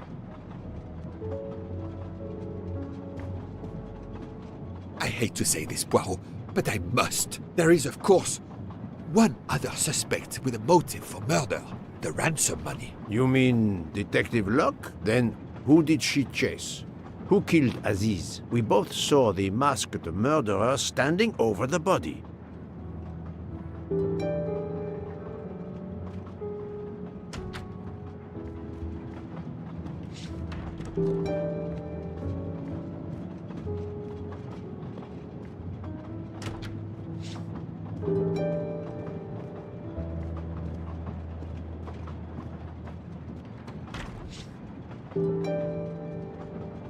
Doctor, I need to question Countess Andrény. I'm afraid that won't be possible, Mr. Poirot. The Countess had an anxiety attack when we arrived in Venice. She was terrified the police would come for her and her husband, despite how you concluded your investigation. I had to give her a sedative. She has been sleeping since.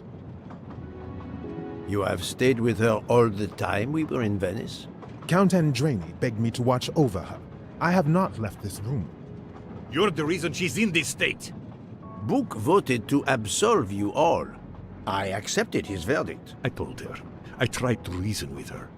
What she has already suffered, the strain of these last few days, it was too much. I understand, Count. It's quite all right. I have the answers I came for.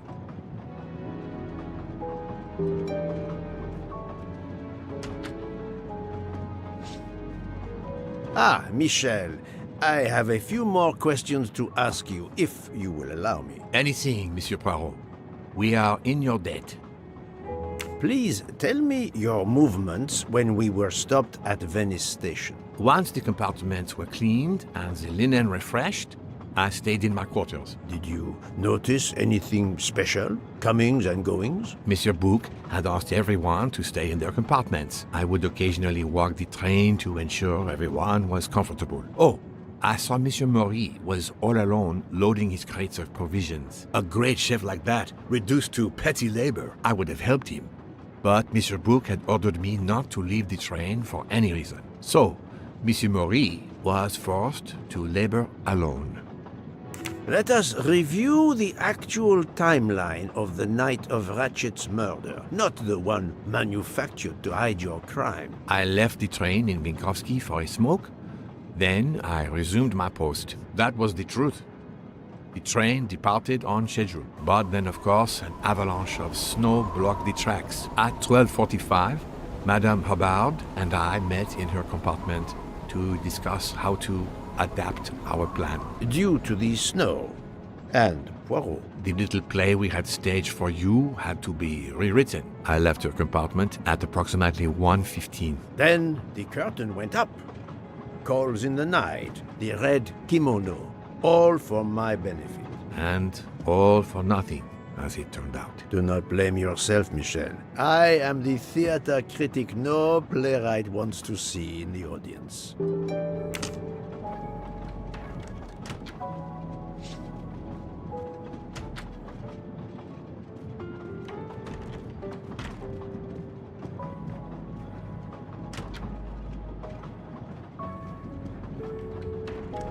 You play well. I didn't mean to interrupt you. Thank you. Many years of piano lessons thanks to my mother. I try to play in a few clubs in Paris when I get the chance, but as you can see, it hasn't made me rich. What can I do for you? Conversation only. Tell me about your time in Venice. I had Monsieur Bouc's permission to see my sister. She lives in Marghera, just outside of Venice. She had a baby a few weeks ago. This was my first chance to meet my new nephew. Monsieur Bouc gave you permission? Yes, you can ask him. Most assuredly, I will. What time did you leave and when did you return? I left around 9-10 p.m. I was back by 10:45 p.m. When I got back, Hotaru was in a lot of pain. I gave him a back massage. That would have been enough time to kill Monsieur Wadi and return to the train. May I see your knives? Of course. They are here. If you don't mind. Help yourself. They are under the bar counter. Tell me again about your poker game the night of the murder. It's a regular game to help relax after a long day. Let's see, we started around 11 p.m. We took a short break in Minkowski. Hotaru, Pierre, and I. The game finished up around 2 a.m. We'd all had quite a bit to drink. Ah, yes, I left for about 10 minutes to refrigerate champagne for the next day. That must have been around 1 a.m.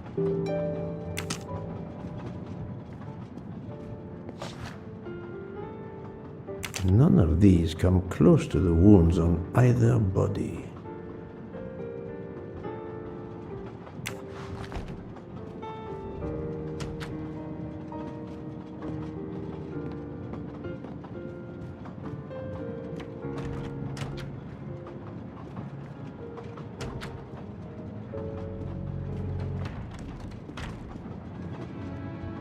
You told Fauché he could go into Venice? Marguerite, actually. Not so far away. It was his only chance to see his sister. He's been working every train for weeks. There is never time to see the new baby. Enough, Book. Your heart does you credit, but your common sense, it... I know. But it's fine. Isn't it? He did come back. Oh, it's fine, as you say. Unless he saw the baby, then killed someone else and returned to the train. But that's monstrous. Murder is always monstrous, my friend.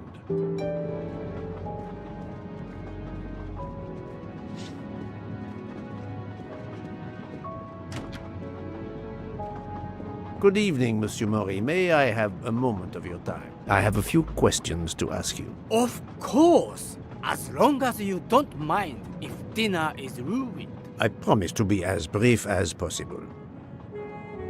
What did you do while we were stopped in Venice? With Freya's help, I loaded fresh produce for the next part of our journey. Then, you may not believe this, but my job requires a lot of physical labor. My back suffers. Fortunately, Jean has become quite adept at separating my vertebrae.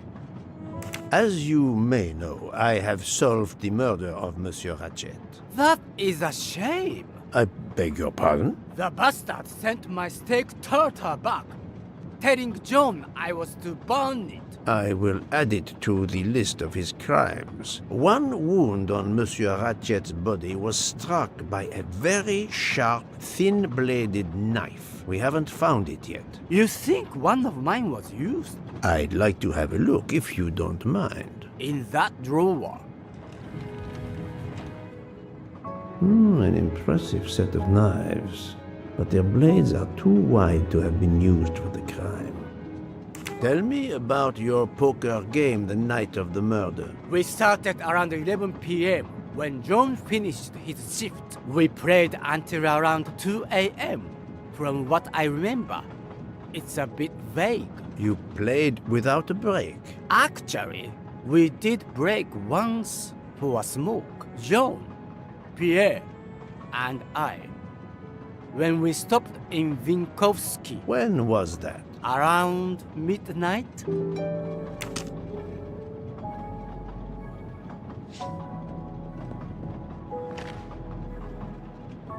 Saffron. It must be worth a small fortune.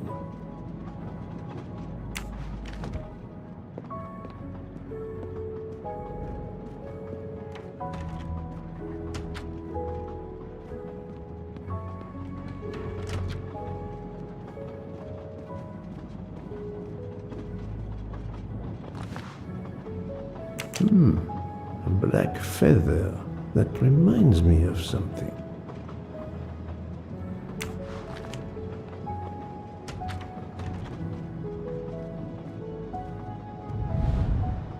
The box is secured by some sort of locking mechanism. The design is formed by 3 commas. What is the word in Japanese? Tamoe. And it's obviously missing a piece.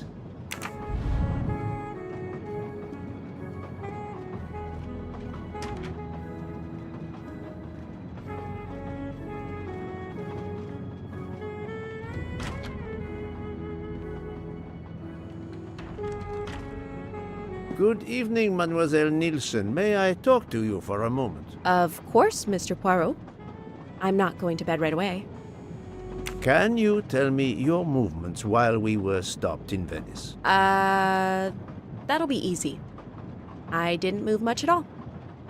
Let's see. I helped Hotaru load all of the food crates aboard the train. Hotaru had everything he needed, but I realized they forgot half of my order. I spent over an hour on the phone with the supplier without success. I had to change the dessert menu for tomorrow.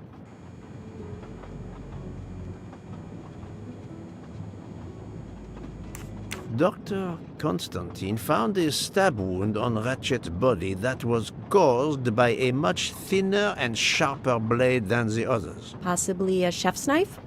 My thought precisely. And you'd like to see my knives? If you wouldn't mind. I would gladly show you if I had any, but I don't. I use the regular kitchen knives. You may search if you don't believe me. I see. All the knives the staff use are in the kitchen or in the lounge, except... Except? Hotaru prefers to use his own. Monsieur Mori doesn't use the kitchen knives? Not usually. I know he keeps a set of traditional Japanese knives in a box in his room. He doesn't let anyone else use them. Although now that I think of it, he has been using the kitchen knives lately. Can you tell me exactly about your poker game the night of the murder? We started around 11 p.m. In Vinkovsky, we took a short break. Hotaru and Pierre went outside to smoke. Oh, and Hotaru got sick around a few minutes past 1 a.m. 1:10 a.m. maybe? He spent about 15 minutes in the bathroom, but he didn't want to quit on a losing streak. Did his luck improve? No, so we played to around 2 a.m. He lost every hand. I've talked to everyone, but some elements of the testimonies do not seem to correspond. I need to recheck a few things. Another delightful trophy for my collection.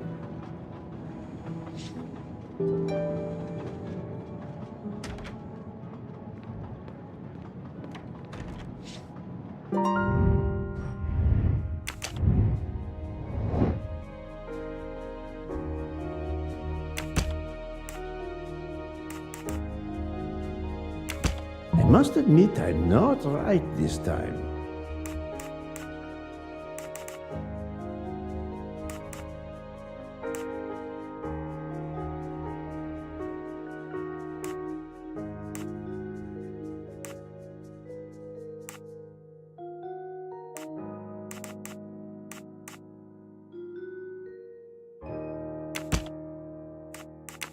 This is wrong.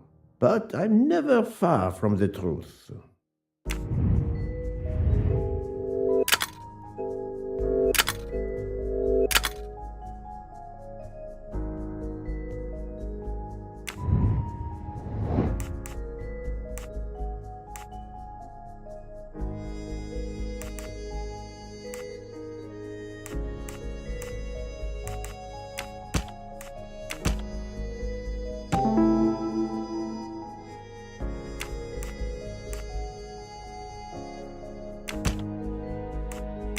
I do not think that's the right answer.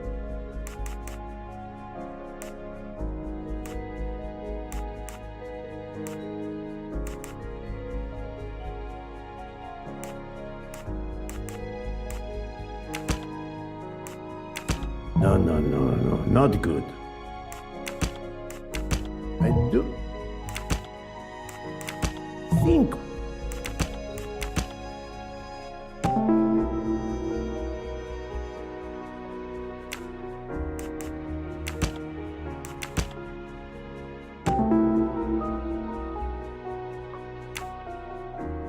any of the three staff members had the opportunity to kill Ratchet when Monsieur Michel wasn't watching the hallway. That's the right answer.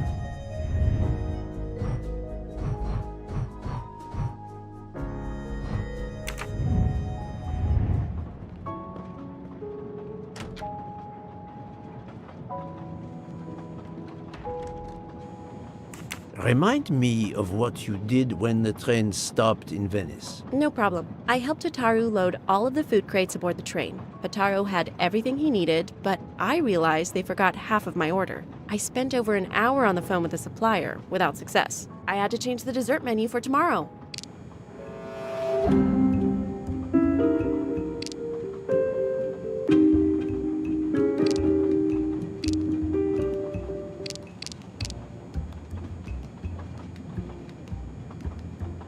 Mademoiselle, I believe you're hiding the truth from me. What makes you say that?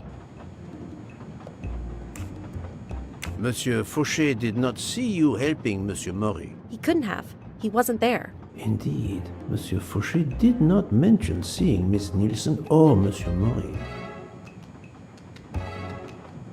Monsieur Maury was loading crates of food on the train. Yes, I helped him. You can ask him yourself. It's true.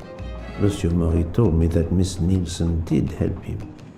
Michel saw Monsieur Maury carrying the crates of food alone. You weren't on the platform. I did help Hataru. The entire time? He carried so many crates, his back was sore. I'm sorry about that. Okay, I'm guilty. I did leave him before we were finished, but I had to. There was no saffron he needed for a recipe. I volunteered to go into Venice and get him some. The Rialto market would be open late because of the carnival. He gave me money. I knew we weren't supposed to leave the train, but I only wanted to help. Mr. Mori can confirm this. Ask him. I saved dinner.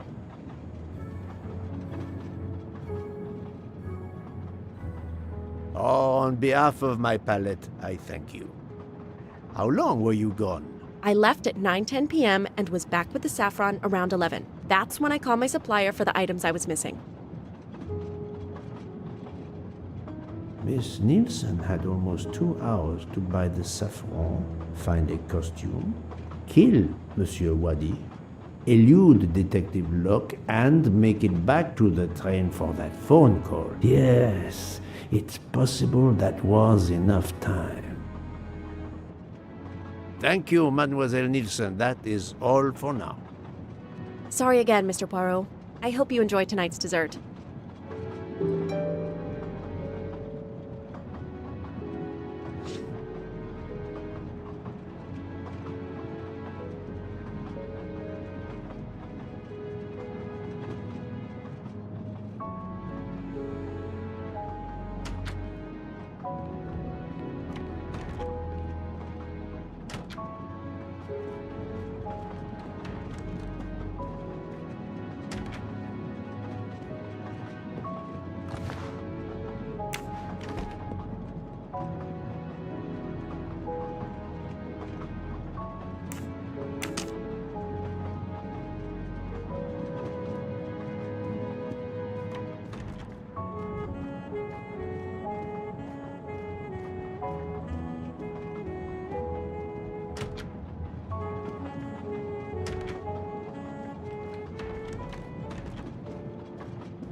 It's still locked. I need to move the parts on the side.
An object that looks like a broken comma. It must be part of something else.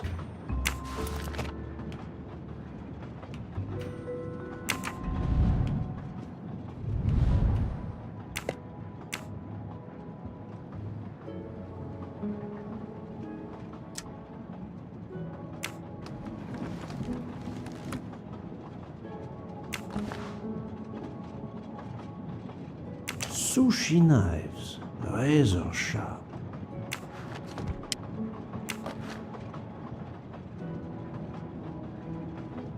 Sushi.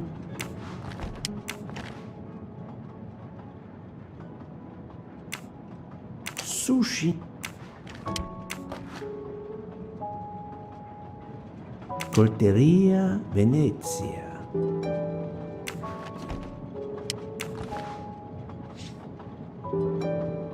Sushi knives, razor.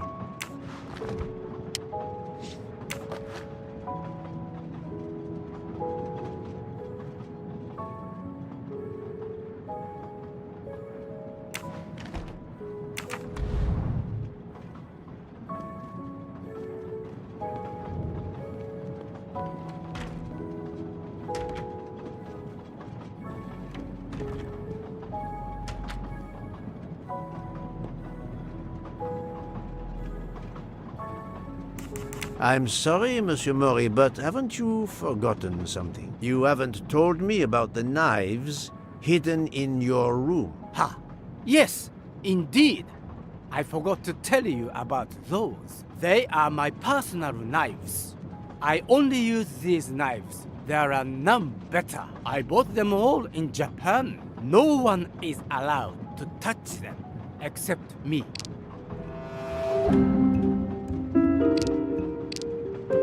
I'm afraid you are better at sushi than lying. What? What do you mean? One of the knives has an inscription, Coltelleria Venezia. Did you happen to go shopping tonight, monsieur? Damn you, Poirot. Very well. One of my sushi knives has been missing since the night of the murder. I thought you were going to believe I killed Ratchet. He routinely sent back my dishes to be ruined. Why does God give rich people the money to afford the best cuisine, but not the palate to appreciate it? I panicked.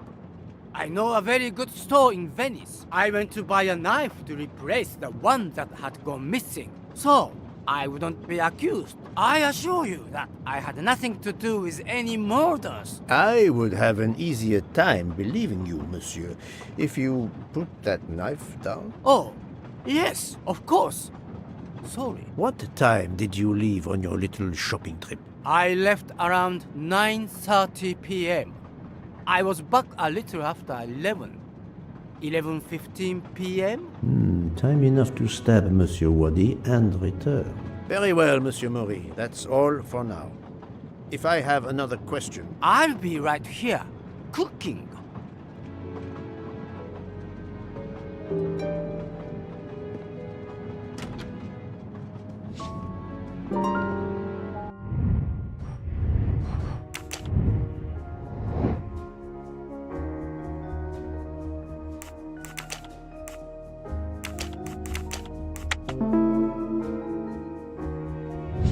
My little gray cells...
What have you been doing, Poirot?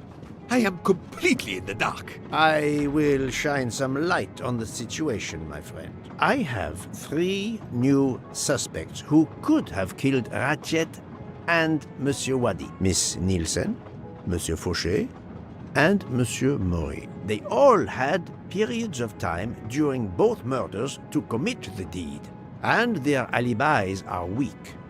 A visit to family, and not 1, but 2 shopping trips. But all are my employees. Alas, yes, my dear Book.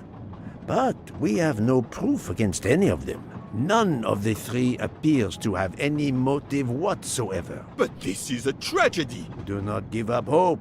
We will catch this murderer. There is still one place that may hold the evidence we need. Geneva. Exact. Do not give up hope? Well, that's easy for you to say. But what if it's Freya? What becomes of dessert? If it's Sotaru, who will cook? Me? And the worst, if it's Jean, who will serve the drinks? I've been checking up on the Banque du Lac. I had to confirm my identity for Interpol, so they contacted my captain at the Berkshire Police. I suspect he was not pleased. That my vacation was actually an unofficial investigation? I'll say. I would be happy to speak to him on your behalf. Thank you, but he'll get over it. It's a chance to close the books on the Armstrong kidnapping. He stopped yelling, asked for a report, then granted me an extra week. Excellent. What did you learn from Interpol about the Banque du Lac? It's had a bad reputation for over a century. Customers have included the mafia, Nazis, corporate swindlers of every description, even heads of state. It is true, this. It is the worst-kept secret in banking. They take advantage of the bank's strict policy of protecting the anonymity of its clients. This is in defiance of many laws from multiple countries, including Switzerland itself. Of course, I have never taken advantage of such a corrupt system. That goes without saying, my friend. There are ongoing investigations, subpoenas, court orders. The bank will eventually have to comply, or its assets may be seized. But until then, it still thrives, thanks to its wealthy and powerful clients. It sounds perfect for the late Monsieur Ratchet. Do you have any ideas? The serial numbers from some of the bills match those from the Armstrong kidnapping. We agreed in Venice that the bulk of the money must still be physically in the bank's vault. I concur, Detective Locke. Exemplary work. So, our next task is clear.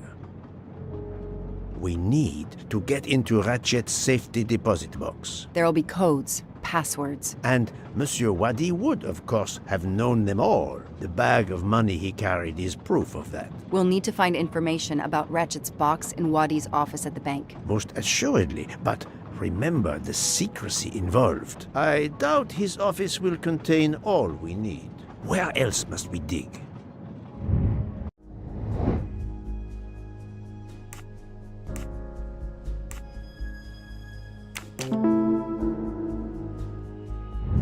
I'm right again. Mr. Wadi couldn't keep all of his secrets at the bank. Hopefully we'll find something in his apartment. We already have his address thanks to his passport, and his keys we retrieved from his body. The train stops in Lausanne at 8 a.m. But that's far from Geneva. I can delay the departure until 11 a.m. No later. The police are expecting us in Paris by the end of the afternoon at the latest. They won't tolerate any delay. The bank doesn't open until 9. I can see only one way that gives us a chance to be on time. Let's take a taxi. I checked a map. It should take us less than an hour to get to Geneva from Lausanne, which leaves us just enough time to access that safety deposit box. We have no choice if we want to be back to the train by 11 a.m. The best thing is to separate. One of us searches his apartment, the other searches his office. To access the safety deposit box, we need to find the key, the box number, and the passcode. Suppose you find all this. How do you plan to get into the vault?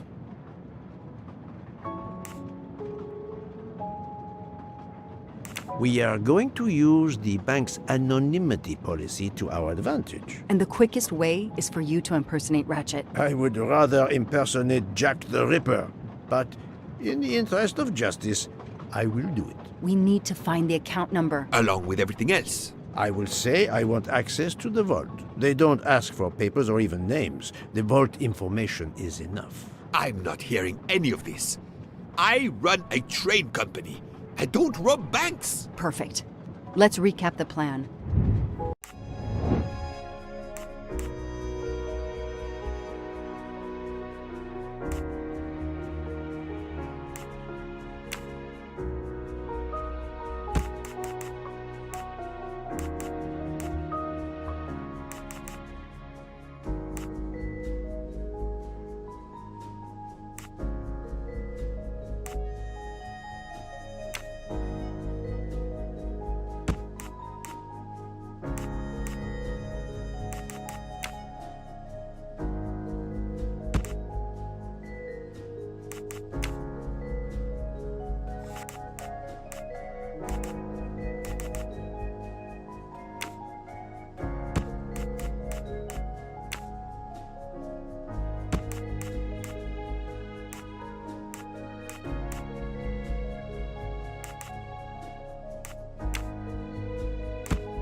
I must admit I'm not right this.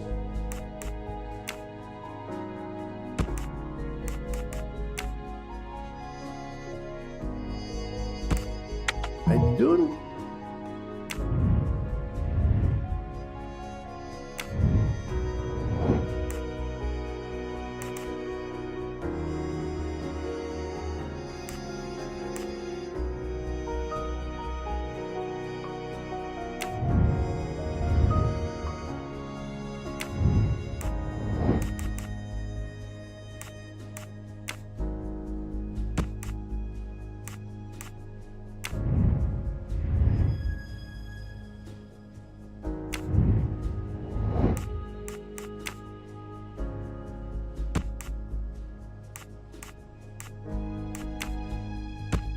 Think, Poirot. No, this.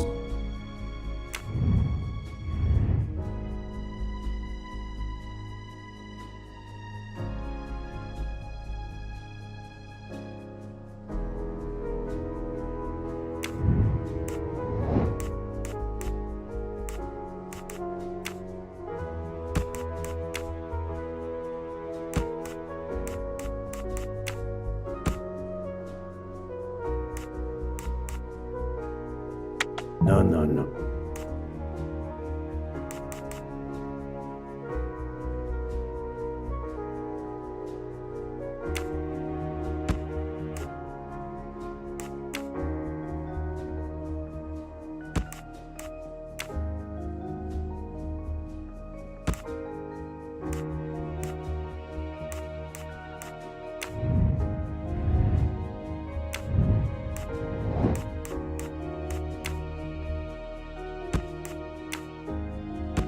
I must have.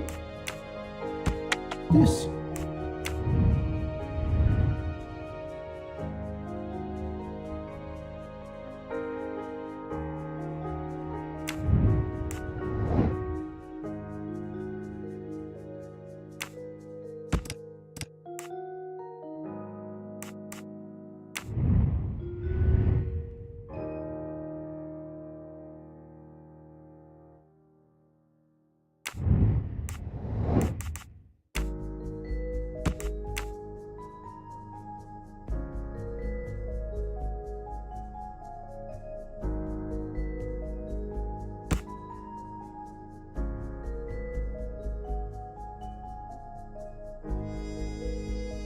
Think. I do. No, no.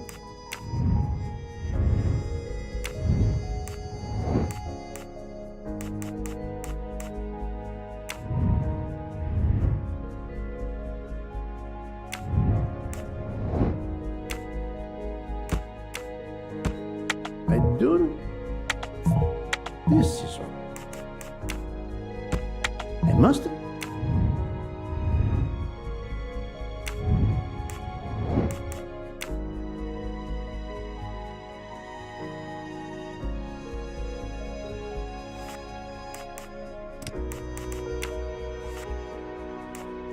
This is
I do.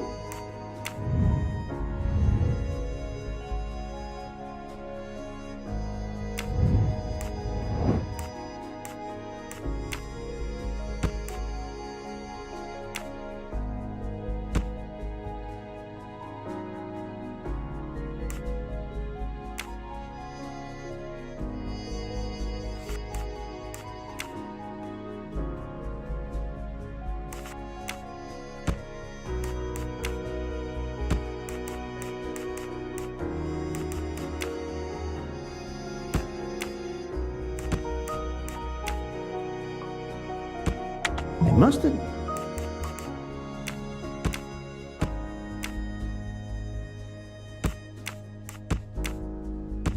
Think.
No, no, no.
Must it?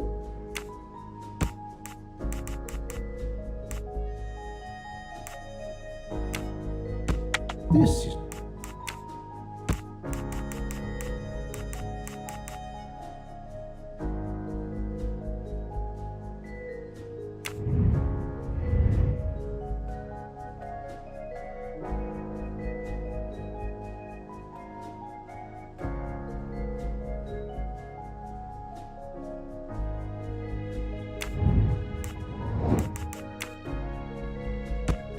Think what?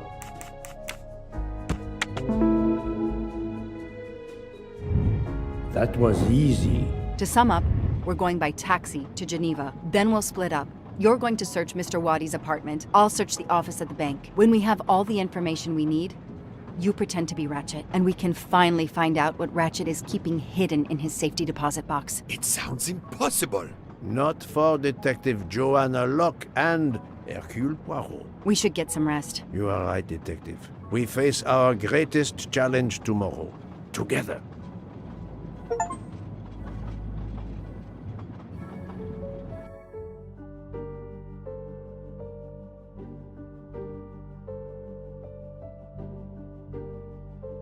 Nine o'clock. Our driver did well. It took barely an hour to get here from Lausanne. But we must conclude our business in 1 hour as well. Book can only hold the train until 11 o'clock. 1 hour to find the key of Ratchet's safety deposit box, the box number, and its passcode. A lot to ask. Indeed, which is why we must split our forces. I will take the cab to Monsieur Wadi's address. You must search his office. I have you on speed dial. And thank you, Mr. Poirot. For what, mademoiselle? For trusting me.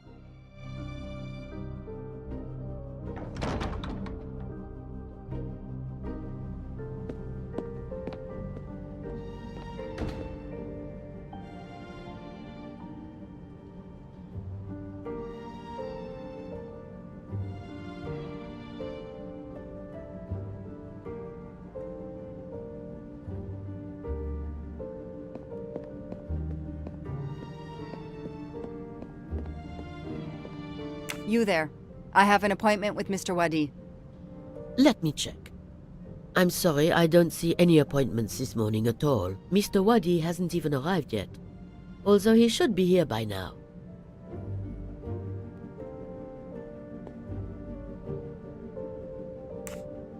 I'm Joanna Locke. I made an appointment with Mr. Wadi 2 weeks ago. Madam, please. You must know in the Banque du Lac, all accounts are anonymous. Unfortunately, I cannot verify your identity. Then you will forget I mentioned my name. I already have. Good. I'll wait in Mr. Wadi's office. I can't stand out here in public. If someone should recognize me, you understand? Oh yes, of course. I'm sure Mr. Wadi will be here shortly. I can send him right in when he arrives. His office is this way.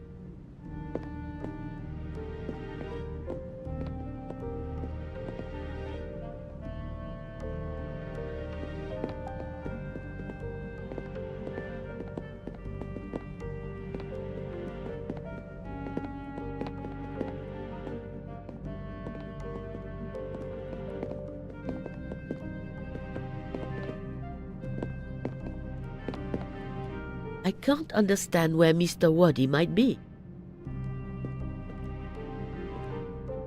You're right. I don't have much time at all.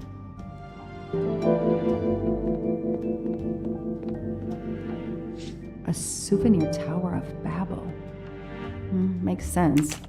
We know that Mr. Wadi is from Iraq, and the ancient tower is said to have been built there.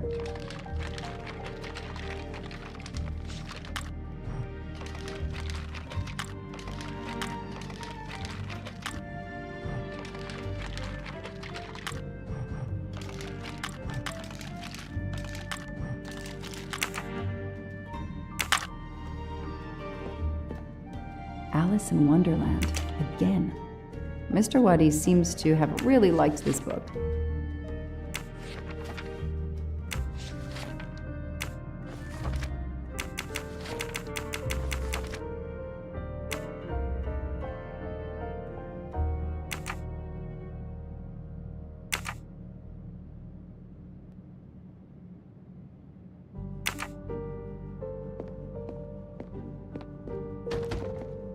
It's closed.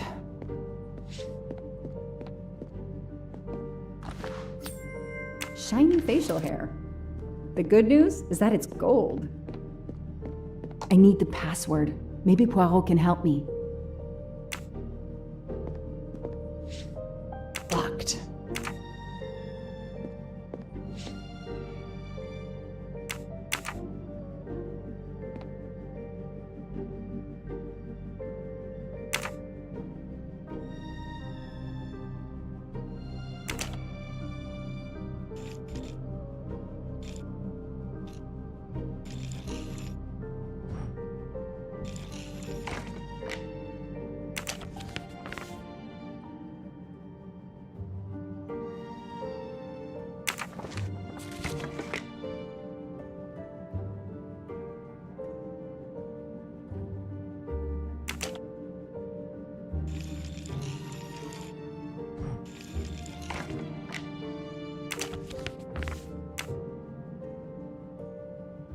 I'm taking a picture of it. I'll send it to Poirot. It might be useful to him.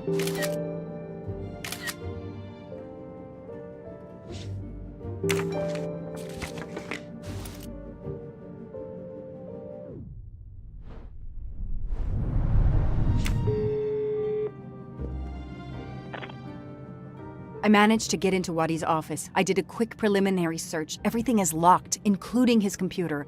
All I could find was a photo with a date on it. I just sent it to you. Maybe you can use it. Thank you. That might help. I've just arrived at the apartment. I'll call you when I find something. As quick as you can. I can't stay here long.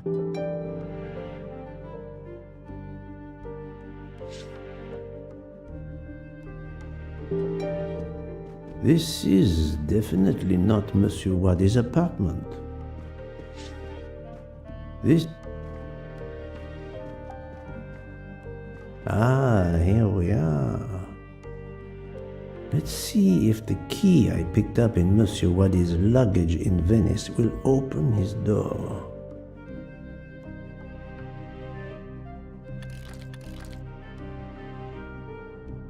Great.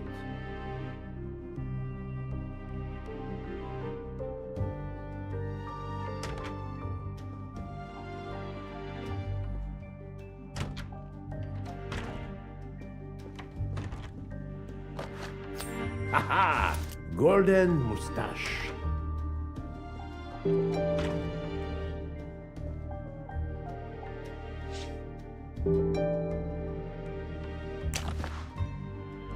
A dart. A familiar projectile found in any pub in England.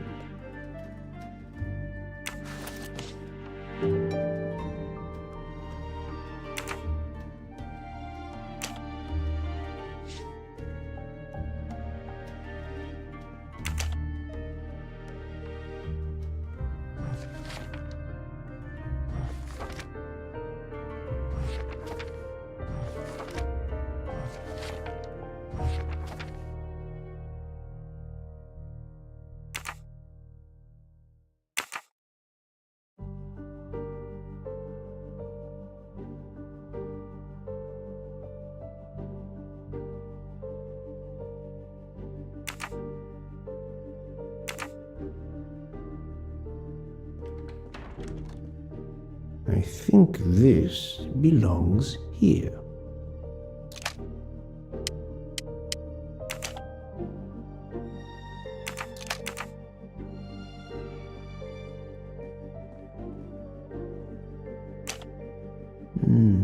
This computer won't give up its secrets easily.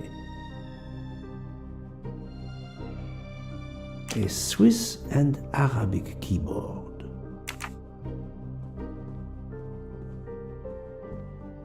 Staring at the clock won't help, Poirot.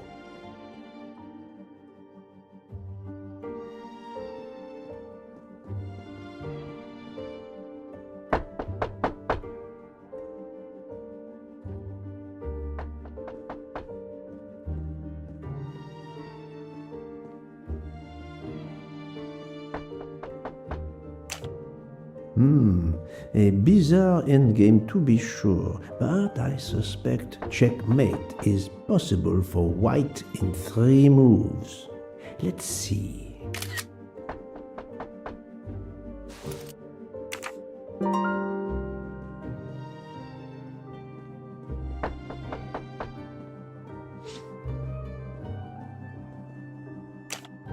That may be useful to Mademoiselle Locke or me.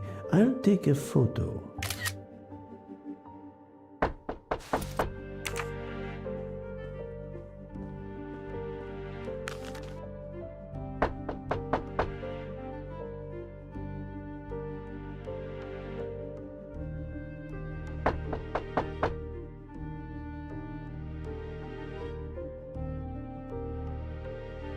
The key to the password is close. I can feel it.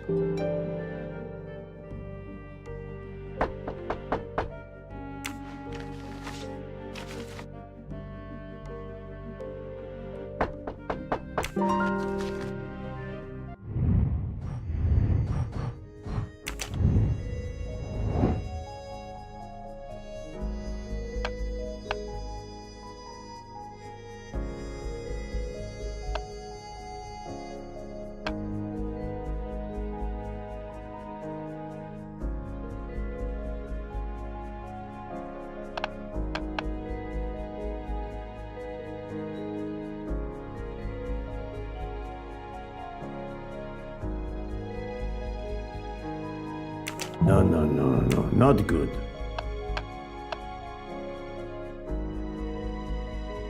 I do not think that's the right answer. Great.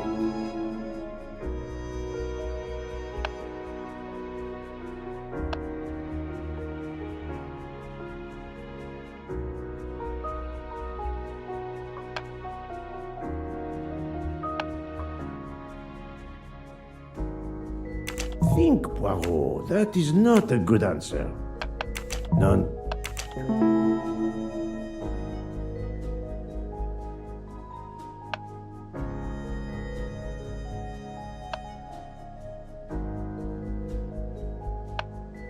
I must admit I'm not right this time. This is wrong, but I'm never far from the truth. Adequate.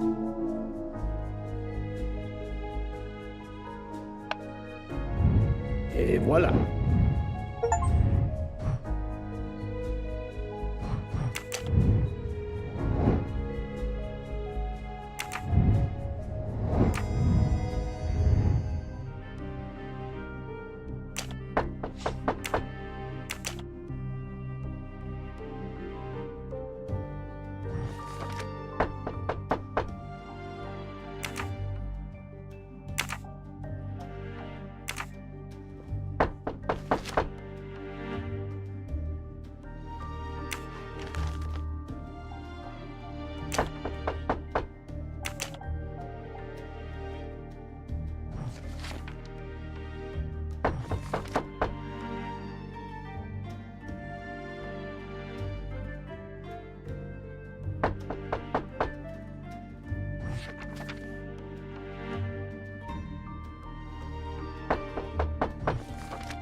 Staring at the clock won't help, Poirot.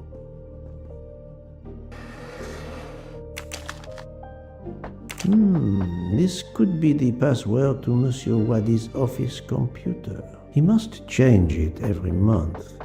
It seems to have a logical sequence, but I need to find the one for December.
If that's the password to the computer in Monsieur Wadi's office, we still need to translate the Arabic characters. And there weren't any Arabic characters on the office computer's keyboard. We need to find out which keys these Arabic characters correspond to on a Swiss keyboard with its Latin characters like the one in Monsieur Wadi's office. My little gray cells did not let me down.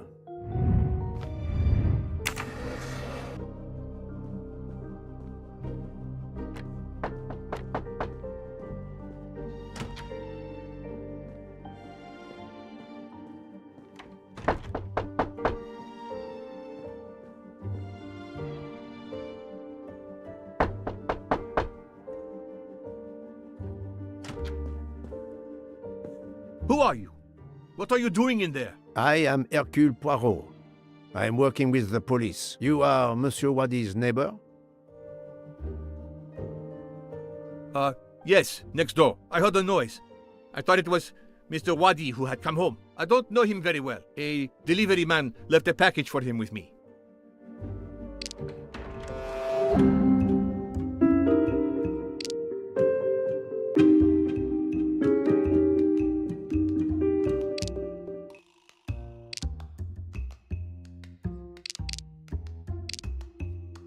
You don't know your neighbor very well. Yes, what of it?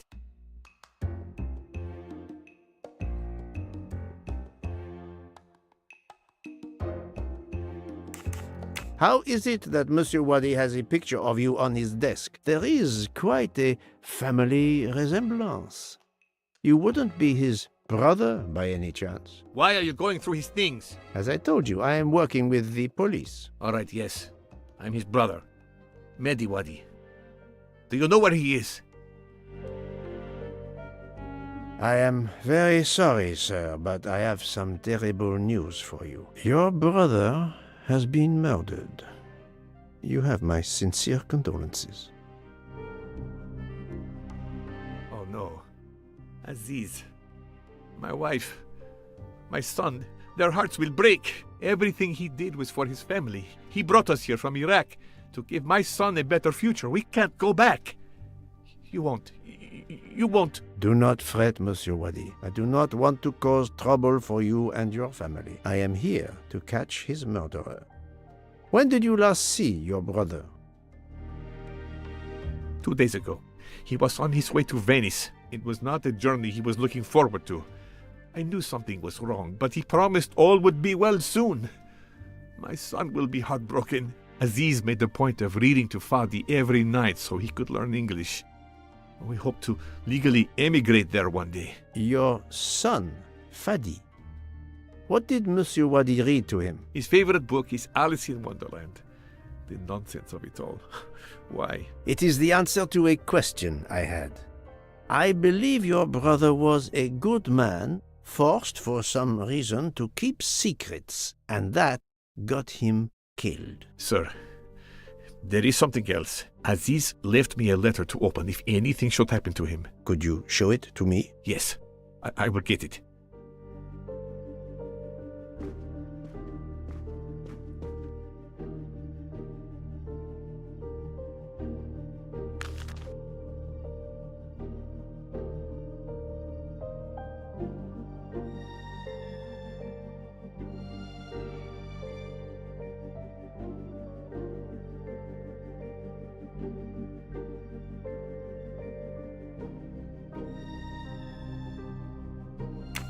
It all makes sense. It's horrific. But to Ratchet, it would be just business as usual. At least I have Ratchet's account number, 82664.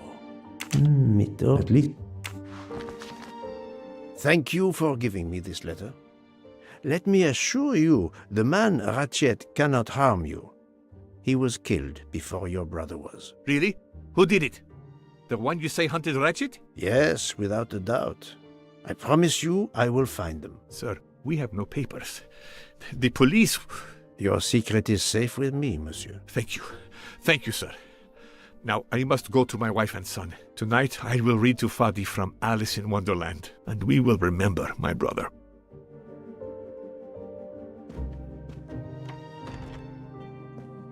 I need to notify Mademoiselle Locke that I have Ratchet's bank account number.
Make certain you have accomplished everything in here. You will not get another chance.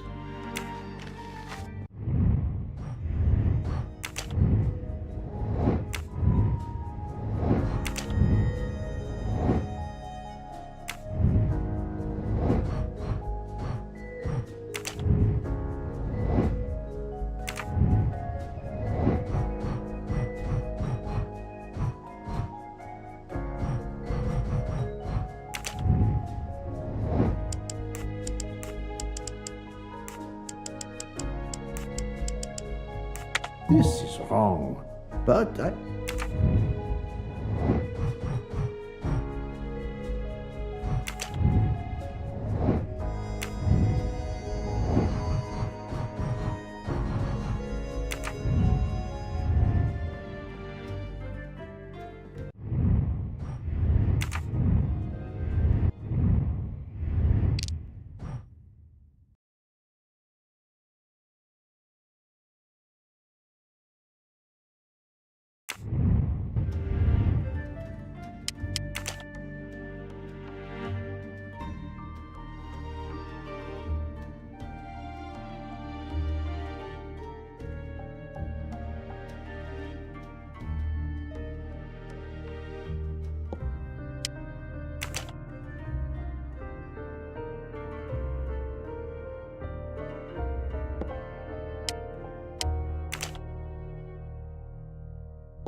He must change.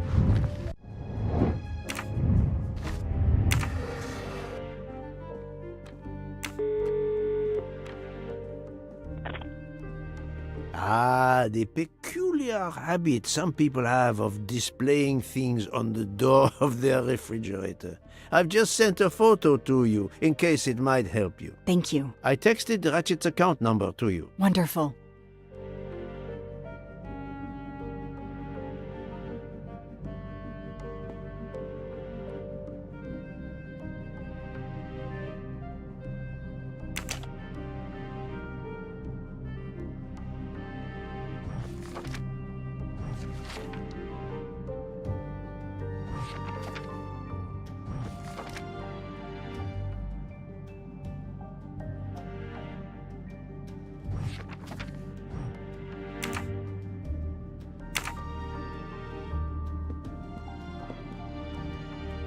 Locked.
A key. I wonder if it will fit the desk drawer.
Those indentations are from the sheet of the notepad that was on top. This is great.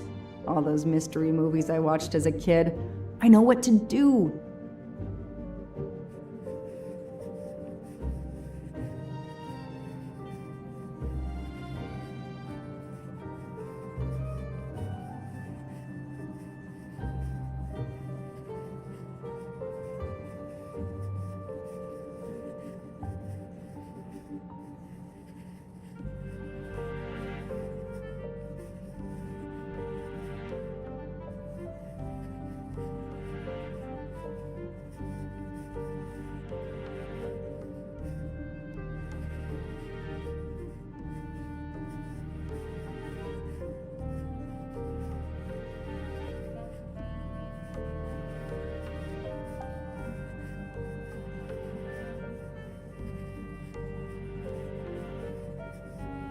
I'll send a picture of this to Poirot.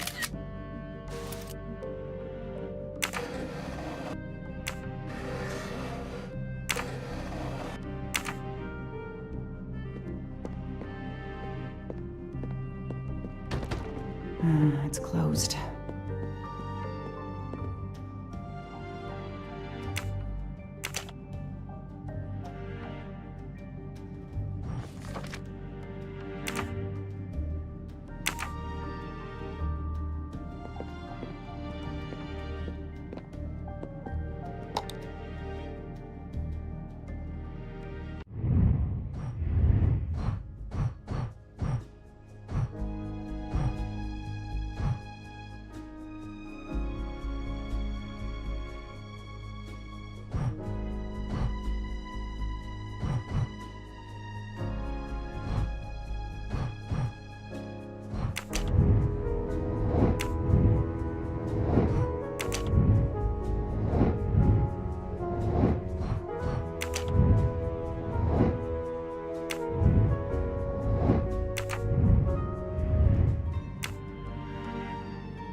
I sent you a photo of doodles I found on a notepad. I hope it can help you. I hope so as well.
This could be the password. He must change it every...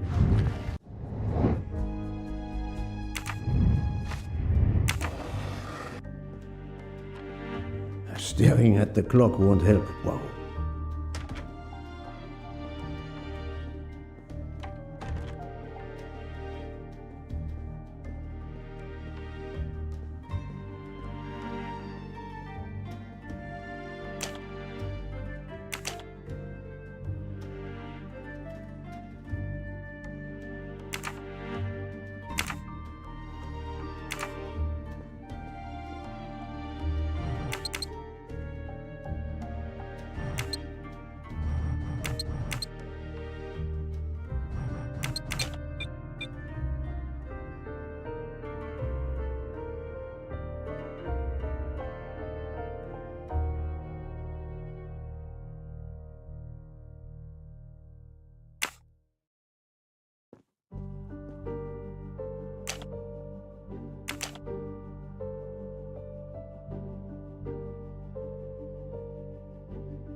Mademoiselle Locke, how far along are you? Still not very far, but I'm not giving up.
Mr. Poirot, how are you doing? I have little to report, but keep looking.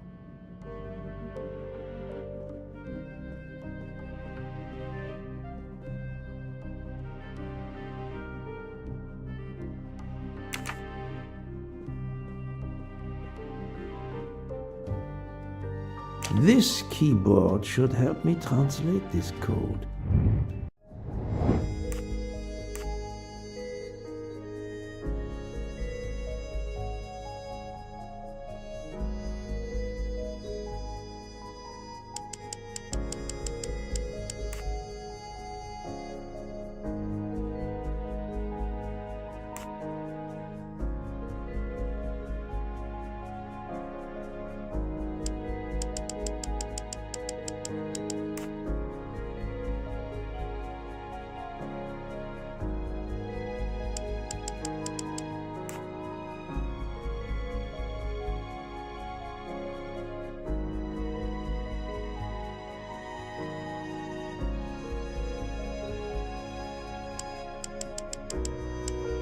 Arabic is read from right to left, so the password must surely be read that way too.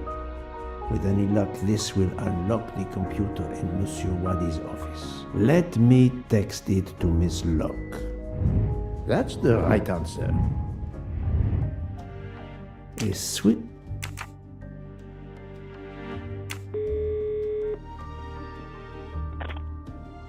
Did you receive my text?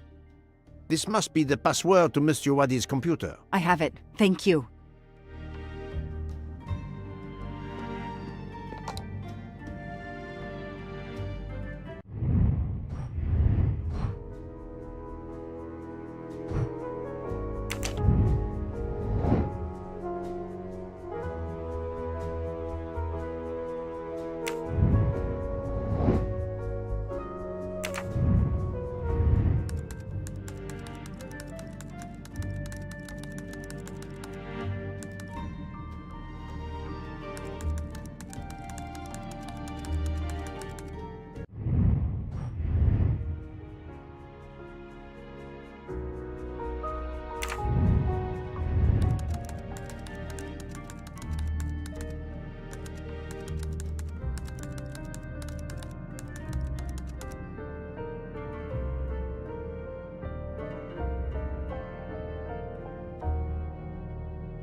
The number of Ratchet's safety deposit box. At last. I should let Mr. Poirot know.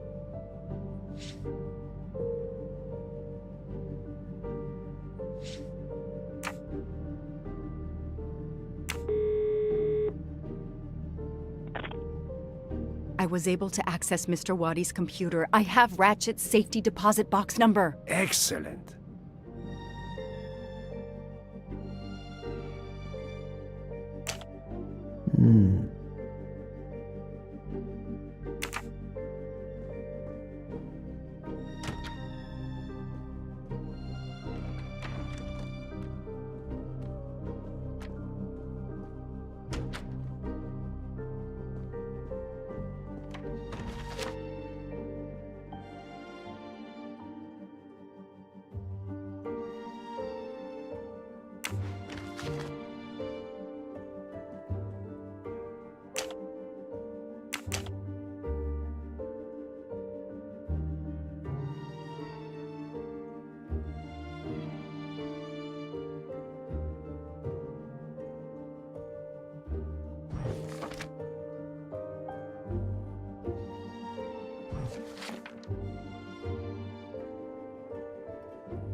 The key to the password is close.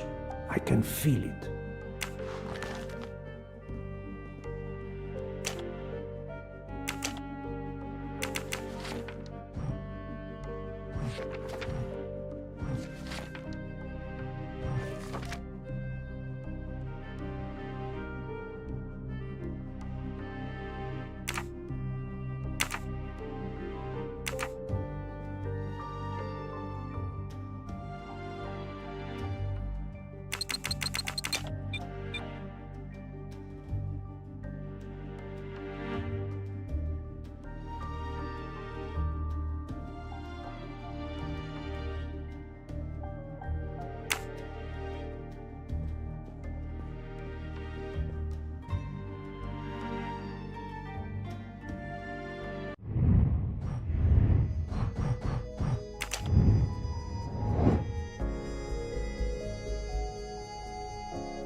I do.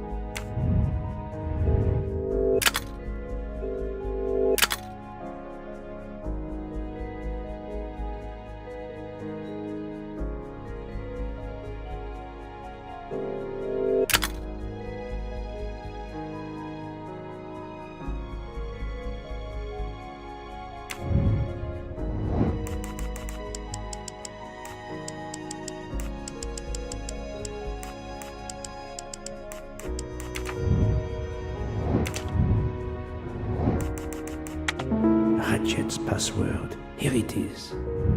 My little grey cells did.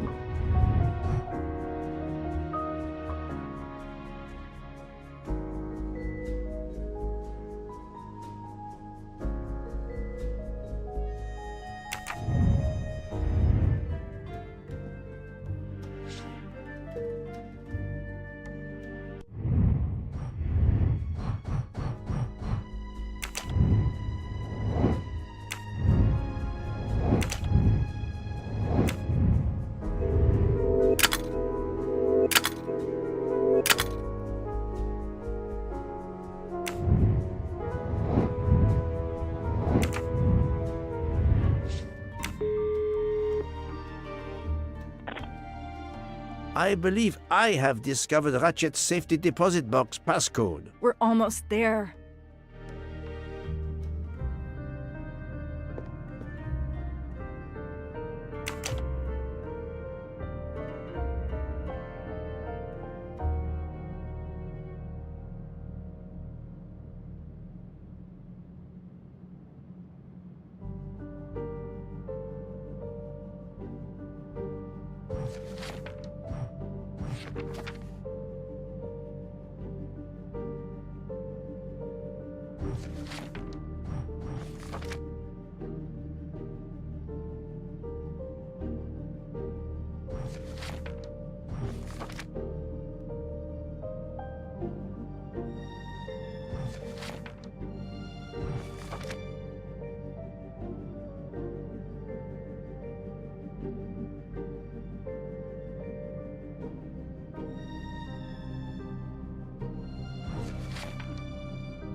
I haven't finished what I had to do here yet.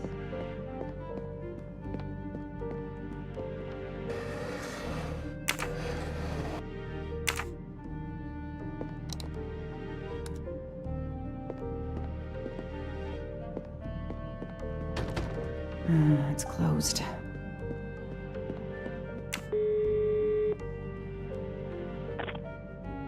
Mr. Poirot, how are you doing? I have little to report, but keep looking.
Maybe he will not get another chance.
Mademoiselle Locke. Still.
Time is not on my side.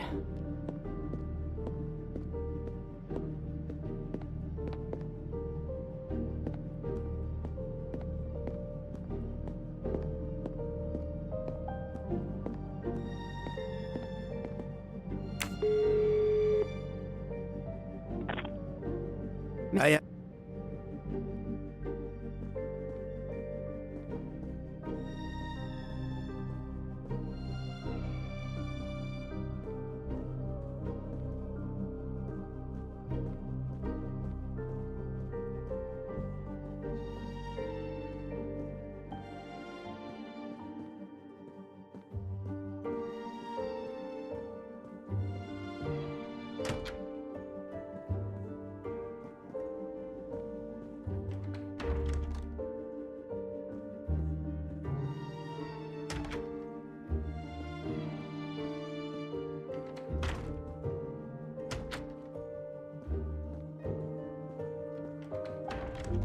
Staring at the clock won't